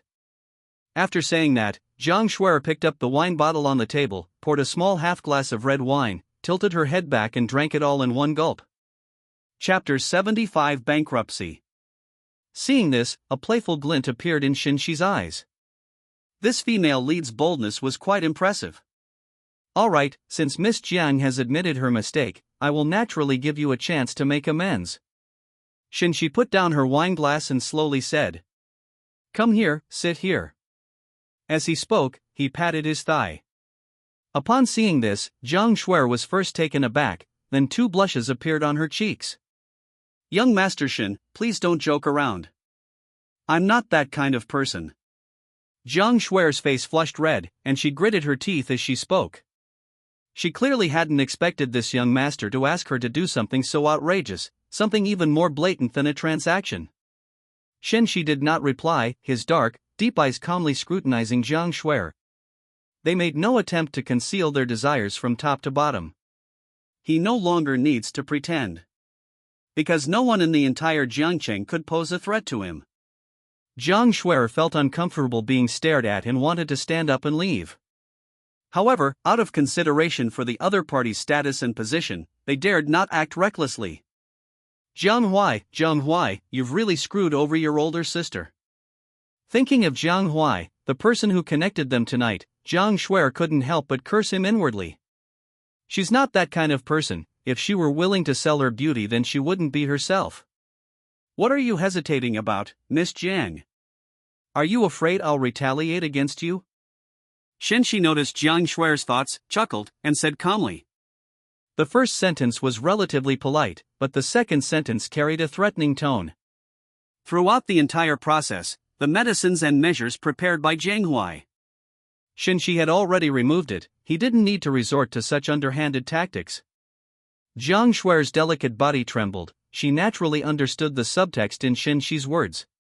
Oh right, I forgot to introduce myself. My name is Shen Xi. Shen Xi took another sip of red wine and calmly uttered a name that made Jiang Shuer's heart tremble. Shen Xi. This name is now known to everyone in high society. That's someone many important people need to curry favor with. It is said that the transformation of Jiangcheng's industrial structure is now a negligible part of what the other party is doing. How could it be him? Jiang Shui's heart skipped a beat, unable to hide her shock. Although I mentioned before that this young Master Shen has an extraordinary background, enough to influence Huama's cooperation with the Jiang family. But at the time, she didn't connect Shen Xiao with the legendary figure. After all, she had never met Shen Xi, and she didn't think her younger brother had that much ability. This situation is far beyond her expectations. Young Master Shen, why make things difficult for a married woman like me? Jiang Shui forced a stiff smile, barely managing to tug at her lips. She'll try her best to get through this first no matter who the other person is, she has no intention of sacrificing herself. I just love this kind of thing. Shen Xi raised an eyebrow and smiled, her expression ambiguous. Leaving aside the fact that Jiang Shui hadn't lost her virginity yet, even if she had. This figure and appearance are worth his time, and there's also an attribute bonus. Jiang Shui's pretty face completely changed color. Young Master Shen. Before the words had even finished. Miss Jiang, you don't want the Jiang family to go bankrupt, do you? Shen Xi interrupted Jiang Shui and said calmly. A cold glint flashed in those dark eyes, sending chills down one's spine. Chapter 76. It's painful. This trick really worked. Jiang Shui's face immediately turned as pale as paper. Young Master Shen, I understand. Jiang Shui gritted her teeth and said. She had no other choice now. Shen Xi's power was something the Jiang family couldn't contend with. If you anger him, the destruction of the Jiang family is no joke. As the daughter of the Jiang family, she was showered with love and affection. She couldn't bear to watch the Jiang family be destroyed. Shen Xi smiled with satisfaction. And so, Jiang Shui, clutching the hem of her clothes, walked toward Shen Xi, her face pale. He sat down on the other person's broad thighs. A soft, warm touch came over her, making Shen Xi even happier. Miss Jiang's figure is indeed hot, truly deserving of the title of the most beautiful woman in Zhengcheng. Looking at the alluring figure that took up almost half of her body, Shen Xi's gaze deepened. Jiang Shui's pale face regained a touch of color, and she lowered her head without saying a word. In this situation, what else could she say? She can only hope that this young, powerful man won't go too far. She can accept him taking advantage of her a little, but if he goes any further, she absolutely will not allow it. This is a matter of principle for her. Jiang Shui remained silent, which only fueled Shen Xi's desire to conquer her. He reached out and touched Jiang Shui's smooth, fair face. He gently lifted her chin, forcing Jiang Shui's gaze to meet his. Miss Jiang, how do you feel? Young Master Shen, please have some self-respect. Jiang Shui's face instantly turned bright red. She tried to break free, but she couldn't at all. That guy's grip was really strong. She just hopes this farce will end soon. At that moment, a tremor suddenly came from the gate, and a strange look flashed in Shen Xi's eyes. He immediately pulled Jiang Shui closer and kissed her. Jiang Shui's eyes widened, completely unexpected that Shen Xi would be so brazen. But soon, the innocent girl closed her eyes and cooperated with his kisses. Because the other person was too mature, her rhythm was completely controlled by him. Just then, with a muffled thud, the door was violently pushed open. A figure walked in, hands in pockets. Dressed in ordinary casual clothes, with a handsome face, it was Xiao Chang. As a playboy, he remained calm and composed no matter what unexpected events his wife faced. Only this time. He stared at the two people inside the room, frozen in place for a moment. At this moment, Jiang Shui's pretty face was flushed, and her eyes were sparkling. He looked aroused, and Shen Xi wrapped her arms around his slender waist, which he usually wouldn't let anyone touch. His large hand caressed her firm, rounded breasts and kissed her rosy lips. Seeing their actions, Xiao Chang felt as if he had been struck by lightning. My head was buzzing. His Shui, whom he wouldn't even bear to touch with a finger. Now she's actually hugging and being intimate with another man. They even actively cooperated with the other party. Xiao Chang felt a sudden dizziness, as if his heart had been stabbed. With a thud, Xiao Chang staggered back a few steps, only stopping when he bumped into a table. Chapter 77. Leaving. Jiang Shuer snapped out of her daze and saw Xiao Chang looking lost and bewildered, as if she had gone mad. She paused for a moment and subconsciously pushed Shen Xi away. She clearly didn't expect her husband to appear here, even if the relationship has no practical significance. But given the situation, she still intended to offer an explanation. Xiao Chang. Jiang Shuer was about to speak when Shen Xi pulled her into his arms. His large hand rested on her slender waist, his eyes filled with amusement. You can go out now. Jiang Shuer's body stiffened for a moment. Indeed, if an ordinary person like Xiao Chang were to witness this, Shen Xi's power would tear him to shreds. She didn't want to harm him. Xiao Chang had still held onto a sliver of hope, but after hearing Jiang Shuer's words, his heart sank into an icy abyss. Shuer. His eyes were filled with pain and disbelief. Get out, Jiang Shuer said softly, her eyes lowered. Shen Xi glanced at Xiao Chang, a strange look appearing in her eyes. He pressed Jiang Shuer's pretty face towards him, kissed her luscious red lips, and said casually, Shuer, who is this? He did it on purpose, of course. This is the only way to strike at Xiao Chang's mental state to the greatest extent. Jiang Shuer's body stiffened slightly, then she slowly raised her head to look at Shen Xi. He is. She didn't want Shen Xi to know that Xiao Chang was her husband, and this was for Xiao Chang's own good. Since he's just some nobody, there's no need to bother with him. Shen Xi waved her hand. Get out, or I won't hesitate to send you to feed the fish. At that moment, several burly bodyguards in suits walked in through the main door. He stared blankly at the disheveled Xiao Chang, seemingly waiting for Shen Xi's instructions. Seeing this, Jiang Shuer felt a surge of anxiety and couldn't help but speak up. Xiao Chang, aren't you leaving yet? Do you really need me to personally escort you out? Upon hearing this, a look of pain and resentment flashed across Xiao Chang's face. No, Shuer, I don't believe he forced you. As he spoke, Xiao Chang's figure blurred, and he rushed over, his surrounding aura. It suddenly became violent. Jiang Shuer's beautiful eyes widened in surprise upon seeing this. Her husband knew martial arts? With a loud thud, Xiao Chang was sent flying, 5 bloody streaks appearing on his face. Shen Xi stood up from her seat and walked step by step toward Xiao Chang. I've already said, if you don't get out, you'll leave your life behind.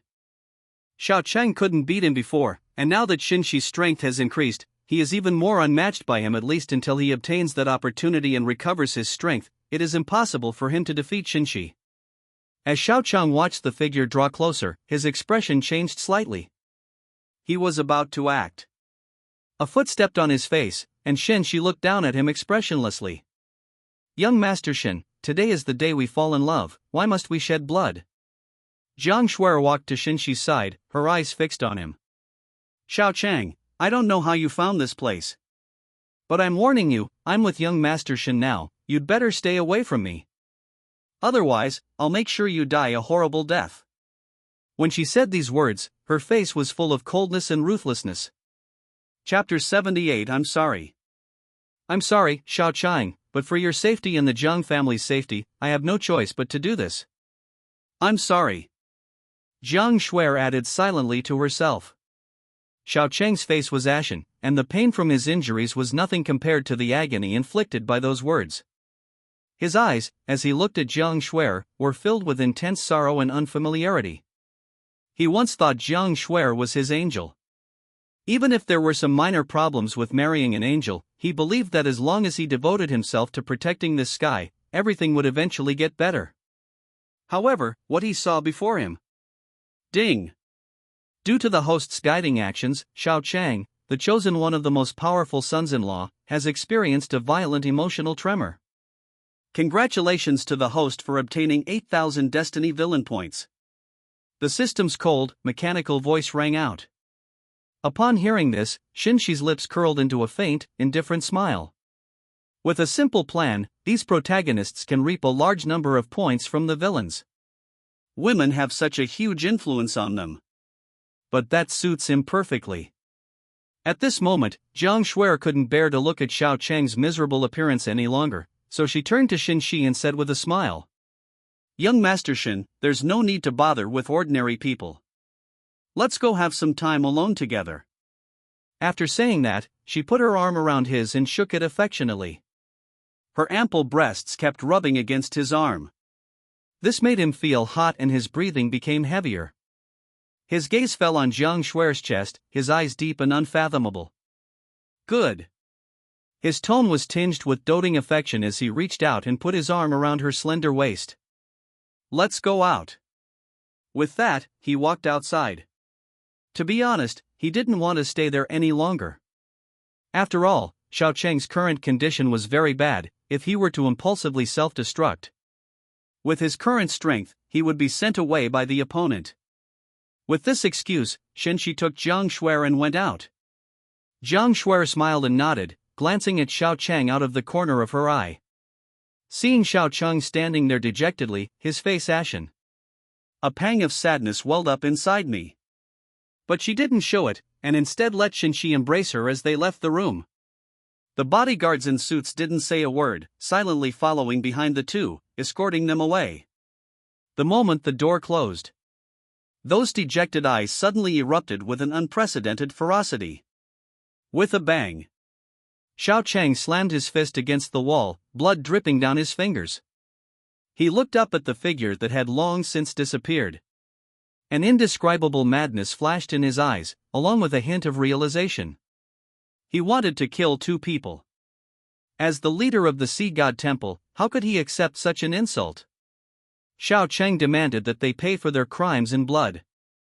Jiang Shuer, the Jiang family. She thought of the days she had spent in the Jiang family, the humiliations she had suffered. Xiao Cheng gritted his teeth, clenched his fists, and his eyes burned with rage. Kill! The bloodthirsty thought had barely surfaced in his mind when it was suppressed by an inexplicable force. As if drawn from some kind of taboo, the fierceness in Xiao Cheng's eyes gradually faded, and he calmed down. Shuer is my wife, and the Jiang family are all my relatives. I can't kill them. If I have to kill someone, I'll kill that Shen Xi. As for his power and wealth, I'll take over them all after he dies. Xiao Cheng murmured softly. But there's no rush now. After all, my strength hasn't recovered, and I can't win. I'll go and retrieve that item first. A cold glint flashed in Xiao Cheng's eyes, and a wicked smile appeared on his lips. Chapter 79 Chatting. The streets were brightly lit at night. After Jiang Shuer left the hotel, she immediately let go of Shen Xi's hand. A flicker of panic crossed his face.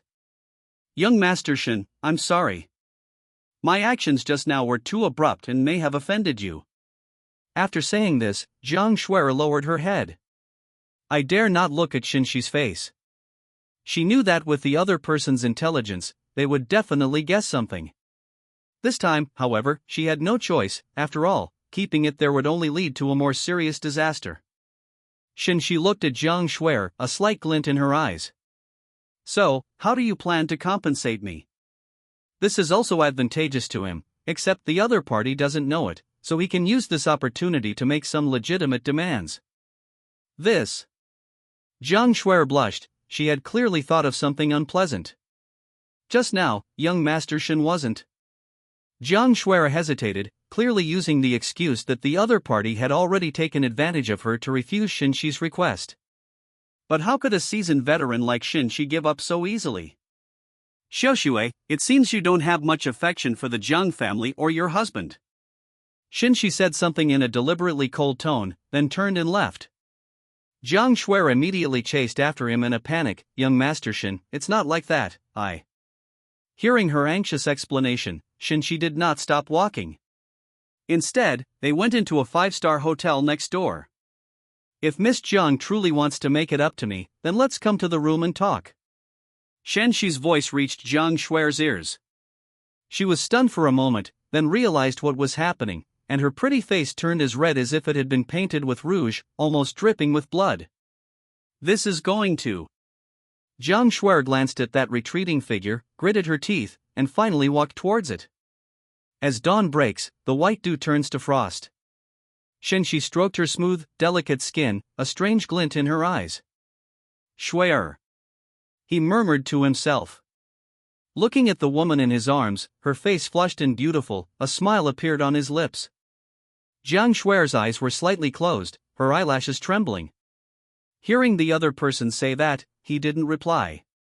Although they didn't actually do it last night. But the other person kissed her for a long time and saw her body. Even though she is quite mature, the impact on her mind is still enormous. Why aren't you answering me? Shen Xi raised an eyebrow, seeing her silence. Jiang Shui gave a soft hum, said nothing, turned over, and prepared to sleep. Why didn't she answer that the other person didn't know? Men. Just as Shen Xi was about to properly teach the other person manners, she saw Jiang Shui turn over. It seems we really do need to teach etiquette. He thought to himself silently. Jiang Shui's originally pretty face changed color slightly, and her body stiffened. A gentle steam rose, and a thin layer of mist covered the windowpane. The curtains fluttered in the wind. Well, don't overthink it. Nothing was done, it was just a description of natural scenery. Chapter 80 Receiving. At noon, the sun hung high in the sky, and waves of heat rolled in. Jiang Shui nestled beside Shen Xi like a little lamb. Her pretty face was still flushed, this time she had truly fallen asleep. Shen Xi glanced at Jiang Shui, a slight smile curving her lips. Without saying much, he sat up in bed, put on his clothes. I glanced at the latest system information. Ding! Due to the host's behavior, the female protagonist Jiang Shui's state of mind has changed. Congratulations, host, you have obtained 4,000 destiny villain points. Shen Xi stroked her chin with satisfaction. It seems like we can do 4 consecutive draws again now. Thinking of this, Shen Xi couldn't help but smile with pleasure. He had no intention of storing up his destiny villain points. Without hesitation, I chose to draw. Ding, destiny villain points are being consumed. Ring ring ring. Just then, the phone beside the bed rang. Shen Xi picked it up and answered it. My lord, the son-in-law of the Jiang family, whom you were asked to pay close attention to, suddenly went to leeching today. We don't know why. Upon hearing the report from his subordinate on the other end of the phone, Shen Xi's face turned serious. Oh? He's quick on his feet, looks like he's been provoked. Shen Xi's tone was unreadable, but a hint of interest flashed in her dark eyes. Leeching is an industrialized city and military base thousands of miles away from Jiangcheng. It is a leading city among all the cities in the entire Beihai region, and it also possesses some precious and scarce resources. Knowing the plot, Shen Xi naturally understood what the other party wanted to do. Steal that treasure to restore my strength. Shen Xi's lips curled up. Can you contact the Shiha gang, the force behind the city? Reporting to the Lord, the gang has already established 3 strongholds outside the city and has also made contact with the Law and Politics family, one of the major powers in the city, which allows us to use a lot of authority and resources. The subordinate naturally understood the meaning behind Shen Xi's question and answered respectfully. Okay, then keep an eye on it. I'm going to leave the city later. Shen Xi spoke calmly, hung up the phone, and stood up. He glanced at Jiang Shui, who was still fast asleep on the bed, and a strange smile appeared on his lips. Perhaps this is the protagonist's last chance to survive. The chives should be harvested. At this moment, the system interface screen had already refreshed. Ding! Congratulations, host. You have reached the Grandmaster level of Blue Star. You can now receive enlightenment and enjoy its benefits. Ding! Congratulations, host. You have obtained the skill book Herbal Steel, a recipe passed down from a medical sage from another world that can cure all diseases. Ding! Congratulations, host, you have obtained grade A Crimson Gene Fluid, which can comprehensively enhance human physique and consciousness. It is a product from a certain technological world. Note, this only applies to life forms below the Grandmaster level. Ding! Congratulations, host, you have obtained the Great Completion Level Earth Rank Martial Art, Demonic Step. After use, you will vanish without a trace, like a gentle breeze passing by. At its peak, it is comparable to teleportation. Does the host wish to receive this message? Looking at the notification messages, Shen Xi smiled. Take over. Chapter 81 Leaving the City. Outside the city, in a luxury mansion in the city center, Luo Yuyan quietly lowered her crossed legs. She listened to the voice coming from the other end of the phone, her expression somewhat strange. Of course we should help, and we should do our utmost. After giving a brief reply, Luo Yuyan stood up and walked to the window. Her graceful figure was reflected in the glass window. Her gaze drifted into the distance, a slight smile playing on her lips. Although their family settled in this outlying city and could be considered a prestigious clan, they were still somewhat below the top tier. This time, they helped the Shiha gang monitor a grandmaster-level expert. It's a great opportunity, not because I value the power of that out-of-town gang. But it's the person behind it all. Jiangcheng beauty serums have been incredibly popular lately. If they could get a share of the pie, the economic development of the region would definitely see a significant boost. Inquire with the other party, and if necessary, the Luo family can even help dispose of that person. Luo Yuyan's pretty face held a smile, but the words she conveyed were chilling. Yes, miss. With a click, the phone call ended. Luo Yuyan turned around, her red dress alluring, and walked towards the bedroom. This is her lunch break time. Outside the city, in the suburbs, a limousine pulled up in front of a European-style villa. A man in a suit and tie stepped down. He opened the rear passenger door and said respectfully, "Lord Neptune."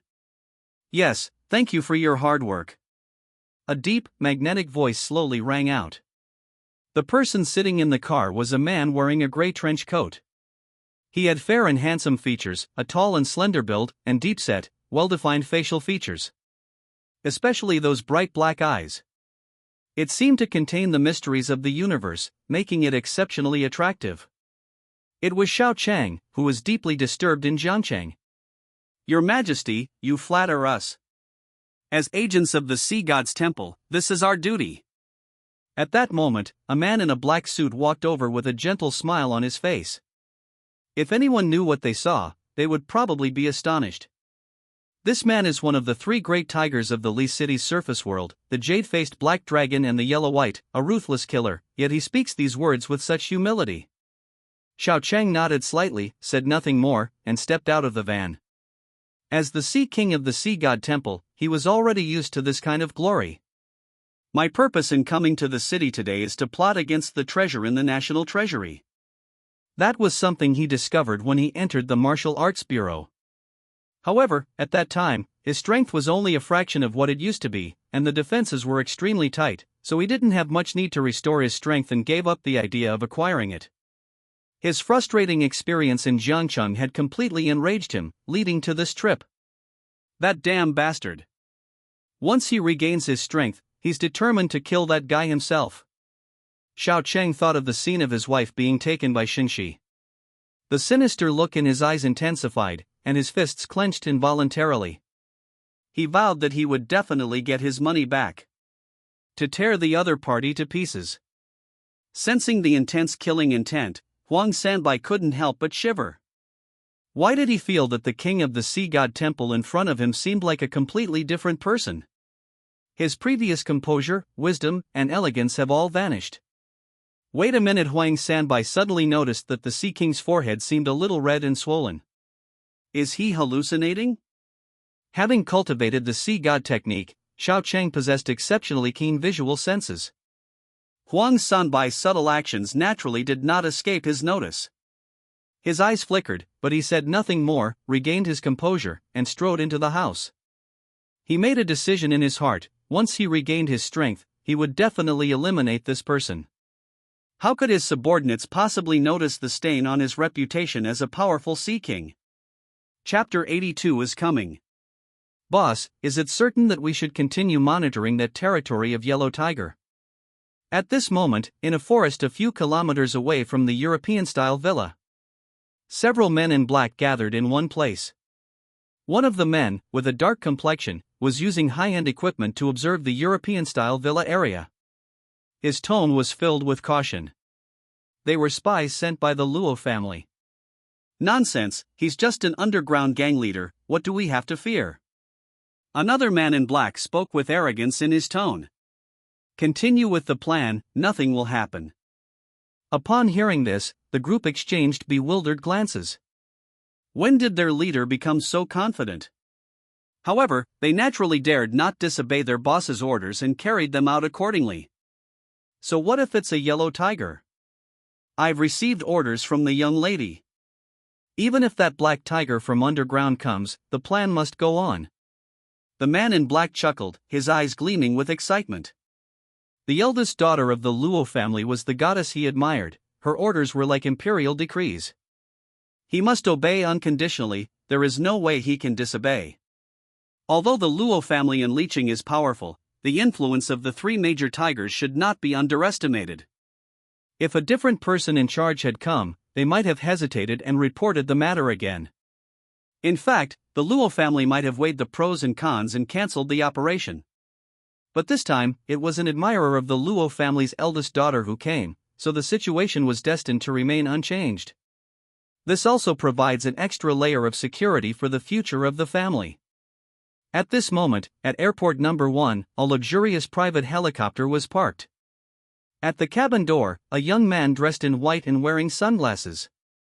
Her flowing black hair reflected a faint halo in the sunlight. 2 rows of burly men in black stood before him, each one a formidable figure. Their expressions were solemn, and their eyes were full of respect.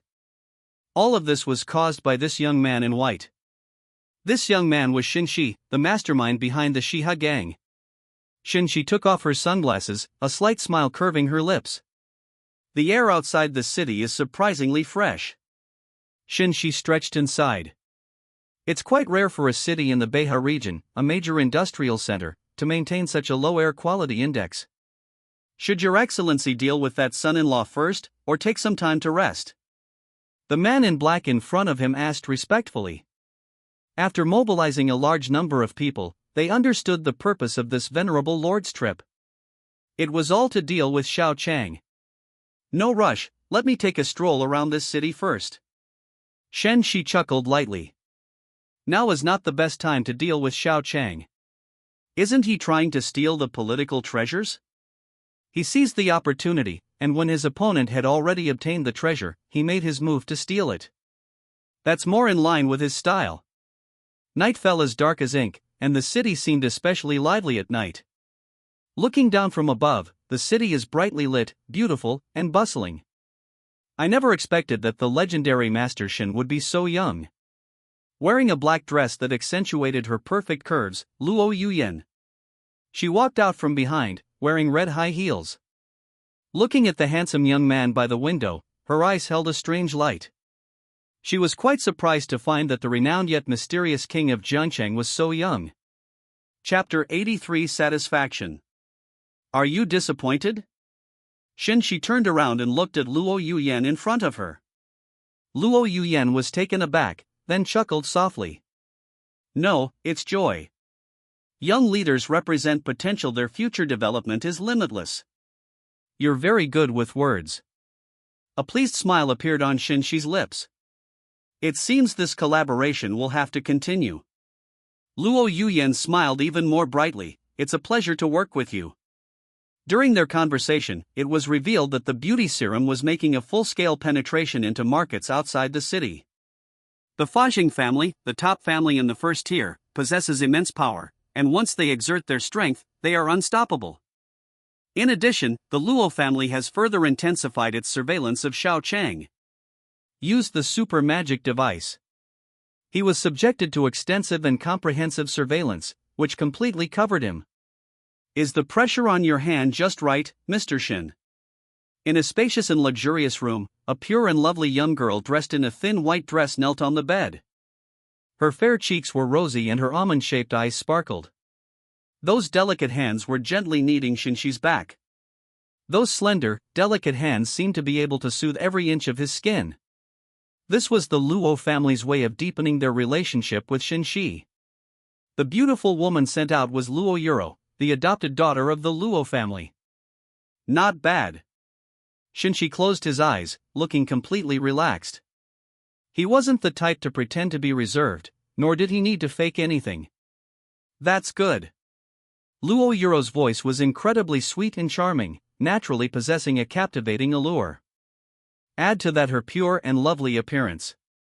The contrast created is enough to make many men lose their composure. However, I feel we can go even further. Suddenly, Shen Xi grabbed Luo Yuro's small hand and said with a smile. Luo Yuro's body trembled slightly. Although she had been prepared before coming. But when it actually happened, she was still at a loss. After all, she was still a virgin. I'll give it a try. Luo Yuro's red lips were pressed into a straight line, and her eyes seemed to contain a pool of spring water. It makes you want to taste it. Shen Xi stood up from the bed and embraced that snow-white, delicate body. The night was hazy, the bright moonlight poured down on the earth, and the flowers whispered their secrets. Meanwhile, in a study room outside the city, Yi Qing looked at herself holding her textbook and the classmates around her who were engrossed in their studies, and felt a sense of realization. I've been reborn.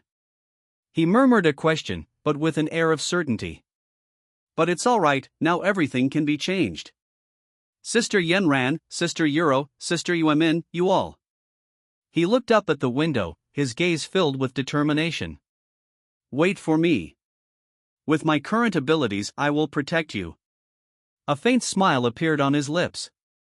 At this moment, a young girl, as pure and beautiful as a lotus flower, looked up.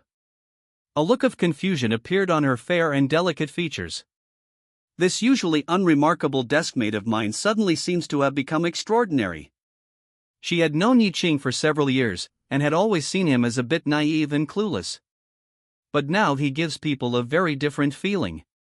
It's like a piece of raw jade that has already been polished.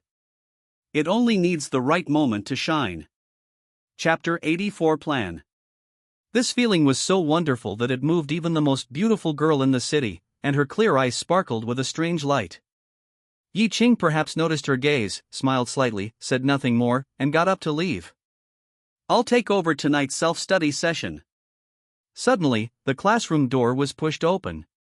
A stunningly beautiful woman with a captivating figure walked in. Her long, wine-red hair was casually tied up, giving her a languid look, yet it couldn't diminish her breathtaking beauty.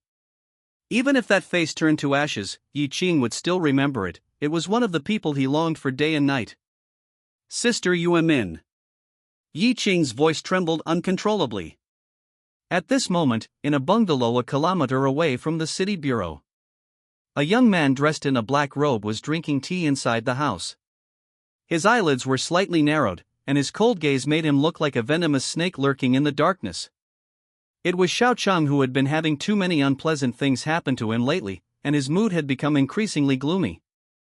My lord, Boss Huang has already started the banquet, and the top 3 figures in the political arena have all gone to attend. A respectful voice rang out. A middle-aged man walked in from outside, bowing. He didn't know who this person was, but since even the boss addressed him respectfully as sir, he must be no ordinary person. Xiao Chang nodded, a cold glint in his eyes. This was their plan, to lure the tiger away from the mountain. After all, it's simply impossible to openly and legitimately seize control of the political arena. The best approach is to transfer the other party away from the other party. I am determined to obtain the Chihiro instrument this time. Xiao Chang stood up from his chair, his gaze falling out the window. It shattered the window and shot off into the distance. The target has taken action. Inform Mr. Shen. And the moment he left, a calm voice also came from a nearby building. Yes, boss. And you are? Inside the government hall, a young man dressed in white looked at Xiao Chang, who was dressed in black robes, and frowned slightly. The other person exuded a murderous aura, giving him a chilling feeling. However, their first reaction was not to regard the other party as a criminal, but to respectfully inquire. After all, this is a major city and central institution in the Beihai region. Who would dare to cause trouble here? Would they be courting death? Xiao Chang didn't speak, but with a wave of his hand, he knocked the other person unconscious out of thin air. He strode towards the back of the hall. He had already thoroughly investigated the location of the treasure. Ming Ho. At this moment, several well-dressed men in suits came out. Looking at the unconscious youth and Xiao Chang in black robes, his expression changed drastically, and he drew his weapon, pointing it directly at the other party. Snort. Xiao Chang snorted coldly, and a surge of energy emanated from his body. With a single palm strike, he sent all those people flying. Despite his setback with Shen Xi, however, his strength is among the top in the Beihai region. In a short time, the entire hall was in a mess, with dozens of people lying on the ground. This was only because Xiao Chang showed mercy, otherwise, these people would probably have been torn to pieces long ago. Time is running out. Xiao Chang glanced at the blaring alarm. His figure disappeared from the spot. Chapter 85 Shocking Change. At this moment, in a high-end villa area, in an ancient castle. Young man, your 40th birthday celebration was quite grand, with so many distinguished guests in attendance. A grimy old man chuckled as he spoke, a strange glint in his eyes. This person is He Tianba, a member of the CPPCC of Beihai region, and is considered a prominent figure in Beihai region. He basically supported the two major underground gangs in the city. Mr. He, how could I not be grateful for your guidance today? Huang Sanbai said with a smile, his face full of humility. He knew that this person was trying to warn him against getting carried away and was trying to give him a warning. No, you can't say that. You became the chairman of our charity association in the city entirely through your own abilities, and everyone can see that. He Tianba waved his hand, looking righteous and awe-inspiring. Several well-dressed government officials nearby watched Huang Sanbai with smiles, creating a harmonious atmosphere. Just then, a soft yet extremely jarring voice rang out. But Mr. He, the so-called chairman of the charity association, openly instructed terrorists to attack the political situation. This is no simple matter. Aren't you going to do anything about it? The sound was extremely penetrating, immediately attracting everyone's attention. They all turned to look in the direction of the door. Wearing a red dress and with her long hair flowing over her shoulders, Luo Yuyan walked in with a charming smile on her face. Her eyes seemed to possess a captivating allure, enough to make many men fall under her spell. Luo girl, what brings you here too? He Tianba's expression was indifferent, and his voice was calm. This banquet was hosted by his subordinates, after all, and the fact that the other party was openly causing trouble made him feel very uncomfortable. Ha, if I didn't come, old He, your reputation in your later years would be in jeopardy. Luo Yuyan covered her mouth and giggled, but these words caused He Tianba and everyone else in the room to change their expression slightly. What does Miss Luo mean? A well-dressed, burly man said with a frown. He was the second in command of the city's government, in charge of both political and civil affairs. You'd have to ask Chairman Huang. Luo Yuyan glanced at Huang Sanbai and smiled faintly. At this moment, Huang Sanbai's face was pale, and he was sweating profusely. He hadn't expected this either. The Luo family will bring men to break in, he clearly ordered his men to stop everyone. Even if something goes wrong, we can always blame it on an unexpected event.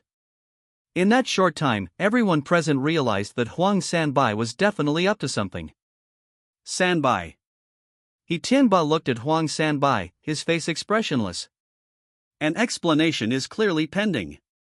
Old He, I was wrong. Huang Sanbai knelt on the ground, his head bowed. He knew that at this point, he had to confess. If he doesn't confess, something far more terrifying than death awaits him.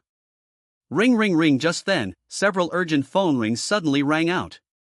When the political figures looked up, they found dozens of missed calls and a large number of messages. With regular features, dressed in a sharp suit, and wearing a jade Buddha pendant, he was none other than the political leader, Chang Zhoulong. He glanced at the message and his expression changed drastically. The political situation has been disrupted, and a spirit-level treasure has been stolen. The Flight Instrumentation Bureau outside the city requests pursuit authorization. The Bureau of Ceremonies outside the city requests permission to pursue the suspect. The Off-City Dark Web Bureau requests pursuit permissions. Messages kept pouring in like snowflakes, leaving everyone utterly horrified. Chapter 86 Imagination. Especially Chang Zhoulong, who is the eldest brother and the overall person in charge of the political situation. This happening at such a critical juncture is like a bolt from the blue. It's important to understand that in the Kingdom of Wall, the real armed forces are mostly controlled by higher-ups, and their use is subject to strict restrictions. These things all require approval from higher authorities before they can be done. The signal was just blocked, even if the political situation were attacked. However, without an order from Changzhou, no force could be mobilized to provide support. Therefore, the prisoner will inevitably escape. The power and obligations of the regional rulers of the Huara Kingdom are equal. With this happening, Changzhou Long will basically lose his official position. Mr. He, I'm only here today because of you. If anything happens to me, my old man behind me he. Changzhou Long regained his composure, stood up with an icy expression, and said in a cold voice. His age was considered young in the officialdom of the Huara Kingdom. Moreover, he was the top official in the city, and the fact that he was able to be promoted to this position shows that he had extraordinary power behind him. After today, his career will be greatly hindered, or even cut off, and the culprit who caused this will inevitably suffer a backlash. He Tianba's face was ashen. He hadn't expected things to develop to this point. Mr. He, I was wrong, I was really wrong, please save me. Seeing He Tianba remain silent, Huang Sanbai immediately knelt down and cried out in pleading. He Tianba ignored Huang Sanbai and instead picked up a phone to make a call. Xiaoyi, a gentle, calm voice came from the other end. Commander, I want to use that favor I received that time, He Tianba said in a low voice. There was a moment of silence on the other end, as if someone was considering something. After a long while, they finally spoke. Are you sure? Yes, sir, I'm sure, He Tianba nodded emphatically. After hanging up the phone, He Tianba slumped into a chair like a weak old man. This caused some of his old friends nearby to fall silent for a moment. If I'm not mistaken, that person just now was a contemporary. Old He had originally intended to use this favor to pave the way for his adopted son. Unexpectedly, it has now been used in this way. Huang Sanbai stopped crying and complaining. He knew he was doomed. Even if Elder He forgives him, the wrath of other forces will tear him apart completely.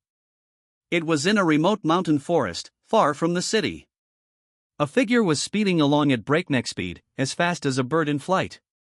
It leaves a faint trace in the air. He is Xiao Chang. Without utilizing the political foundation of the outlying city, his extensive experience and strength. Having obtained the 1,000-hit instrument, he naturally left without incident. However, he dared not take the main road and instead chose to detour a considerable distance. He chose to pass through a secluded valley because he understood that the power of the city's officials was immense. If they find out where he is hiding, the consequences will be unimaginable. What he needs most right now is time. Once he recovers his strength, he will be able to return to Jiangchang and avenge himself. This time, he not only wants to win his wife back, but also destroy everything Shen Xi owns. Remember how all their women were top-notch? Xiao Chang licked his lips, his eyes flashing with a fierce light. He naturally had general information about Shen Xi, as well as the looks of those women. They are all comparable to Schwer, and even have a wider variety. Pure and alluring school beauty, stunningly beautiful woman, innocent and radiant moonlight. Xiao Chang didn't mind playing around with these things. He was still unaware that his Japanese girl was also a fan of Shen Xi. If he knew, he would definitely go even crazier. Unfortunately, there is sometimes a huge gap between imagination and reality. Chapter 87 Encounter. Wah-ah! Suddenly, a mournful flute melody came from ahead. The sound made Xiao Chang feel a surge of irritation. He stopped running and turned to look.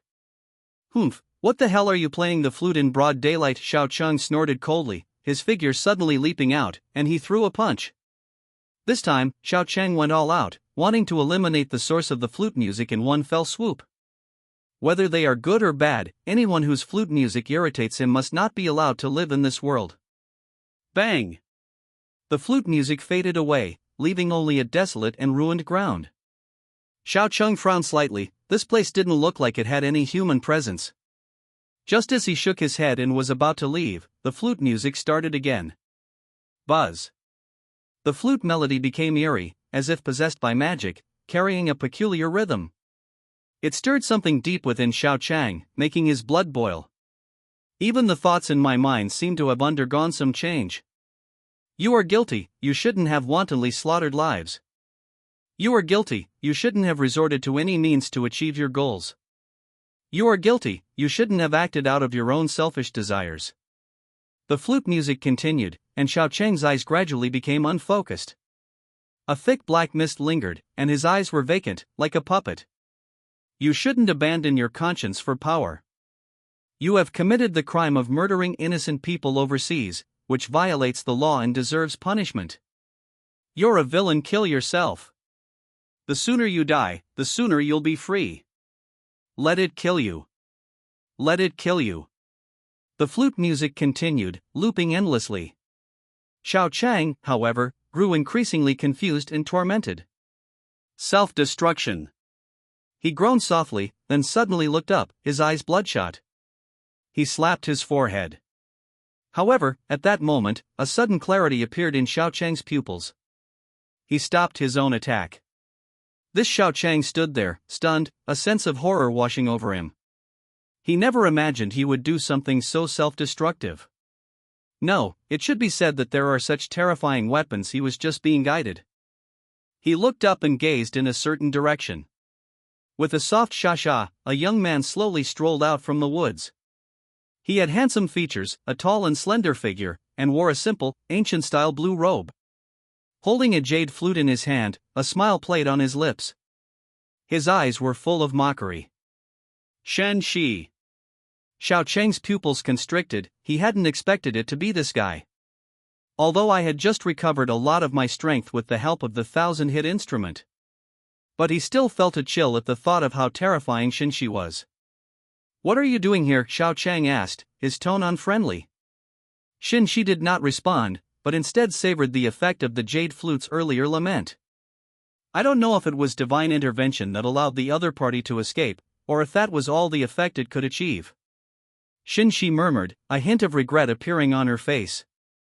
When the system introduced the jade flute, it clearly stated that the jade flute, at a higher level, he could easily suppress a large number of low-level martial artists. At this time, Xiao Chang was still at the peak of the Grandmaster level. On the other hand, he himself had already reached the Grandmaster level. However, they were unable to defeat Xiao Chang in one fell swoop, which left them with a sense of helplessness. Shen Xi, what exactly do you want to do? Xiao Chang said in a deep voice. Upon hearing this, Shen Xi's lips curled up, and she laughed. Xiao Chang, with your intelligence, can't you guess it? Xiao Chang's expression shifted between light and dark upon hearing this. In fact, he already had a guess, but he was still unwilling to accept it. Shen Xi's strength is terrifying, the method she just used is proof of that. His strength had not fully recovered, and he did not want to confront his opponent head-on. Chapter 88. Why bother? Why bother? We have no enmity between us, so why do you keep causing me trouble? Xiao Chang sighed, his tone tinged with helplessness. The current Sea King of the Sea King Palace, Xiao Chang, am I mistaken? Shen Xi spoke calmly, her voice very even, but it caused Xiao Chang's expression to change drastically. He didn't expect that the other party knew his real identity. You should know that in China, apart from those secret agents of the Sea King's palace, no one knew his real name. You. What about me? Shen Xi smiled and then said, after sleeping with your playboy's wife, I don't believe you don't feel any hatred towards me at all. Now that we are enemies, why shouldn't I eliminate them completely? As she spoke, Shen Xi took a step forward. A pure aura burst forth instantly, causing the surrounding leaves to flutter down. This is the unique aura and imposing presence of a grandmaster. This made Xiao Chang, who was already uneasy, look even uglier, because based on his experience, the other party was not only a grandmaster, but also an extremely powerful grandmaster-level martial artist.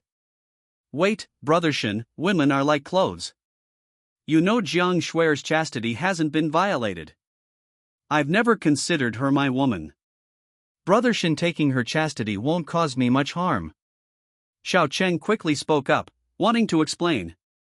Shen Xi's strength is terrifying, and under the current circumstances, he still hopes to turn hostility into friendship.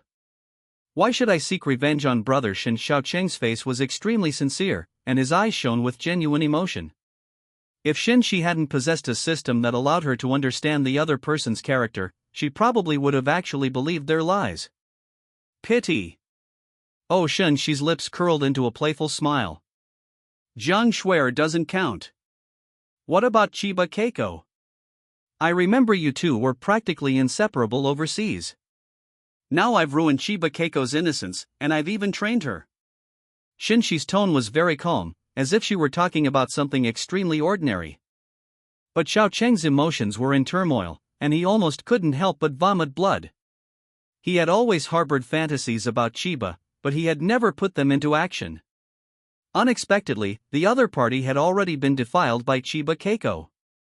That bitch Xiao Chan cursed inwardly through gritted teeth. Although he maintained a calm expression. But his fists were clenched so tightly that his nails dug into his flesh, leaving bright red marks. Brother Shen, you're joking. We're all men. As for women, it doesn't matter who plays with them.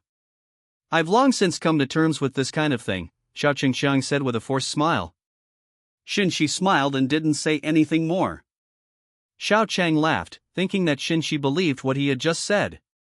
He was planning to leave this place and get revenge later. But the next moment. Boom! A terrifying power suddenly appeared and enveloped Xiao Chang. Bang! A look of surprise crossed Xiao Chang's face, even though he managed to dodge in time. However, he was still injured by the huge shockwave and spat out a mouthful of blood. Shen Xi, you! Xiao Chang clutched his chest, his face contorted with rage. The power that had been restored by the Chihiro Gi had now completely dissipated. Shen Xi shrugged slightly and smiled. Brother Xiao, in your heart women are like clothes, but to me they are the most precious treasures. Anyone who dares to covet my treasures, I will kill them, even if there is only the slightest possibility. Chapter 89 Kill. After saying that, Shen Xi slapped Xiao Cheng's body with her palm. With a pft sound. Xiao Cheng's body was pierced, blood spurted out, and he fell straight down. Looking at Xiao Chang, who was slowly closing his eyes with resentment and anger on his face. A true villain won't change his mind because of what the other party does. Shen Xi glanced coldly at Xiao Chang's corpse. But don't worry, I still have principles. I will definitely not mistreat your wife and daughters. Ding! Congratulations, host, for slaying Xiao Chang, the chosen one. You have gained 6,000 Destiny Villain points and a first kill gift pack. Due to the death of Xiao Chang, the chosen one, the plot of the son-in-law's tale has collapsed.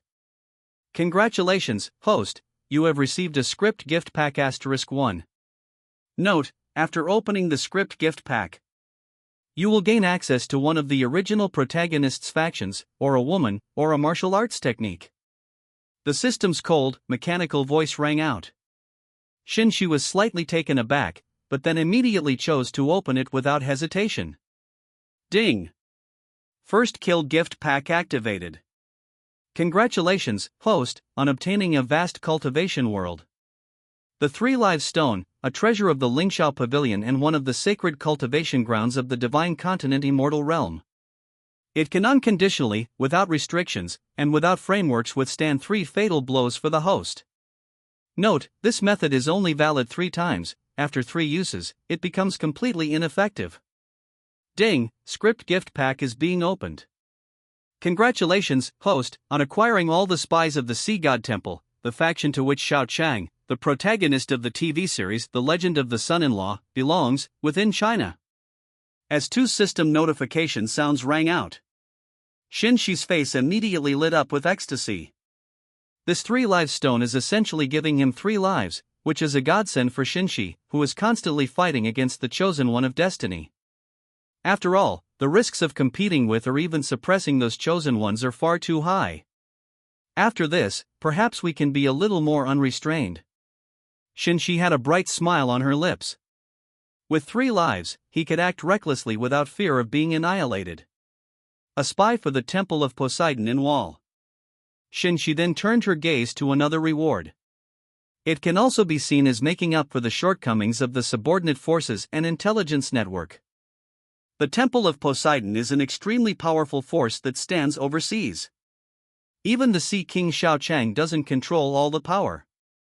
Even in terms of pure strength, he might not be in the top position. He was able to become the previous leader because it basically relies on luck, such as having once saved the life of a powerful figure. That way you can gain his trust, plus his intelligence.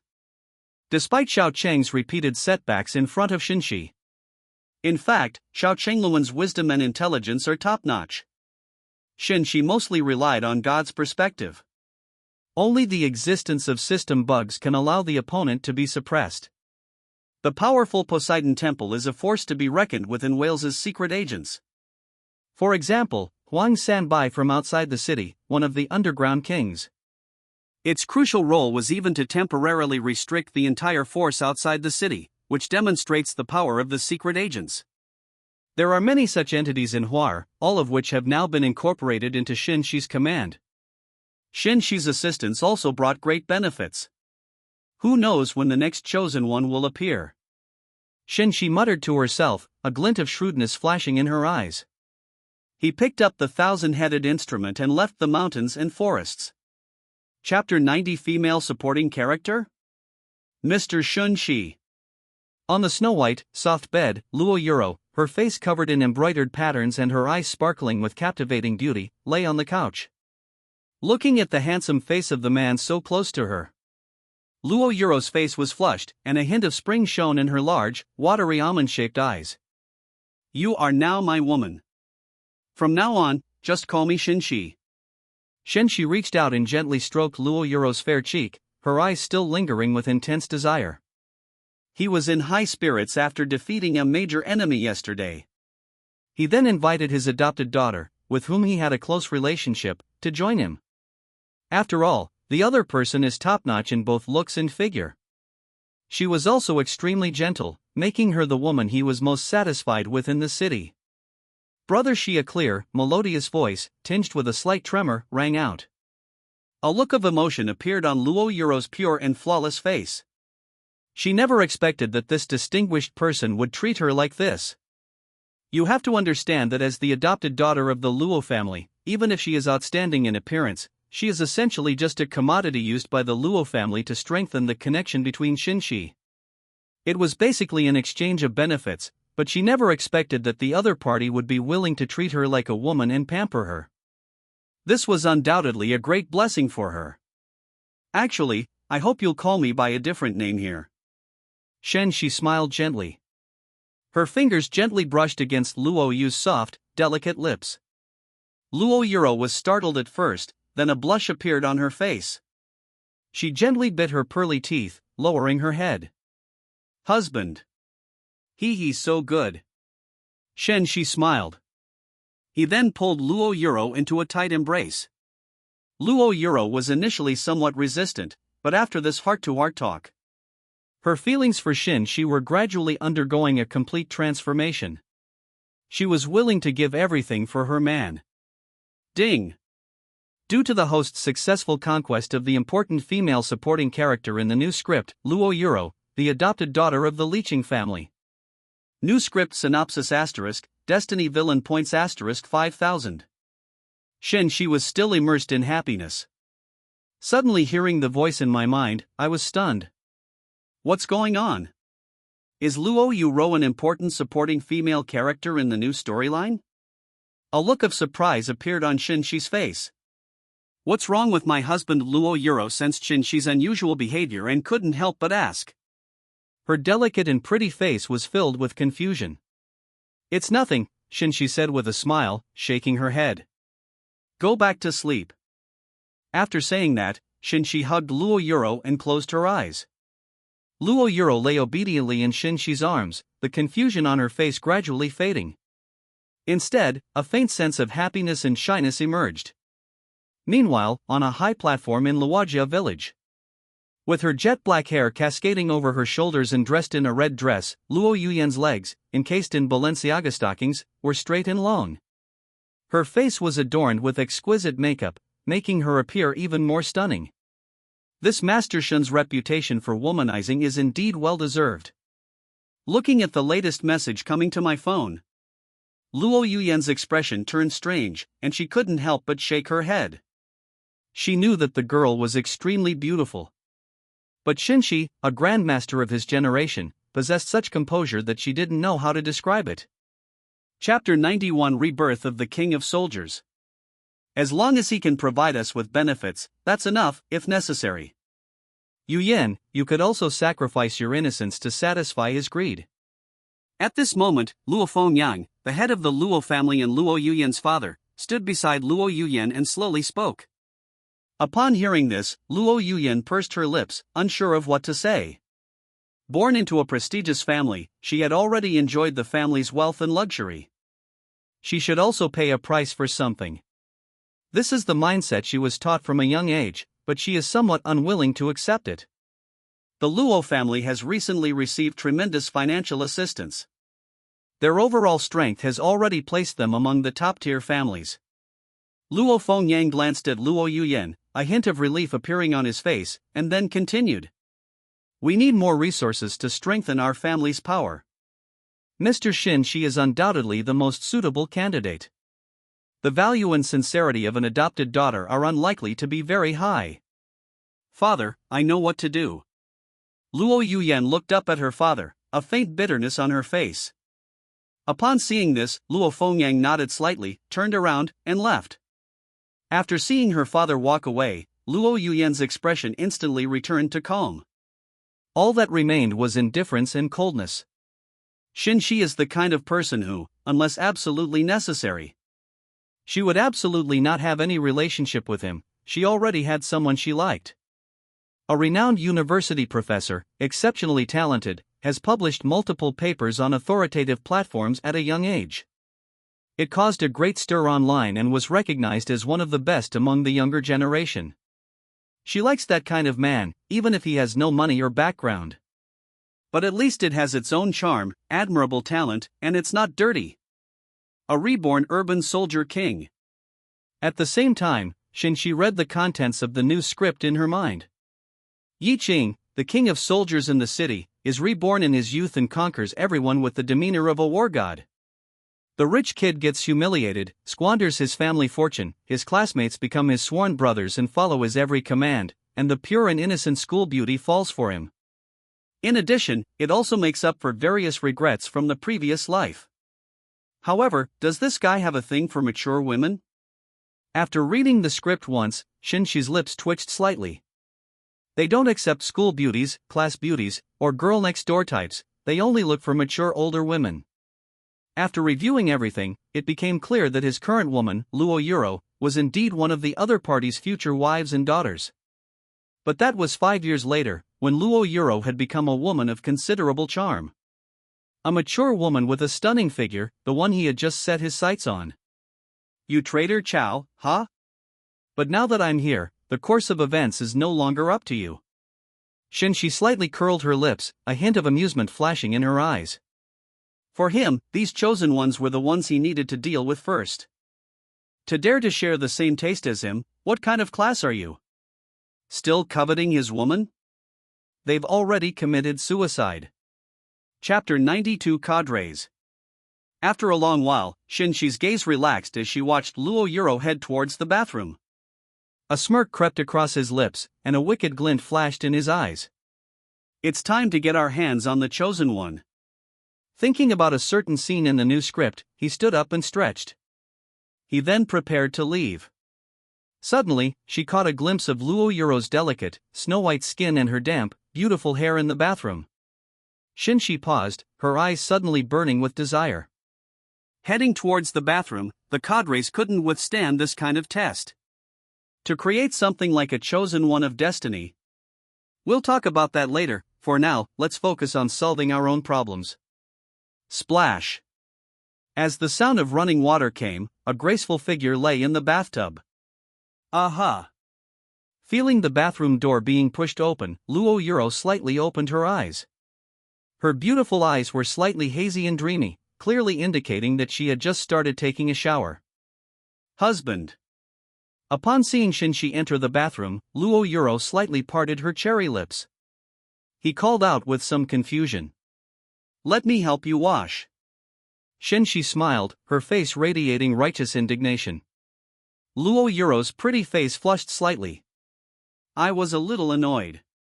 Does she need the other person to help her wash?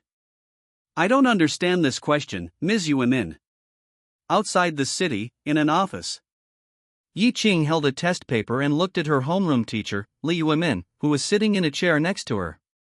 This is a relatively difficult math problem, involving knowledge points from university-level mathematics.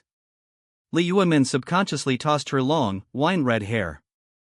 A black dress perfectly accentuated her figure, making her look alluring and sexy. However, her expression was slightly serious. He said, Yi Qing, this is the 10th time you've asked the teacher this kind of question. The teacher knows you're a diligent student, but the National Civil Service exam is the key now. There's no need to focus your energy on courses that can only be taught in the future. Her words were already quite tactful. If it were an ordinary student, they would probably have left in shame long ago, but Yi Qing is an exception. I don't understand. Yi Qing blinked and said, it's my interest. As a powerful figure who has been reborn, his skin is as thick as a city wall. He remained completely unmoved by Li Yuemin's advice. He wanted to spend more time with Yuemin. Even seeing it for just one more second would bring him satisfaction. Li Yuemin frowned, looking at the stubborn look on the boy's face. He sighed inwardly, but still began to explain. This problem requires the use of Pugel's principle. Yi Qing listened intently. He was very familiar with this problem. After all, he was reborn and returned, so he naturally knew the solution. However, all he could see was Yuemin's exquisite face, and all he could hear was her alluring voice. Chapter 93: Disappointment. After another period of tenderness, Yi Qing reluctantly got up only after Sister Yuemin got off work and went home.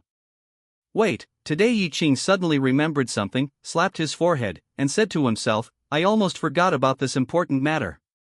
He got up and chased after Li Yuemin's departing figure. Today, Yuemin's gambling husband, after getting drunk, beat her so badly that she was covered in bruises. This also marked the beginning of the complete breakdown of Yuemin's engagement with her partner. I don't care about anything else, but this time, with Yuemin here, she can't get hurt. Thinking this, Yi Qing quickened his pace a bit. At this moment, in a residential building in a city, Li Yuemin dragged her tired body home. Opening the door, she saw her husband, as always, disheveled and lying motionless on the sofa. Why did you drink so much? Li Yuemin glanced at the empty bottle on the table and frowned. Can't this guy be a little more careful? I'm happy, what's it to you? Yi Tianlong didn't even look at Li Yuemin, pointing a finger at the sky and cursing the earth. This sentence immediately silenced Li Yuemin, who was originally intending to offer comfort. A hint of anger flashed across his face as he said, It's none of my business. What else can you do besides gambling and drinking? Will you take care of our daughter? Will you be responsible for the household expenses? Is this the responsibility you owe to your wife and children? Grass. Upon hearing this, Yi Tianlong suddenly flipped over and jumped up from the sofa, shouting at Li Yuemin. Hello?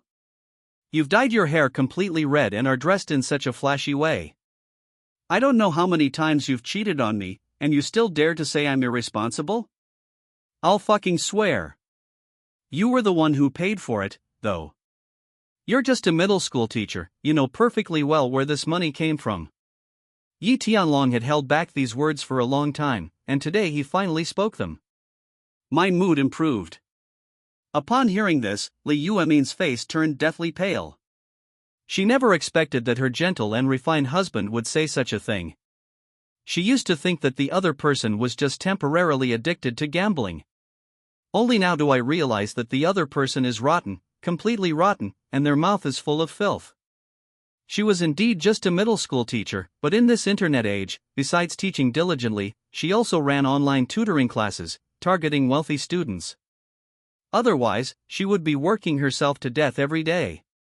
But her hard work and dedication. How could she accept such a comment? That's it, she's completely given up now. This man is not fit to be a husband, much less a father to Yaya. Yi Tianlong, let's get a divorce. Li Yuemin took a deep breath and said, this marriage should never have continued. Despite her parents' objections as university professors, she resolutely married Yi Tianlong, a charming and talented man at the time.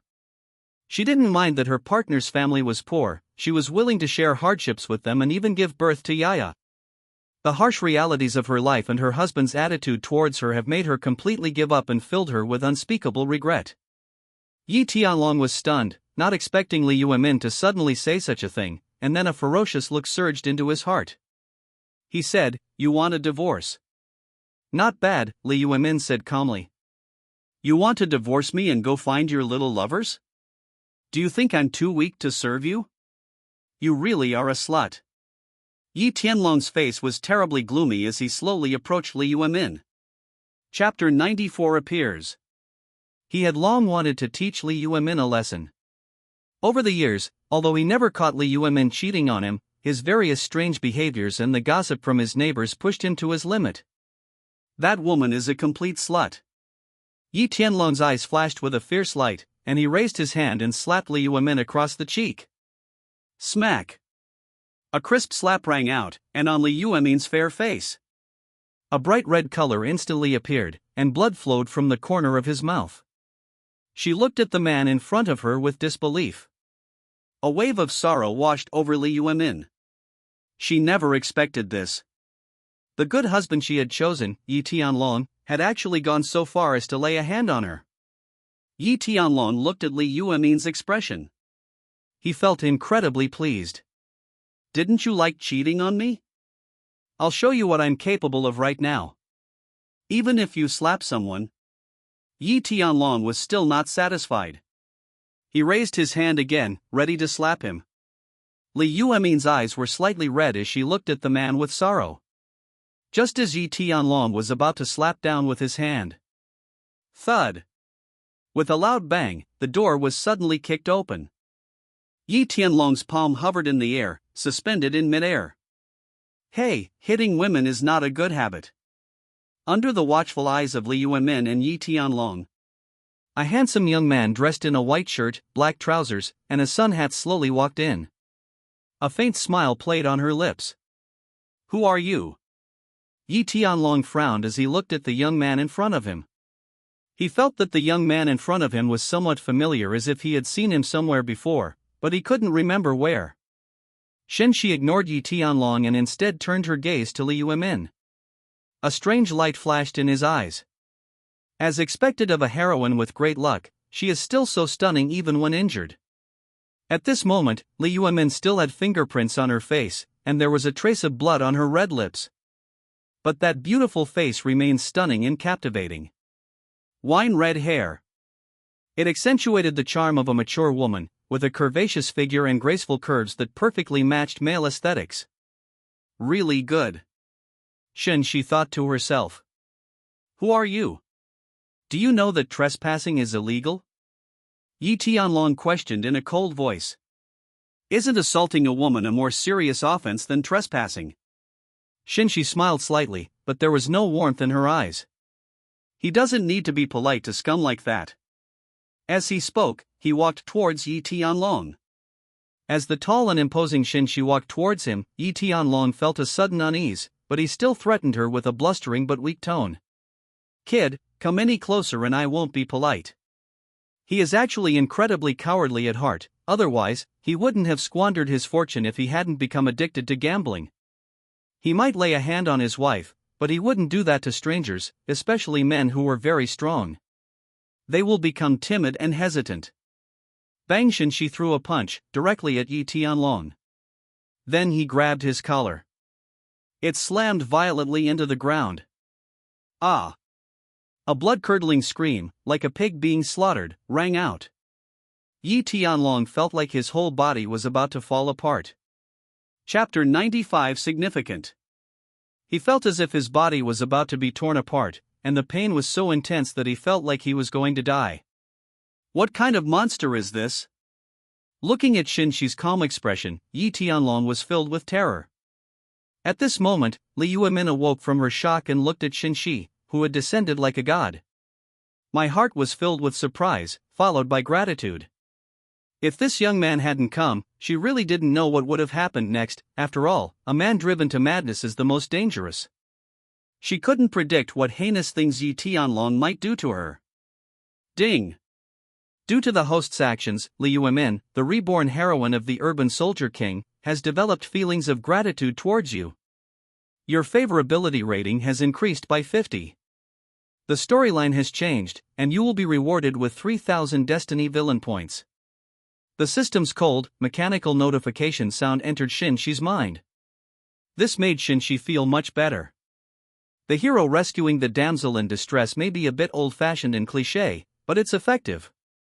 He walked over and looked at the person lying on the ground. Yi Tianlong was covered in wounds and was in great pain. Indifferent expression. Do you really enjoy bullying women? Hearing Shen Xi's words, Yi Tianlong's eyelids twitched, and he felt an urge to cry. How did I end up with such a pervert? Wait a minute, the other person's appearance and voice seemed familiar. At this moment, Yi Tianlong finally realized the problem. He recognized this man. He once accompanied Brother Wang, a lone shark, to a lavish banquet. He had seen this man that night. That's a powerful figure that even Luo Yanran, the eldest daughter of the Luo family, has to curry favor with. Let's put it this way, Brother Wang, who lent him the money, is from an underground gang.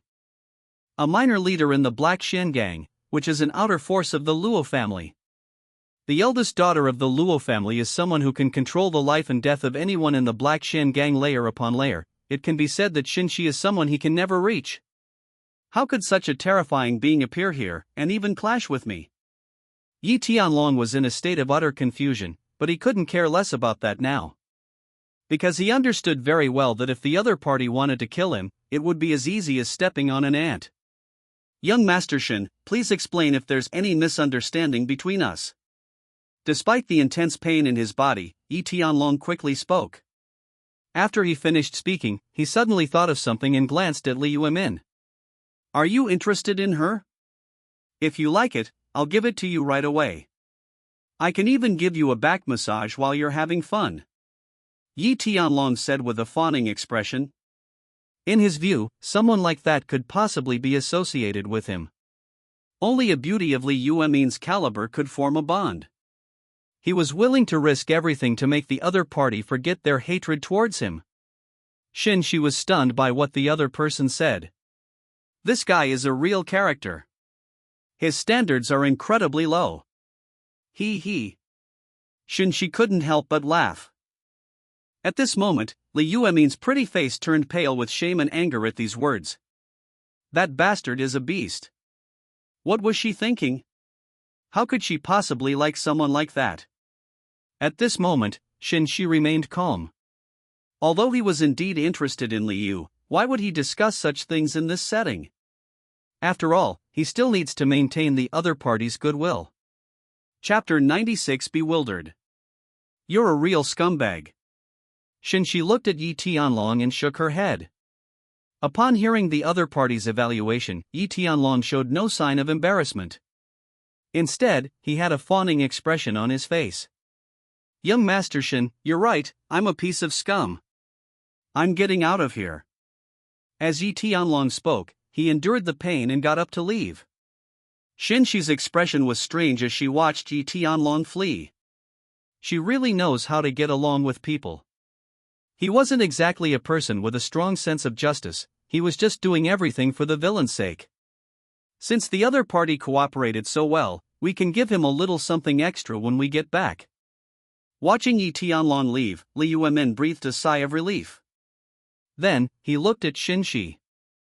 Thank you so much for saving me, she said gratefully.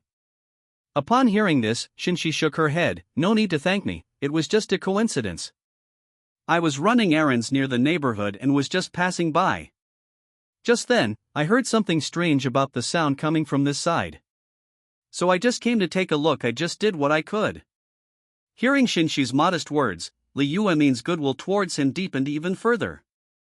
He saved someone and then claimed it was just a favor. He is such a humble and kind man.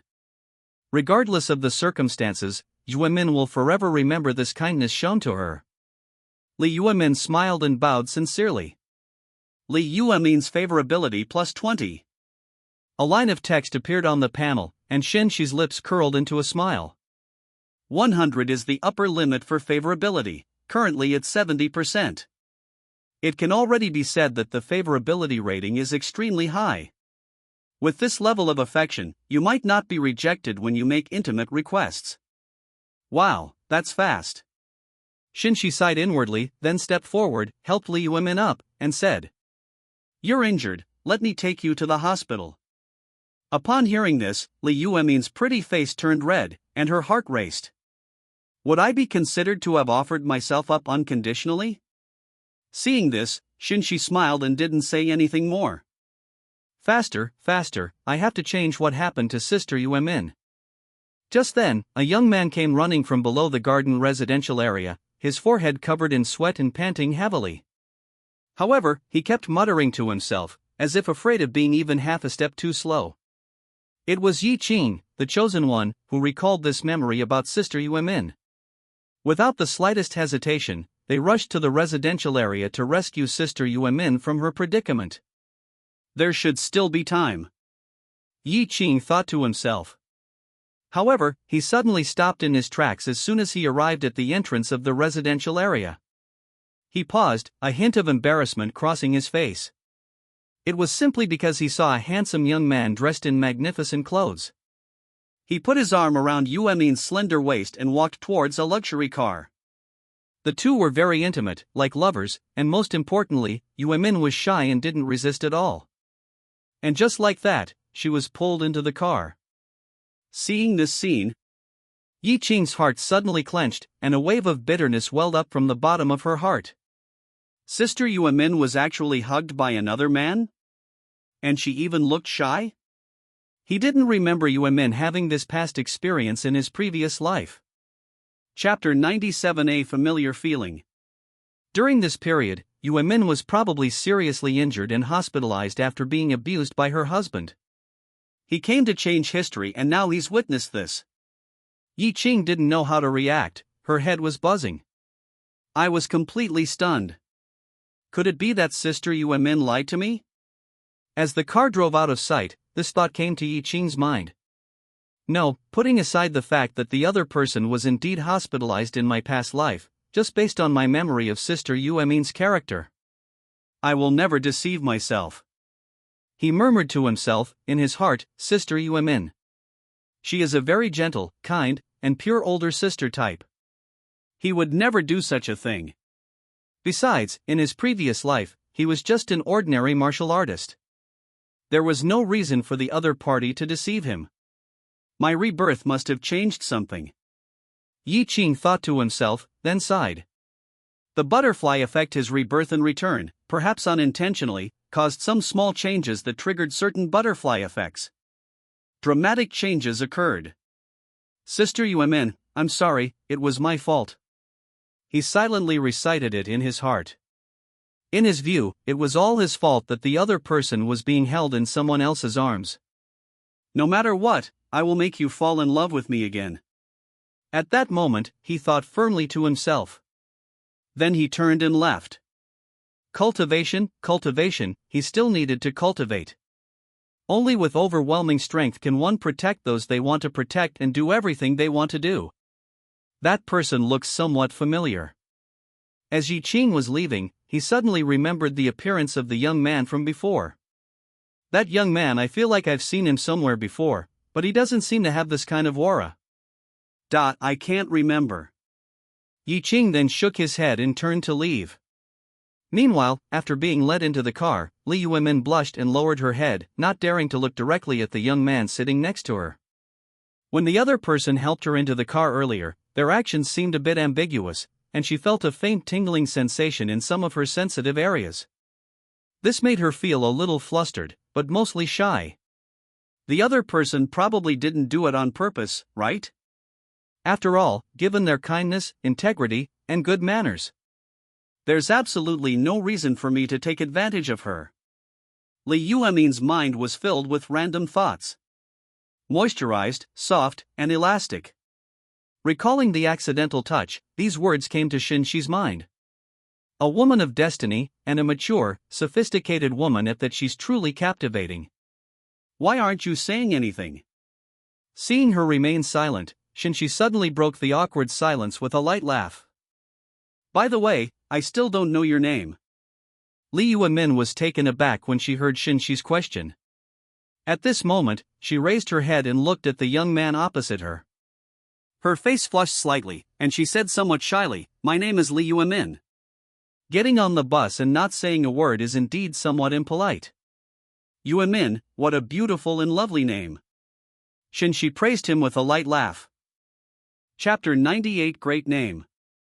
Thanks. Li Yuemin smiled and nodded, her cheeks slightly flushed.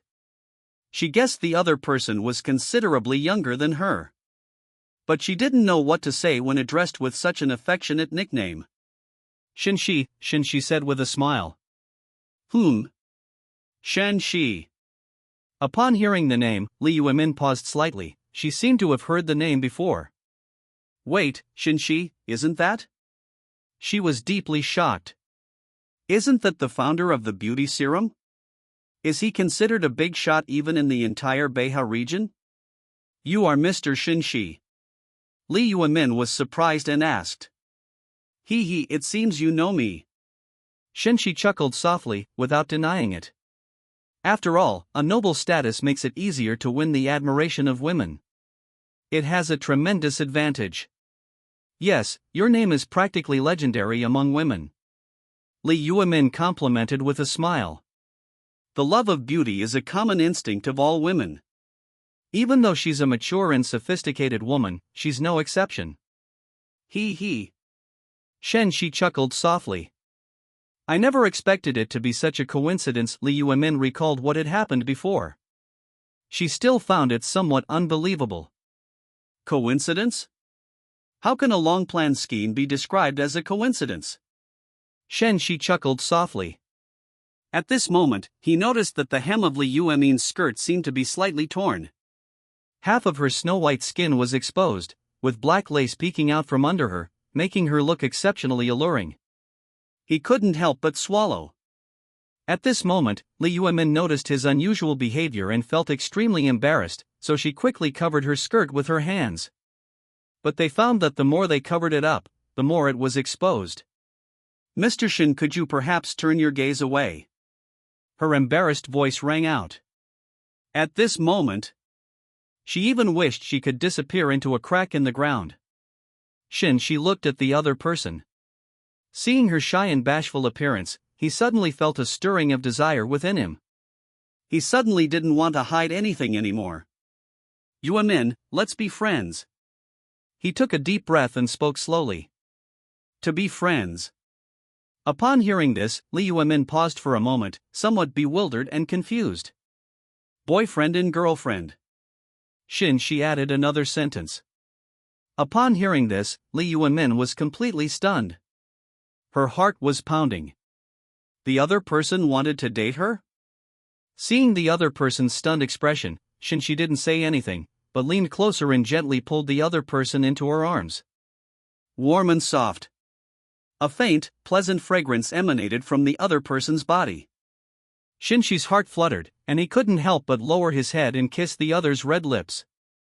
Feeling the other person's warm lips, Li Yuemin's mind went blank. However, she did not refuse, perhaps because she had too high a level of affection for him and did not want to hurt him. The fragrance of her lips filled the air. Shen Xi gently stroked the other person's hair with one hand. With his other hand, he traced the skin down to his slender waist. Then slowly descend.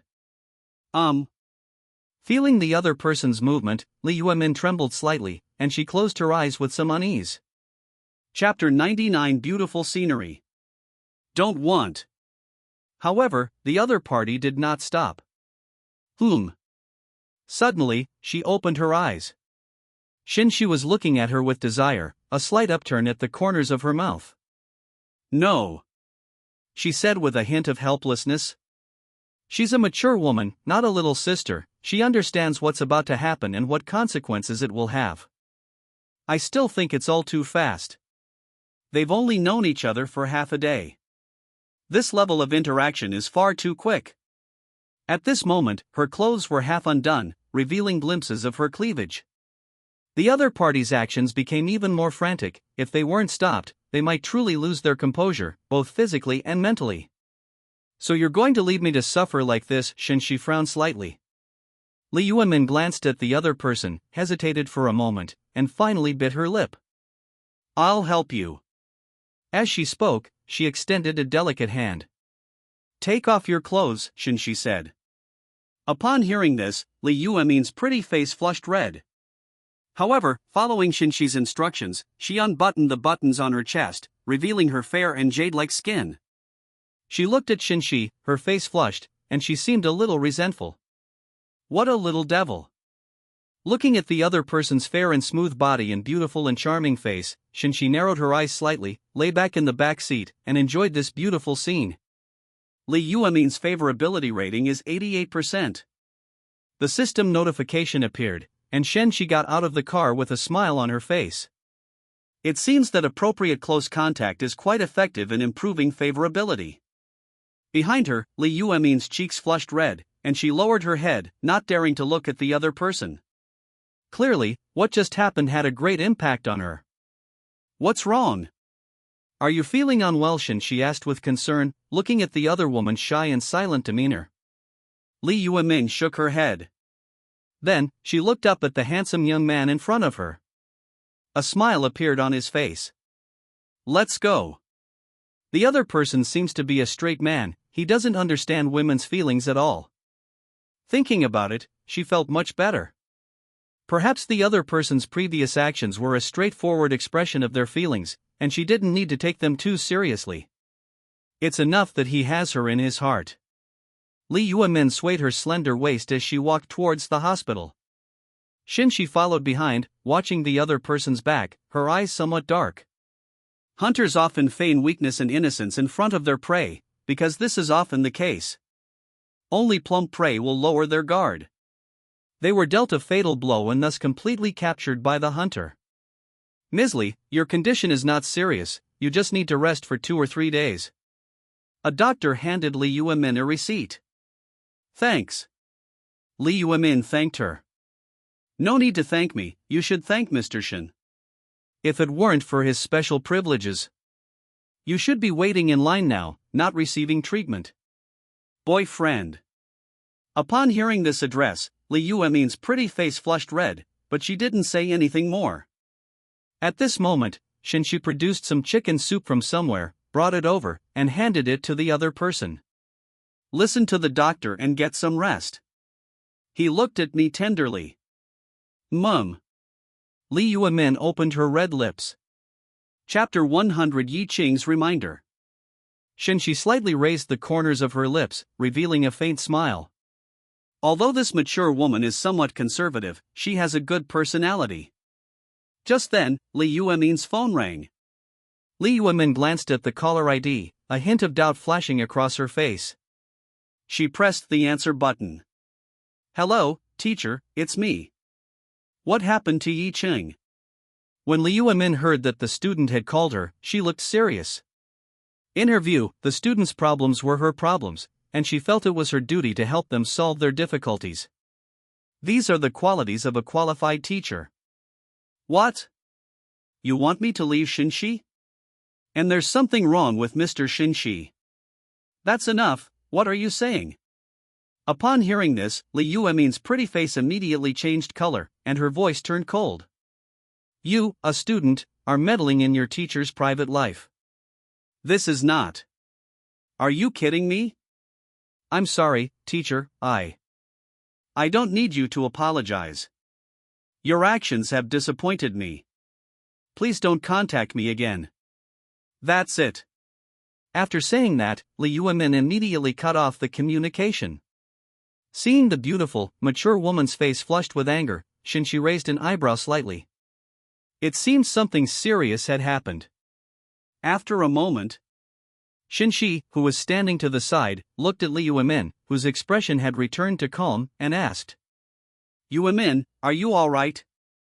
Hearing this, Li Yuemin came back to her senses. She looked up and saw the other person looking at her with concern, which warmed her heart. Yes, I'm fine. It was just a student who didn't know his place. Li Yuemin shook her head slightly. Oh. Shen Xi looked at her with a half-smile. Lack of manners? Which student lacks manners? Shen Xi, we don't need to care about these trivial matters, Li Yuemin said softly. Although Yi Qing has some issues, as a teacher, she still has an obligation to protect the other party. She shouldn't have said these things, especially not in front of a powerful, wealthy, and influential man. Yi Qing couldn't afford to offend the other party. Shen Xi slightly curled her lips, her smile quite eerie. Since you don't want to talk about it, then I won't press you. Let's have some soup first. Shen Xi gently handed the spoon to Li Yuemin, who opened her mouth and drank it. Delicious taste. Looking at the gentle and handsome young man before her, and recalling Yi Qing's instructions, she inexplicably wanted to laugh. How could young Master Shen be the kind of scheming person who only lusts after her beauty? Although it was unclear where Yi Qing had gotten the news that he and Shen Xi were together, this did not prevent her from trusting Shen Xi. After all, Shen Xi was her savior. Moreover, he is a rich and handsome young man, and she is very willing to develop a relationship with him. During feeding, Li Yuemin's gaze towards Shen Xi softened even more. The other person has a unique charm that makes people obsessed. Shen Xi noticed the other person's gaze and couldn't help but smile as she said, "What's wrong?" "I suddenly realized how beautiful you are," Li Yuemin said with a smile. To be honest, she had never seen a more charming man than Shen Xi. He Shen Xi laughed. "Would you be willing to accompany me tonight for a romantic getaway?" Shen Xi suddenly leaned closer and asked softly. Chapter 101 Identity. Li Yuemin's pretty face flushed slightly. Could you give me a little more time? Okay, I'll wait for you. Shen Xi nodded slightly and smiled. The atmosphere between the two became increasingly warm and intimate. After Li Yuemin rested, Shen Xi left the room and went to the end of a quiet corridor. Dial a number. Let's take action. After saying that, he hung up the phone and stood there. A gentle breeze ruffled the stray hairs on his forehead, revealing a handsome and dashing face. At this moment, his eyes revealed a hint of coldness. It seems this chosen one has realized something that didn't happen in his previous life is now occurring, and it's someone he knows. This made the other party very wary, and they even came to issue a warning. But what good would knowing do? His overall strength far surpasses that of his opponent. For example, a single word can decide the life or death of the other party's parents. For example, one hand can easily pin the opponent to the ground and rub them against the ground. The opponent has only recently returned from rebirth, and their foundation is still somewhat weak. Snap. Damn it, Sister Yuemin doesn't believe me. After the call was disconnected, Yi Qing slammed his fist against the wall. Anger and gloom were evident in his eyes. Shen Xi. He gritted his teeth and spat out 2 words. He remembered the other person's identity, the deputy minister of the Longan department, a powerful figure with immense influence throughout the region. He is a true future figure, possessing the attributes of Nightmare, Dragon Head, and War King. He was known by titles such as Concentration Camp Cultivator and was the sworn brother of Commander He-Fan. They were of noble status and wielded immense power. An existence that one could only look up to in one's past life. Of course, these things are not important. What is important is that in his impression, the other party's methods were extremely ruthless and cruel, and they would not give up until they achieved their goal. Countless powerful families in the past were wiped out by the other party, leaving no trace of their remains. Many of his brothers were among them. He also lost his life because of the other party's argument of righteousness. What is the theory of righteousness? It is what is done in times of crisis. Ordinary people are sacrificed first to protect the children of the nobility. Sacrificing a minority to save the majority. Absolutely cold-blooded and cruel. At this moment in this life, the other person should have been in Jiangcheng, but instead has come to Liqing. And she became entangled in an ambiguous relationship with teacher Yuemin.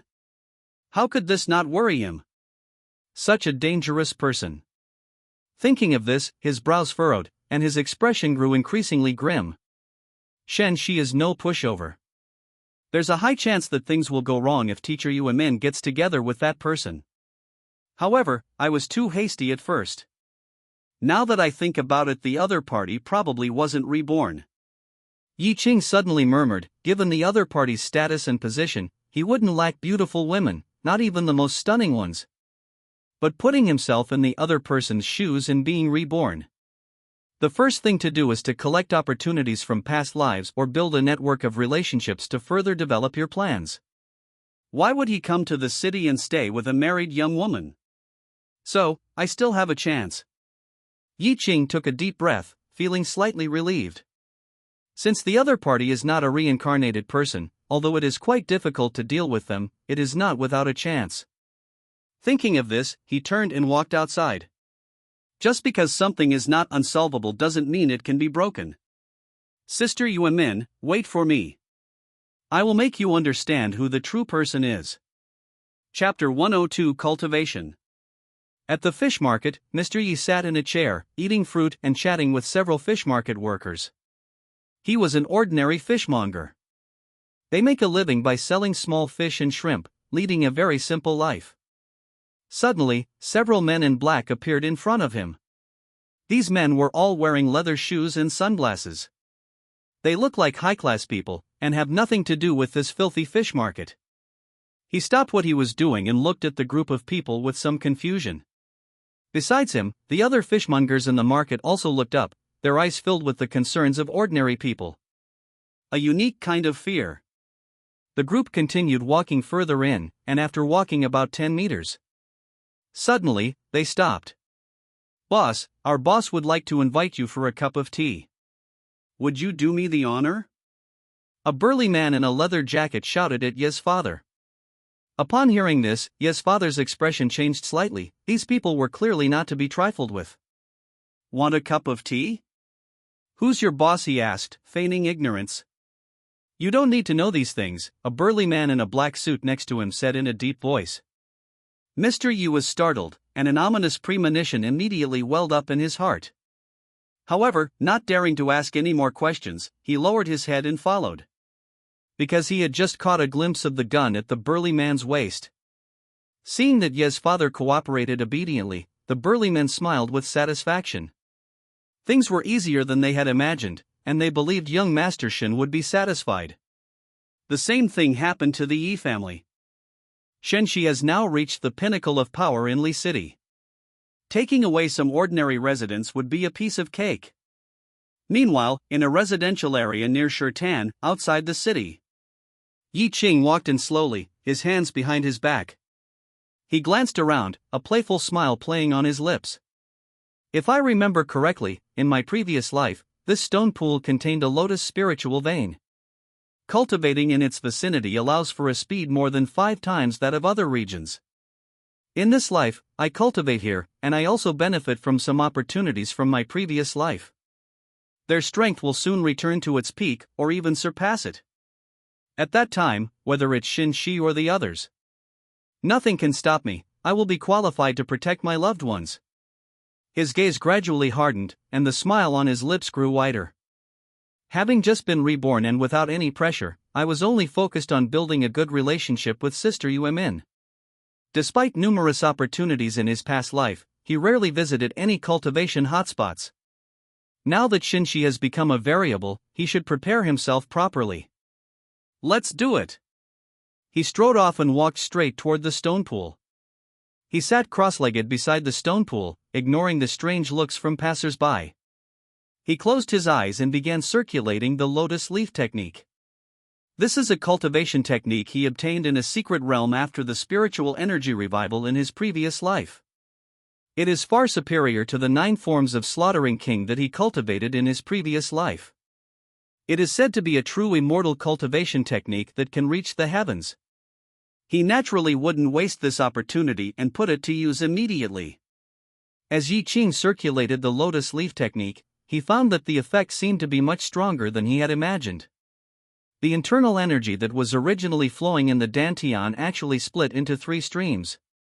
It flows in 3 different directions along the meridians. 1 leaf transforms into 3 lotuses, a threefold increase. Yi Qing immediately showed a look of surprise and delight. Excellent, excellent, with this lotus leaf technique. Then his strength recovery speed will be accelerated again, so hee. Chapter 103 Kidnapping. However, he hadn't been practicing for long when his phone rang. He felt around in his pocket and found it was an unfamiliar number. But I thought maybe they would contact their relatives and friends. Hello, he answered the phone. Yi Qing, is that right? A cold male voice came through the microphone. I am. Yi Qing frowned. Your parents have been kidnapped by us. They're near an abandoned factory in the suburbs. If you don't want anything to happen to them, come over here immediately, and remember, come alone. After the man finished speaking into the microphone, the phone rang and then slammed down. Yi Qing held her phone, her face instantly turning extremely ugly. He never expected to encounter something like this. Who exactly are these people? His parents weren't kidnapped during this time in his past life. That was when his identity was exposed. The Yi family of Kyoto didn't want another heir, so they sent someone to do it. Could this have triggered some kind of butterfly effect? Is Shen Xi from before one, and this phone call another? Yi Qing took a deep breath, forcing herself to calm down. The other party is currently unaware that he has been reborn, let alone that he knows martial arts. Even if the other party has kidnapped my parents, their perception of me will still be limited to that of a college student from out of town, so I still have a chance to turn the tables. Thinking about this, he felt a little more at ease. At this moment, inside an abandoned factory in the suburbs, the members of the Shiha gang stood on the road, quietly waiting. Several figures were kneeling in front of them. It was none other than Ye's father, mother, and aunt. The men were already tied up, with towels stuffed in their mouths, and their eyes were filled with terror. I was inexplicably dragged to this godforsaken place. This made them very anxious. The Shiha gang members stared at them coldly, their expressions blank. A few dozen meters away, a minivan was parked. The car window slowly rolled down, revealing an incomparably handsome face. It was Shen Xi. His gaze fell on the kidnapped Yi family members, his eyes holding a strange expression. Ye's father's appearance matched that of an ordinary fishmonger. However, Ye's mother and Yi Qing's aunt were exceptionally beautiful. Especially Ye's mother, her beauty was astonishing. It's hard to imagine that a fisherman could have such a stunningly beautiful woman by his side. That's really interesting. He pursed his lips slightly, a strange smile appearing on his face. He raised his hand. Grown-ups. A burly young man immediately bowed respectfully. Shen Xi said a few words in a low voice. Yes, sir. The burly young man nodded. Father Yi panicked when he saw the Shiha gang taking his wife away. He struggled, trying to stop it all. However, those people looked at him as if he were already dead, their eyes flashing with a cold light. He was startled and immediately gave up struggling. Yi Qingrou's tears flowed freely, her beautiful face filled with pleading. However, her pleas were to no avail. A short while later, she and Yi Qing's sister-in-law were taken out of the abandoned factory in the suburbs. At this moment, Yi Qing also got out of the taxi and arrived outside the abandoned factory. Seeing his father tied to the ground, Yi Qing's face instantly darkened. Chapter 104 Kneeling. Shao Qing. Upon seeing his son, Mr. Yi became agitated and tried to struggle to get up. However, the group of people went up and pinned him down. Damn it! Yi Qing's face was ashen, but he remained rational and did not act impulsively. What do you want from me? He asked. As he finished speaking, those people didn't respond, they just stared at him with cold indifference. Yi Qing felt a surge of resentment. Was he being played? Meanwhile, Shen Xi, who was observing everything from inside the car, smiled slightly. This chosen one has quite good composure. He casually put on a demon mask. He concealed his true appearance and then pushed open the door to leave. Hearing footsteps, Yi Qing immediately turned around and saw a demon mask appear before his eyes. They were stunned. It seems the other party has no intention of revealing their true face. What do you wish to do? He asked calmly. He could tell that the other person was the person in charge, because ever since that person appeared, their attitudes changed, they became extremely respectful. Kneel down, Shen Xi said expressionlessly.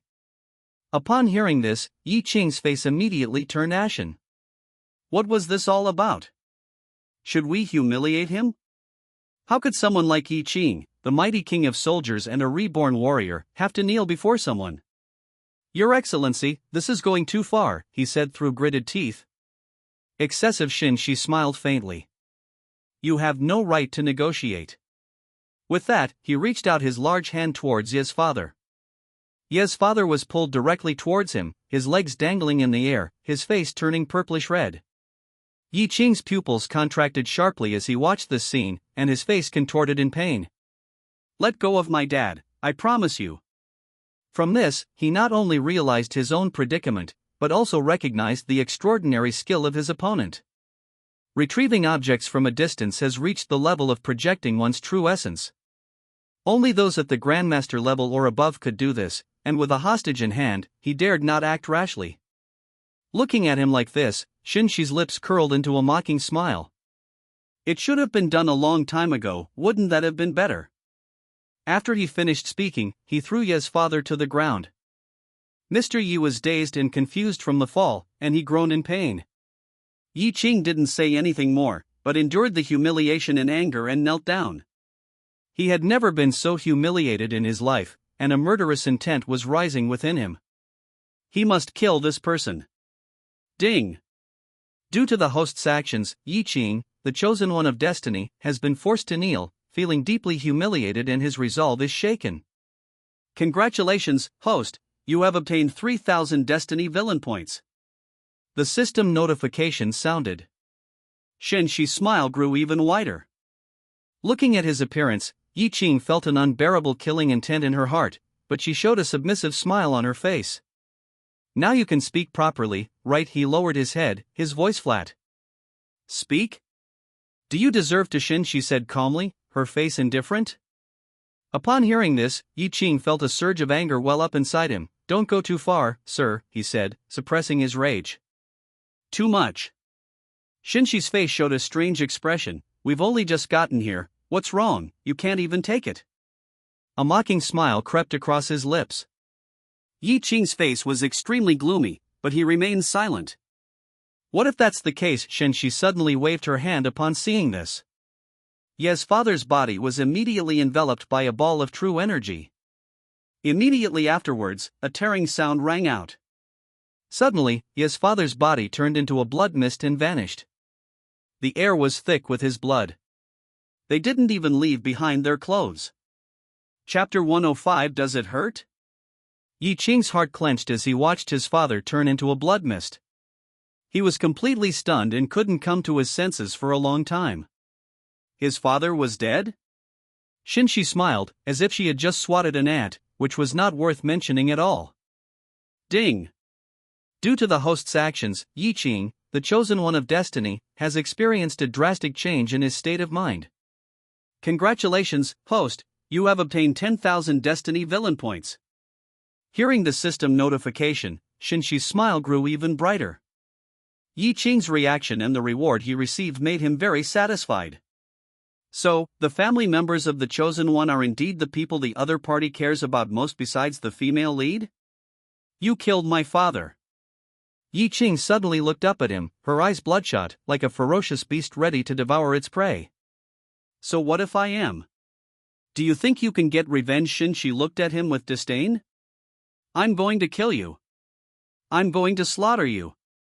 Yi Qing charged towards Shen Xi like a madman. He unleashed all the power within him, without holding back. He was forced to kneel down just now, all for the sake of his family, but now that his family has cruelly murdered him, coupled with the humiliation he suffered before, he could no longer hold back. Shen Xi remained calm as she watched Yi Qing pounce on her. Ignorant of the immensity of heaven and earth. As soon as he finished speaking, he struck out with his palm.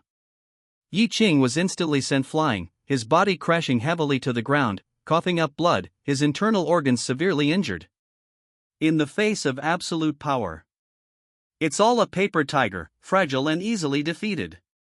No, Yi Qing screamed in agony. Only then did he realize how vast the gap in strength between himself and his opponent was. In the other party's hands, they're practically indistinguishable from ants. Since his rebirth, he has spent most of his time building up his favorability and impression of Yumin. He didn't take martial arts seriously until recently, when Shen Xi spurred him on, and he started to practice seriously.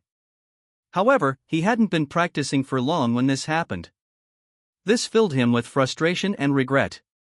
If he had been reborn and returned to cultivate with all his might, he wouldn't be so helpless against his opponent right now. Unfortunately, it's too late to say all this now.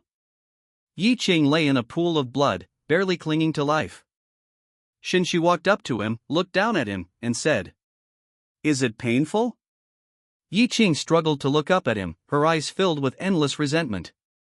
He hated the person in front of him to the core. If he were to find out who was behind the mask, he would kill him without hesitation. "I'm asking you a question." Shen Xi stepped on his abdomen. Ah! Yi Qing screamed in agony. "Answer me, does it hurt?" Shen Xi continued to exert force, causing it to emit even more tragic screams. "Damn it!" Yi Qing was trembling all over, sweat beading on his forehead, and his face was as pale as paper. He is a noble reborn being, a chosen one, destined to reach the pinnacle of Blue Star. Today, however, it is being trampled and ravaged underfoot. This humiliation was ingrained in his very bones, driving him mad with hatred. Looking at his miserable state, Shen Xi's face revealed a cold smile. They really think they're something special? To be honest, if it weren't for the weight of heaven's will. Someone like Yi Qing doesn't even have the qualifications to enter high society. Can't even handle this. Shen Xi suddenly laughed, pulled her foot back, and stood up. Looking down at him, her tone flippant. If he hadn't finished speaking when Yi Qing's body jolted upon hearing this. The last time the other party said something like that, his father died. And now, what was he going to do? No! Yi Qing shouted in a panic, her eyes flashing with terror. Chapter 106 Loss of Dignity. Are you scared? Shen Xi's lips curled into a bloodthirsty smile. Then kneel down and count off 5 times, and I will spare you and your family as well. He continued to humiliate Yi Qing.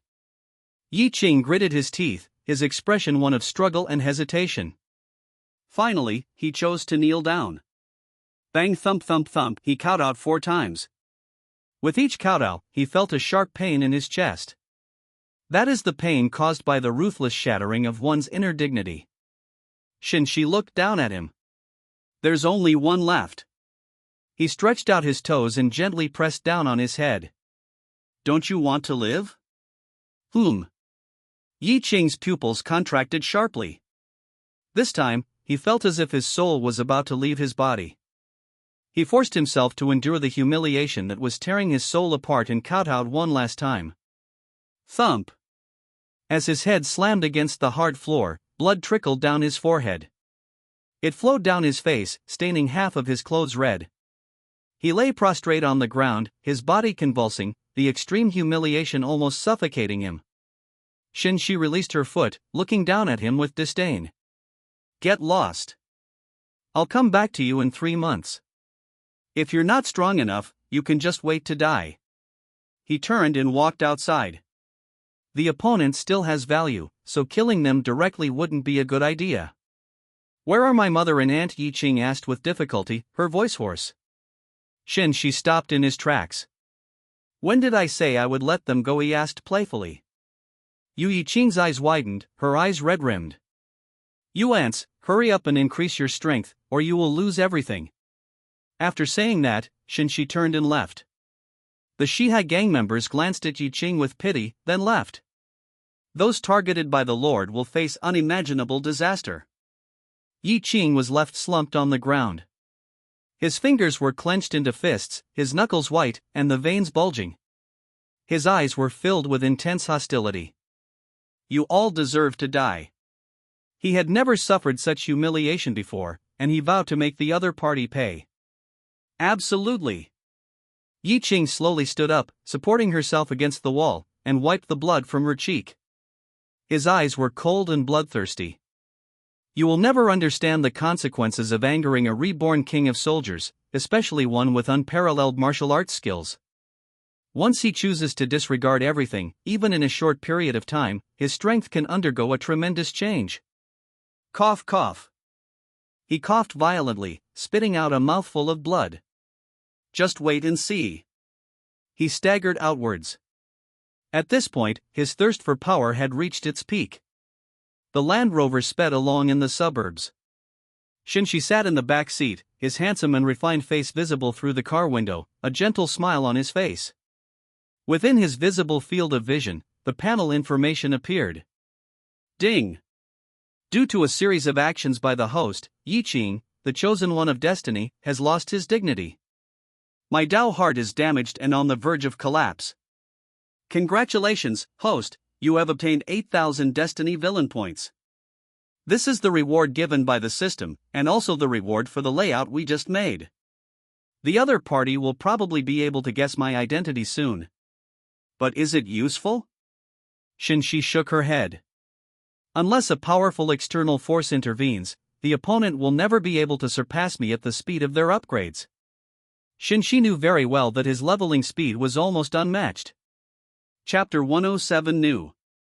For example, thinking of integrating all the villainous traits into the system. A transparent, crystal clear screen appeared. Destined Villain System. Host, Shen Xi, human. Charm, appearance, 95, gentle and refined, a gentleman among men. Skill, supernatural power, all character secret, tenfold amplification. Soul refining, memory extraction, life skills, mastery of medicine, comprehensive mastery of entertainment. Divine treasure, 3 lives stone, 3 lives, universal treasure guide. Combat strength, 3,000, 4,000, celestial realm, entering the Tao, heavenly demon body. Subordinates. The Shadow Palace, including 1 Shadow King, 8 Hallmasters, 18 sects, and 30 squads. Celestial being, Peak Grandmaster, Peak Inner Heaven Initial Realm. Pu, Wall, Poseidon points out the hidden agents, Shiha Gang. Title, Destined Villain, the villain's favorability towards the host increases automatically upon meeting them. Within 1,000 miles, the chosen one, in its embryonic form, can be sensed. 1 villainous aura can offset the effects of forcibly killing the protagonist with good fortune. Shop Level 3, Lottery Function unlocked, 3Q*1. Simulation Function activated, 10,000*1, based on the host's current cultivation speed multiplied by 10 years. The simulation ends in 10 years, after which you can receive cultivation points or experience. Villainous fate points, none. After a long silence, Shen Xi finally snapped out of her daze from the system message. Who can match this speed of improvement a moment later? His lips parted wide, revealing a wicked, faint smile. This is fucking awesome. Shen Xi felt the amplified power within her body and narrowed her eyes in satisfaction. Now, not to mention Jiangcheng and Liqing, even looking at the entire Beha region, it's probably hard to find a match for him. All of this consumed the destiny villain points he had stored up for many months. Simple, direct, and effective. So, we can be a little more unrestrained now, right? He curled the corners of his lips into a smile. A terrifying aura unconsciously spread from his body. The driver in front felt a jolt. The aura was so terrifying that he almost stepped on the wrong brake. The Lord's strength has increased again. Your Excellency, please restrain yourself, the driver whispered a reminder. Shen Xi suppressed his aura, a wicked smile playing on his lips. Now he suddenly noticed that within 1,000 miles, there were several small green dots and 1 large green nut. Does obtaining the title of Destined Villain grant the ability to sense the destiny of the chosen one? Shen Xi raised an eyebrow.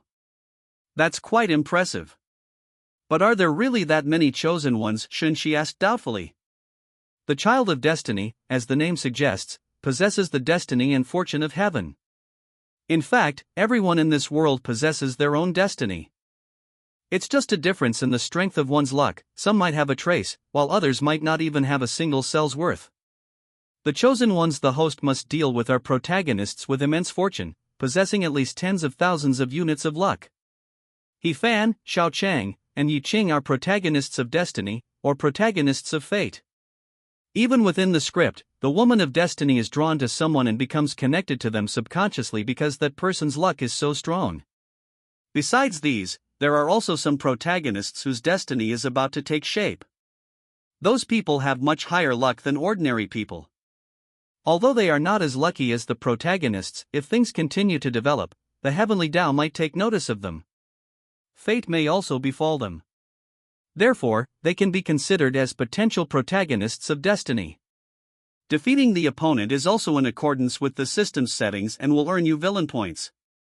Chapter 108 Differences. Oh, Shen Xi understood. Those were the prototypes of the chosen ones.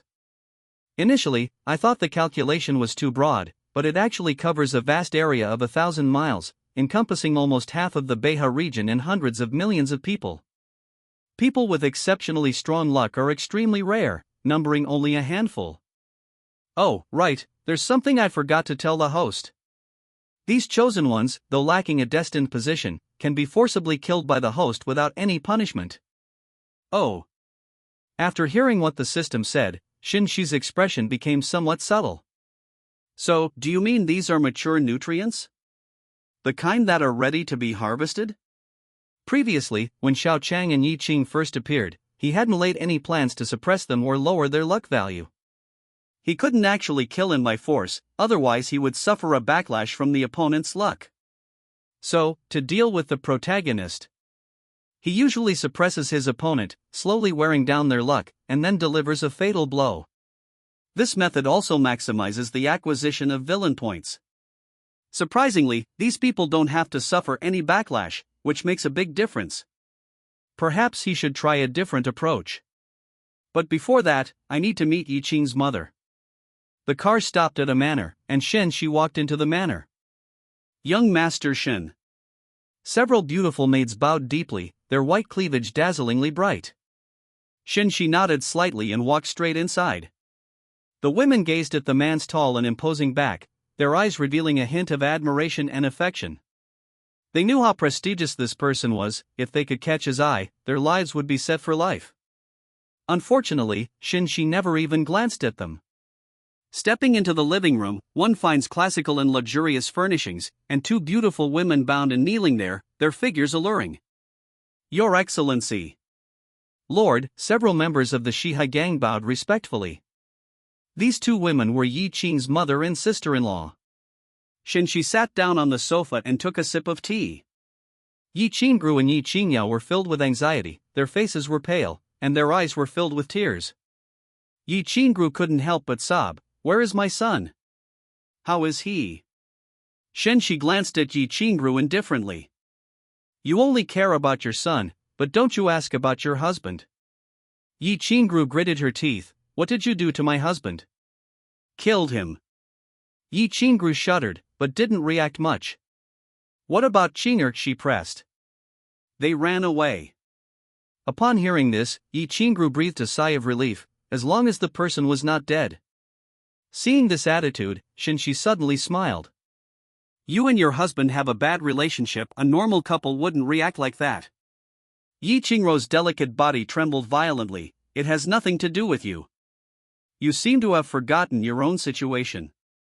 Shen Xi stood up, walked up to them, pinched her chin, and looked indifferent. Looking at the cold and indifferent man in front of her, Yi Qingru's heart raced, and she swallowed hard. What do you want to do?" Smack. The moment she finished speaking, a slap landed on her face. Yi Qingru was stunned, feeling a burning pain spread throughout her body. "You're in my hands now, so cooperate with me obediently, understand?" As Shen Xi stared at her with a sharp gaze. Chapter 109 Identity. My relationship with Yi Yu is very distant. I'm only doing this to provide Qinger with a better environment to grow up in. That's why I chose to live with him. Yi Qingru suddenly spoke up, causing Shen Xi to raise her eyebrows in surprise. Is Yi Qing not the Yi family's biological son?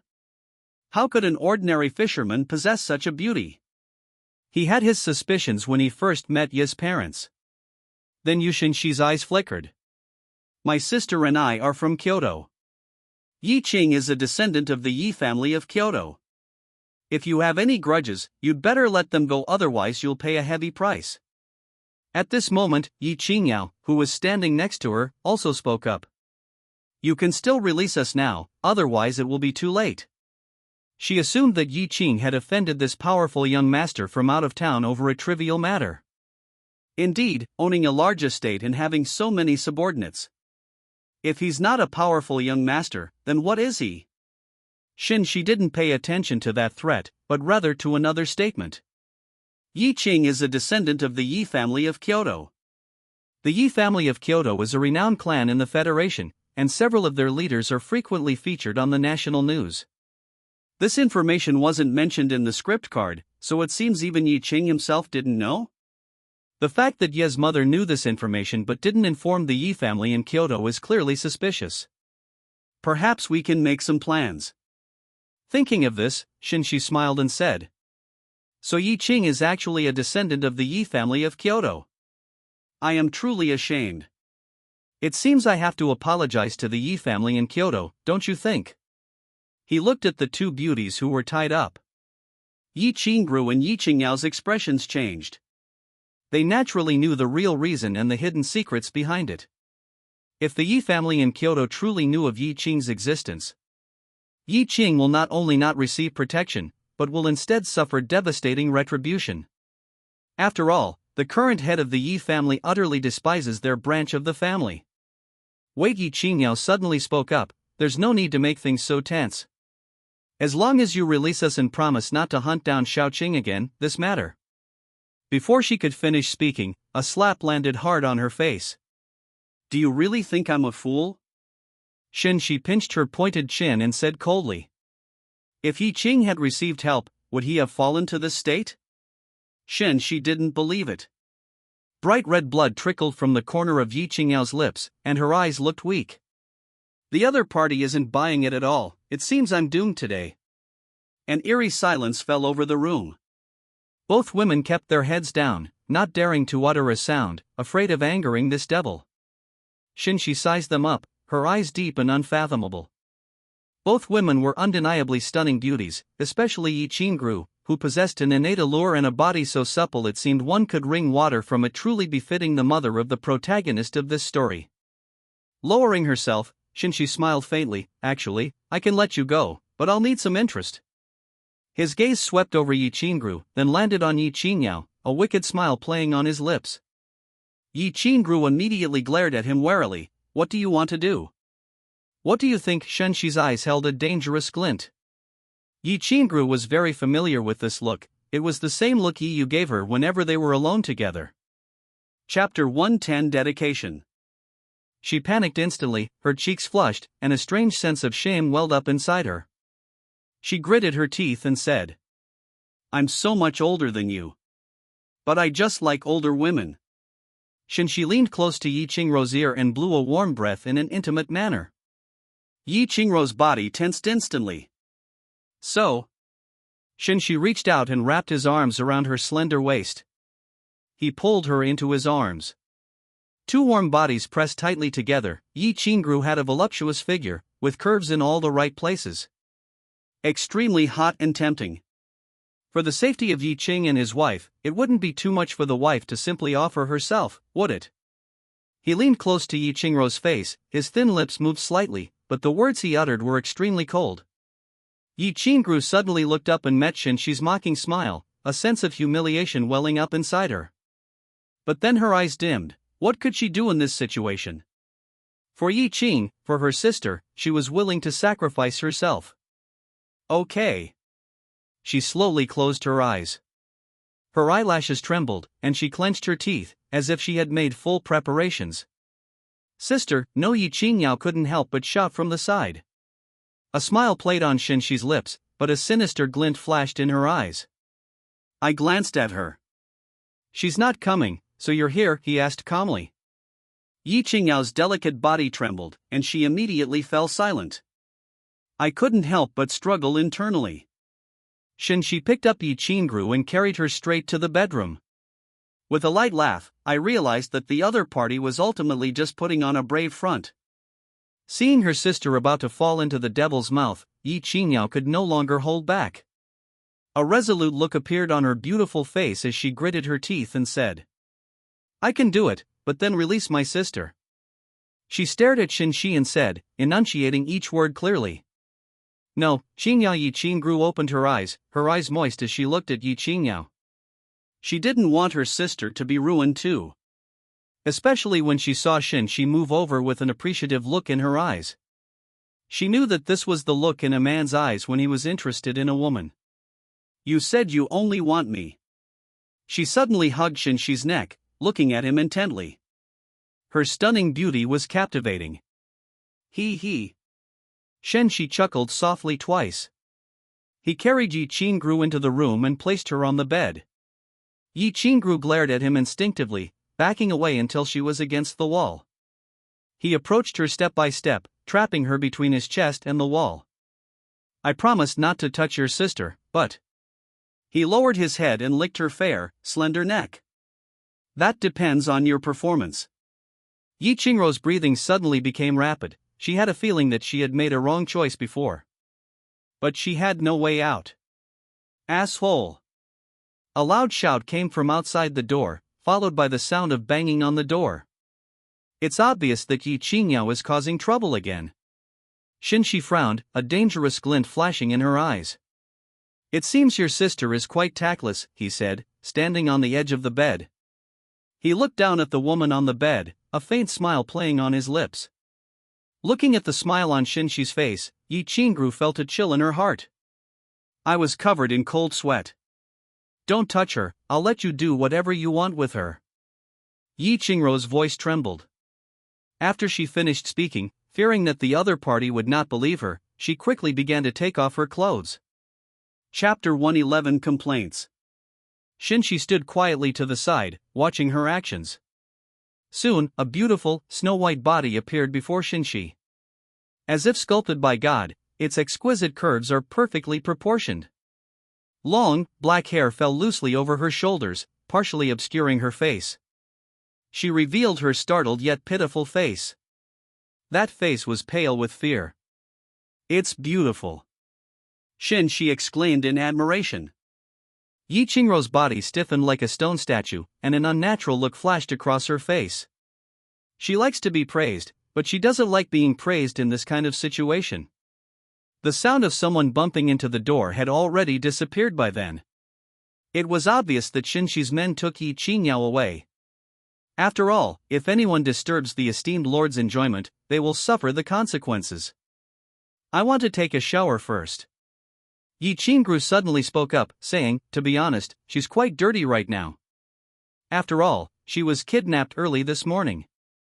Of course, these are just Yi Qingruo's subjective thoughts. At least in Shen Xi's opinion, the other person was not dirty at all, but rather clean and tempting, and had a lot of charm. "Okay." Shen Xi agreed. Yi Qingru breathed a sigh of relief and quickly rushed into the bathroom to take a shower. The graceful figure was faintly visible. Shen Xi's gaze fell on the bathroom door, a specially made double-sided door. He could see everything inside clearly from the outside, including. His mind conjured up images of Yi Qingruo's alluring figure. "Get up." I walked towards the bathroom. Yi Qingru was squatting under the showerhead rinsing her body when suddenly, a pair of large hands pressed on her shoulders, startling her so much that she almost screamed. When she finally saw who it was, her heart leaped into her throat. However, despite his own tension, the other party only said something lightly. "Let's shower together." Shen Xi's tone was relaxed. She herself was so nervous that she dared not move. Finally, under someone's domineering gaze, she gave in. Beautiful fish entered the deep sea, stirring up towering waves. There was no sound, no words, only the sound of water splashing. The night sky was exceptionally deep, and the moonlight poured down like silver gauze, refracting through the branches to create dappled light and shadow. At this moment, Yi Qingniao, dressed in a white dress, was exceptionally beautiful. I sat on a stone chair by a big tree. She looked up at the night sky, her eyes filled with worry. After Shen Xi brought her sister into the room, the others voluntarily untied her. However, she still couldn't leave and had to stay in this awful place, because if she left, even by half a meter, it would arouse the suspicion of those people. Yi Qingyao lowered her eyes to look at the floor, her thoughts wandering. She wondered how her sister was doing now. She was even more unaware that because of her recklessness and mischief, her dear sister was frantically trying to make amends. Yi Qing, she suddenly sighed. If it weren't for this little nephew, they wouldn't have had to suffer such pain. She harbored many grievances against her little nephew, of all people to offend, he had to do this. Why do you have to offend these powerful people? Doesn't he know that the powerful and ordinary people don't belong to the same world? As for Yi Yu's death, she didn't care too much about it, after all, in her opinion. The other party wasn't really her brother-in-law, he was just a fishmonger. Chapter 112, Quick Blade. As the moon rose high, her emotions under the moonlight were exceptionally complex. Meanwhile, inside the room, Yi Qingrou's expression was more complicated than Yi Qingyao's. She lay there motionless, her eyes filled with confusion. From now on, just be good to me, and maybe I can give you the life you want. Shen Xi whispered in her ear. Yi Qingrou's pupils contracted sharply. What nonsense are you talking about? She asked through gritted teeth. Shen Xi turned slightly to look at her. Stop pretending. You miss your previous affluent life, don't you? He reached out and gently stroked Yi Qingrou's smooth face. Even though her family is of ordinary means, she uses Hermes perfume and wears only luxury brands. Clearly, you haven't yet shaken off the so-called extravagant lifestyle of the Yi family. Shen Xi chuckled softly. His laughter was filled with sarcasm and mockery. Yi Qingrou subconsciously bit her lip, her eyes reddened, and tears rolled down her cheeks. You're talking nonsense. She vehemently denied it. She's not the kind of woman who's materialistic. Or perhaps she simply doesn't want to believe she's that kind of woman. Since that's the case, can you explain your behavior? Baby Shen Xi pinched her chin, forcing her to look him in the eye. Tell me the answer. Lies don't hurt people's hearts, the truth is the sharpest knife. Yi Qingrou's heart trembled. Even if you wanted to deny it, you couldn't. Because these are all real entities. Yi Qingrou glanced at Shen Xi, a bitter smile appearing on her lips. She stopped arguing, closed her eyes, and tears streamed down her cheeks. Perhaps she really is that kind of woman. Shen Xi drew a faint smile. Actually, you're not necessarily materialistic or vain at heart. Question mark. Yi Qingrou opened her eyes, her gaze filled with confusion. Shen Xi chuckled softly, seemingly pleased. You just want to show your best self. Clothing and jewelry are the best adornments. Yi Qingrou stared blankly at Shen Xi.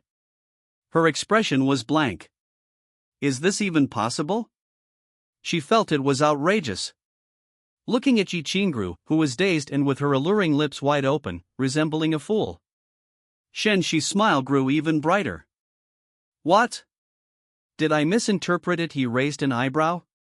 Yi Qingrou bit her lip, staring blankly at the other person without saying a word.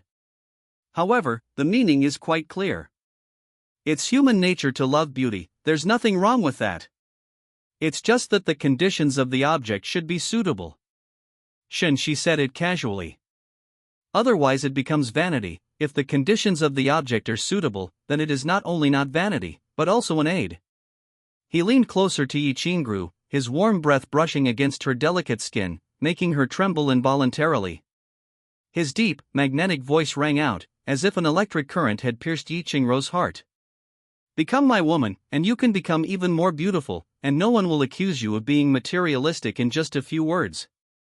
Even your soul will be purified. Yi Qingrou pursed her lips and remained silent, but her heart was in turmoil. Although the other party's argument is, to some extent, sophistry. But there was a strange magic that made her believe in it. Especially that line, loving beauty is human nature, there's nothing wrong with that. Yes.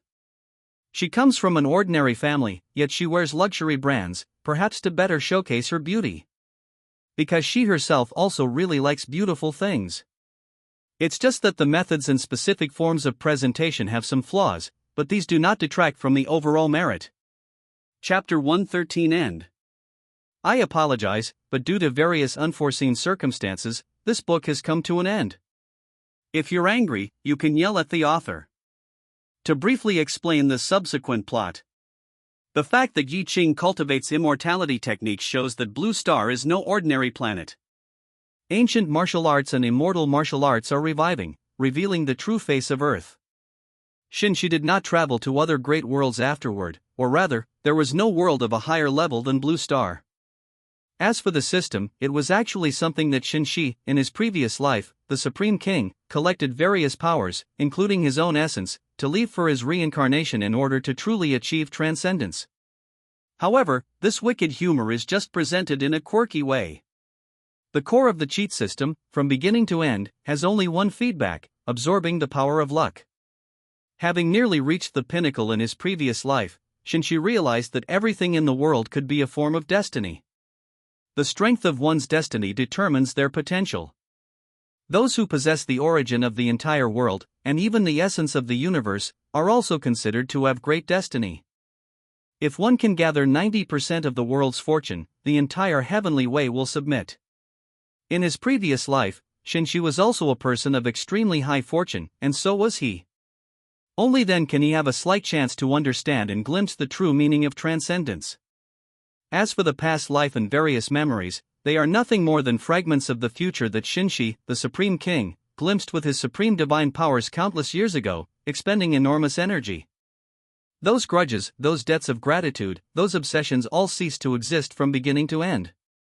In this life, Shen Xi, with some memories of the future and a cheat-like ability to absorb and generate power from various sources, gathers the fortune of all parties. He climbs step by step to the peak, eventually surpassing his previous life's Supreme King. To achieve true transcendence, there will be no shortage of stunning beauties and powerful figures throughout the process. He gradually learned the truth along the way. The above is the general framework. What follows are some of the children of future destiny. Lian, a character in the life godly rich system, has been reduced to a puppet for farming gold coins and spirit stones. Ancient venerable reborn Gu Yan, Xion, those who know, the protagonist subdues his Dao heart and kills him. Predicting the future Qin Guan, one of the top 5 rulers of Blue Star Huar, the protagonist takes over the position and uses the momentum to kill the other party's widowed wife. By the way, the unparalleled martial arts prodigy of ancient times Lon Outyan, born a genius, each step a new level of mastery. The protagonist directly attacks the sect, annihilating them on the spot. The resurrected one, Kuei. As the immortal martial world gradually recovers and the original appearance of Blue Star emerges, the first ancient person to appear appears. He should have risen to power by reaping a large amount of resources through his prior planning. The protagonist now knows the truth, has made preparations in advance, and has wiped out the resurrected ones. He also gets a good meal along the way. In this prosperous age, sages have appeared in the world, galaxies are connected, and the universe is undergoing a great transformation. The immortal martial arts world has been fully revived. The peerless senior disciple, Lu Xinghe, a renowned disciple of a major immortal martial arts sect, possessing profound strength and a prestigious cheat ability, the more others admire him, the stronger he becomes. This is also a manifestation of luck, an alternative form of cheat code.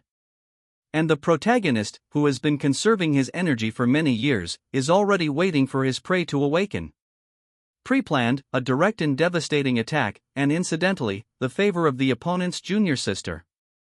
At this stage, the protagonist basically wields the Emperor's banner and commands respect throughout the world. As for what comes later, there will probably be a few more protagonists like this. Finally, he will have to outwit and outmaneuver his former rivals, the Supreme King. The basic plot is to hunt down and seize the opponent's great fortune, take control of the heavenly Tao, and even change the heavenly Tao to achieve true transcendence. By the way, before the revival of Xianwu, Shen Xi's grand wedding after unifying Blue Star was briefly mentioned. Blue Star, the season for summer flowers to grow.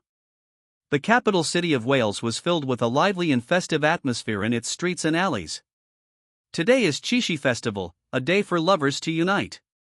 Many mythical and legendary stories of love and hate, and the encounters between the male and female protagonists, happen on Qixi Festival. On this special day, a grand wedding that caused a sensation throughout the country was also held. At this moment, the night is hazy, a gentle breeze is blowing, and countless drones are taking off. A beautiful pattern was created in the sky, and countless fireworks spread out. A giant stage was erected in the central square of Beijing. The surrounding area is covered with rose-red carpets, and a large number of mechanical chairs appear around the room for guests to sit and rest. At this moment, noble guests gathered from all directions of the square, and as far as the eye could see, thousands of seats were occupied, even outside the rear defensive line. Many people were still standing there, each with an expression of anticipation and excitement on their face. Because the person getting married at this moment is a well-known philanthropist and a righteous enforcer of the law on Wall Street, who has defended Wall Street's interests on numerous occasions. Shen Xi, the most distinguished man in Hwar. A true legend. At this moment, all kinds of flying instruments, from first generation to super flying instruments, as well as cutting-edge technological spaceships, descended one after another. Countless flying saucers soared into the sky, forming the shape of the Chinese character, double happiness. It shimmered and sparkled brilliantly under the moonlight. Without a doubt, the highest level of romance is also the highest level of vigilance. Its radiation range is 90,000 li, nearly encompassing the entire Hwar region. Surrounded by a group of guards, Shen Xi walked into the center of the stage. He was dressed in a black tailcoat and wore a white gold crown. He was surrounded by a dazzling halo, like an angel descending to earth. A faint smile was on his handsome face, and he seemed to exude a mysterious and unpredictable feeling, making people unable to help but be attracted to him. To be honest, he has now transcended the level of a mortal's life. The peak of the third realm of the celestial beings. Heaven. This is the realm he currently belongs to, and it is also the realm invincible on Blue Star. His appearance excited the viewers of the live stream, and the barrage of comments skyrocketed. "Ah, my husband is so handsome. Honey, why aren't you wearing your traditional Chinese suit tonight? My man is always the most handsome even though I can't be there in person, I'm already completely smitten with him cac. I'm already drooling over the screen." After the cameras broadcasting globally captured Shen Xi's image, the camera switched to him. The camera panned across his handsome face, a faint smile played on his lips. He exuded confidence and elegance, yet also aloofness, like a god looking down upon the masses. Oh my god, he's perfect. Shen, he truly deserves to be called the most perfect man on earth. He's like a true emperor. Ah, so handsome, I'm suffocating. The Western public was even more obsessed, because Shen Xi was not only the most prestigious person in Hwar, but he also had a nickname, the person in charge of Blue Star. As the name suggests, he could decide the fate of the entire Blue Star. I suddenly feel like I might be turning gay, wah. All I want is to lick his toes. Please bless me. Get out of here, upstairs. Don't be so perverted. Actually, Your Majesty, Shen Xi is a Korean. Because your father immigrated there. A message suddenly appeared. Ah, my idol is actually from my own country? I'm so happy. Get lost. How could His Majesty Shen Xi possibly be from South Korea? Even if they're relatives, it's impossible, a netizen on Hwar expressed disdain. While netizens from various countries were arguing heatedly. Sudden. A warship landed over Wales. Immediately afterwards, a man stepped out of the warship. He was tall and slender with distinct features, delicate and fair skin like porcelain, and azure eyes. A well-tailored silver-gray suit wrapped around his lean and powerful body, showing off his uniquely charming physique. Having fulfilled my mission, I have successfully delivered all the ladies to their destination. The man nodded to Shen Xi, revealing a gentle and refined smile. Shen Xi smiled slightly. Thank you for your hard work, General Li. The other party was none other than Hwar's newly risen war god Li Hang. However, he was actually one of his loyal subordinates in secret. Upon hearing this, Li Hang dared not presume, and quickly and modestly shook his head before respectfully withdrawing. Shen Xi's gaze swept over the warship, her eyes filled with an unusual tenderness. At this moment, under the watchful eyes of the crowd, one beautiful woman after another made her entrance. They are either shy and charming, or fiery and passionate, or pure and lovely. All kinds of styles, genders, and temperaments are available. They became the center of attention the moment they appeared, captivating the audience's attention. These are Shen Xi's women: Mu Wanyue, Jin Xier, Zhu Ruoxi, Jiang Shuer, Luo Yuro, and several other mysterious women. Her beauty was unparalleled, captivating and unmatched. The wedding was held perfectly amidst the envy and admiration of everyone, and the ceremony concluded. Husband Shen Xi's wives and concubines called out in unison, their voices soft, alluring, and captivating. Shen Xi looked at the beautiful, delicate faces before her, her expression somewhat dazed, as if she were in a dream. However, being someone at the pinnacle of power, he quickly regained his composure. He looked up at the crowd, a smile playing on his lips. End of book.